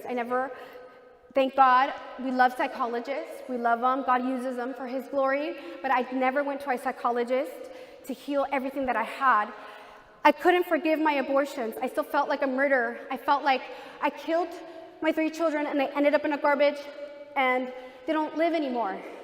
But when I went to this amazing retreat called Rachel's Vineyard, that's where I once again felt like a mother. And we have a clip that we want to show from a DVD that we have from my book Transfigured, when I lived this beautiful experience. And I hear the screen, I'm not sure if the people over here could see, but it's an amazing clip. So I had this journey with God. I had my walk with God, and I had the love of God in me, and I started to know who he was. But I never, ever thought about my abortions. I just didn't want to think about it. It's just so shameful. And I got invited to the Rachel's Vineyard retreat for post-abortion healing. And immediately I thought to myself, that's not for me. I'm healed. I've gone to confession. I've gone to a lot of healing masses, and I've gotten prayed over, and I don't need that. I'm healed. I mean, I still, even a day or two before I had signed up and registered to go to retreat, I thought, I'm not gonna go. I'm not gonna go. Somehow, miraculously, I ended up there, and I can tell you that I walked in on a Friday afternoon feeling so shameful and scared. And I did feel like an assassin. Deep, deep, deep down, I felt like, you know what? I had an abortion. I killed 3 children. And that's it. I didn't think about anything else but that. During that retreat, wow, the Lord transformed my heart. And it was such a gift to know that I am actually a mother, that I'm not a woman that just killed her 3 children and they do not exist and that's it, period. No, there's such a gift in knowing that my children are still, they're alive, because Lord is the Lord of life. He came to win victory over death, and my children are alive, and that I'm a mother, and that I will see them one day. You know, that's not the end of them. It didn't finish there. You know, there's still mercy. And I gave them a name, and I gave them dignity and honor that weekend. My first daughter, her name is Mariana, in honor of the Virgin Mary. My second is my son, and his name is Emmanuel, in honor of Jesus. And the third is Rose, in honor of the Rosary. And I made them a promise that weekend, since I ended their life and I didn't give them a chance to live here on earth, and to repair all the damage that I've done to other people, to myself, to them, that I would do everything in my will to defend life, and I would be the voice of those who have no voice. I went to Colombia for the first time, and I spoke to thousands of youth about chastity, and a couple of babies were saved on that mission trip. 6 months later, I went back, and I got to see these women that were pregnant. And then this last time I went, which was about a month ago, I actually got to hold the babies. So the Lord actually let me live the process of the birth of these babies. It was, I mean, the first child that I held, I mean, I looked at that child and I thought, wow, everything I went through, everything that happened in my life was worth this life. It was the most amazing experience. I thought to myself, you know, this child might one day be married and have children and grandchildren, and it's a whole generation that's saved. It's not just one child. I mean, you can save generations, and that's just amazing what God does. You know, Romans 8:28. The Lord can take something so tragic and so awful and just use it for His glory.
Like John Paul II says, do not settle for mediocrity. Be extraordinary. I challenge you not to be a saint, but to be a great saint. A great saint. And that's why we're here today, to mark history, to make a change in this world. Just like Brian said, we can change this world one soul at a time. I thank you so much. I thank everybody that organized this event for having me here. I'm very, very grateful to be here. And I promise, as a sister in Christ, to always pray for each and every one of you and all your family members for the rest of my life. But I also ask that you please pray for my ministry. God bless you, and let all the glory and all the applause be for the Almighty God. Thank you so much.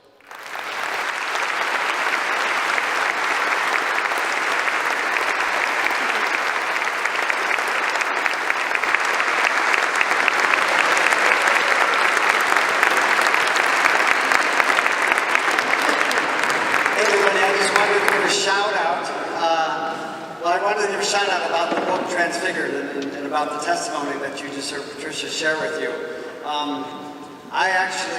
I've known Patricia for almost a year now. This is the third time that I've seen her in person. I've read the book 2 or 3 times already. And if you think that there is potential life-changing witness here by hearing her speak, there is so much more in the book to her story than what she could share with you in just 1 hour. My dear friend Christine Watkins, right here from Queen of Peace Media.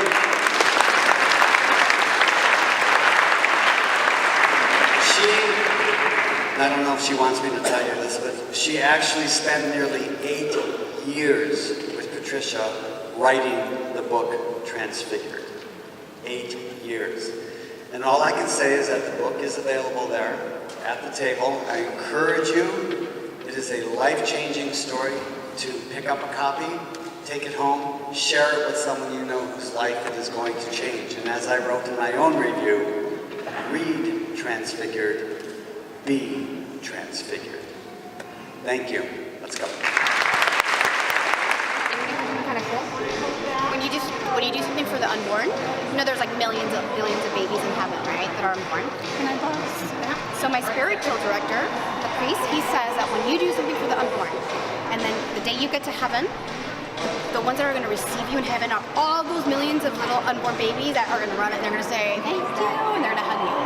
That's exactly what's going to happen to you.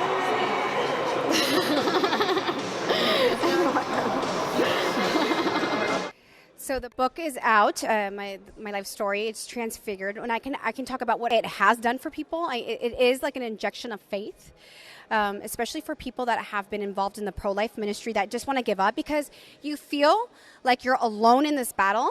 You feel like you're like the only little voice in the desert, and there's nobody fighting with you, and you just want to give up. And I've a lot of people have told me that they want to be more involved in the pro-life movement. It's really give them like this fire that they just want to set ablaze the world, just like the scripture says. It's healed many women that have had abortions. It's given a lot of people that have had no hope. It's healed a lot of youth. Also, people that were away from the church, people that actually want to start going to mass. It's done a lot of great things, and that's what it will do for many. And I think that many people can find a little part of their life in this book. Because I tell it all. I don't hold back, and it's an explosion of healing also.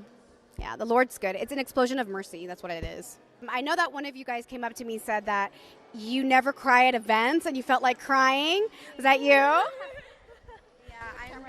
I'm kind of just always the tough one, and I was like, no, it's not hitting me. And then I saw your testimony video, and it just comes to show like how good and how all-powerful God is, and no matter what, He's always there to forgive you.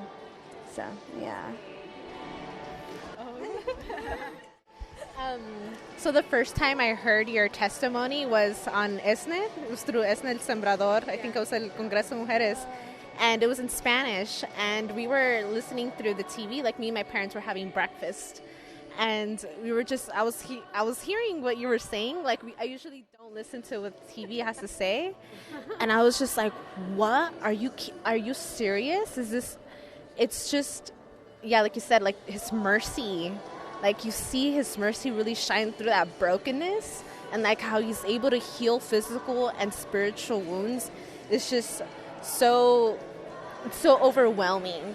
And, but like, I don't know, it's just so beautiful to even see you here and just like walk with so much grace and like confidence through Him. It's just so empowering.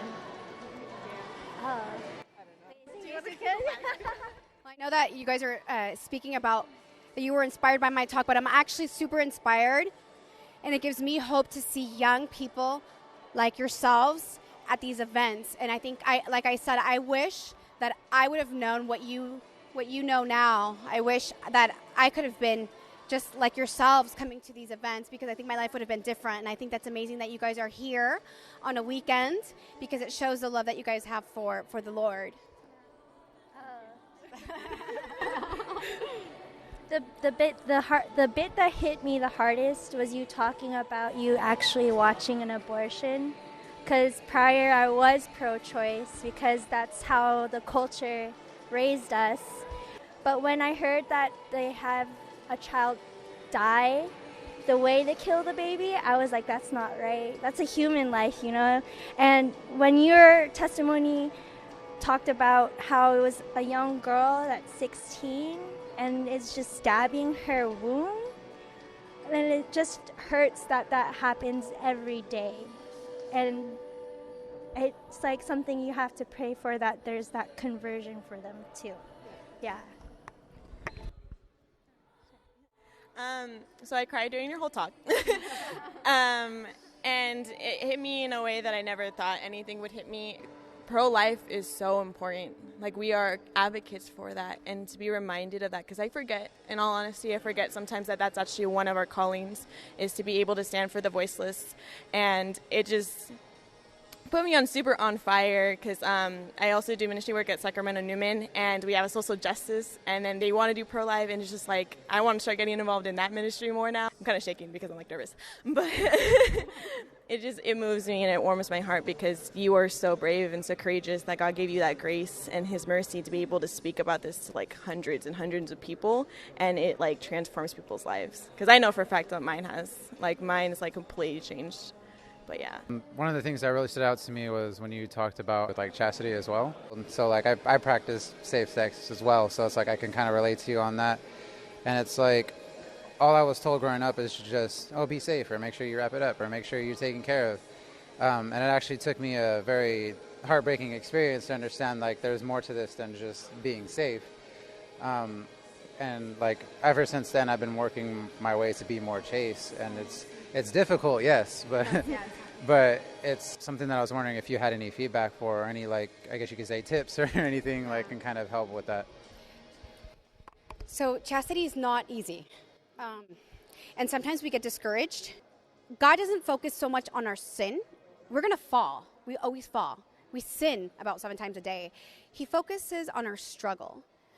Chastity is possible. It's completely possible with the sacraments, with the Eucharist. That's what gives us strength. So people see chastity as a negative, as a no. Like it's like a no-no. But chastity is actually a yes. It's actually a yes to true love. It's actually a yes to freedom.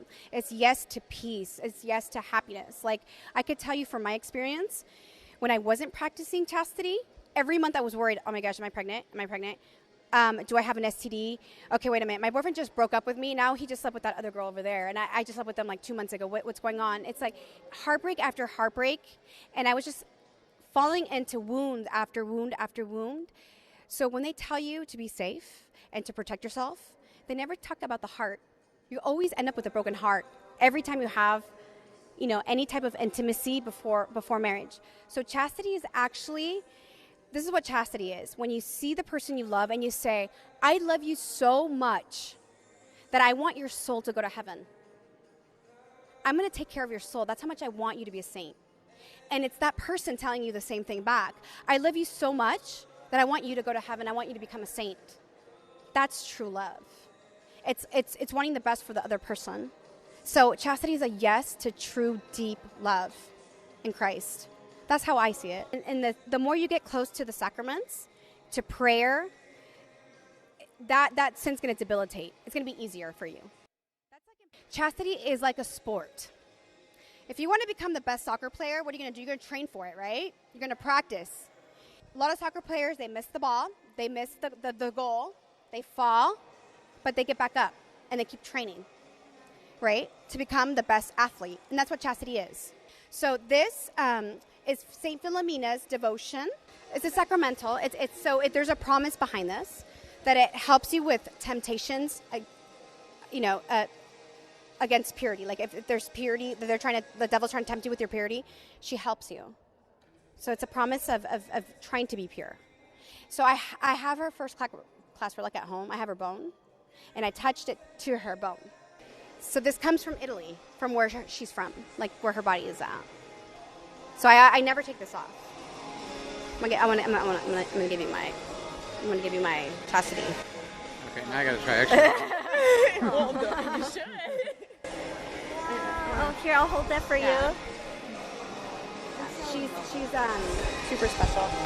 I went to confession one time, and he told me the fact that I'm struggling to be more pure is a sense of like that mindset of trying to be better. Because in the past, I would just give into it and not worry about like. God is pleased with your struggle. Just say, help me. Just tell him to help you. Don't make promises to God. Just say, help me. But he's delighted in the struggle. He's so delighted when he sees you get up. That's why confession is so amazing. He knew we were going to mess up all the time. That's why he gave us confession. Yeah. That is such a beautiful moment.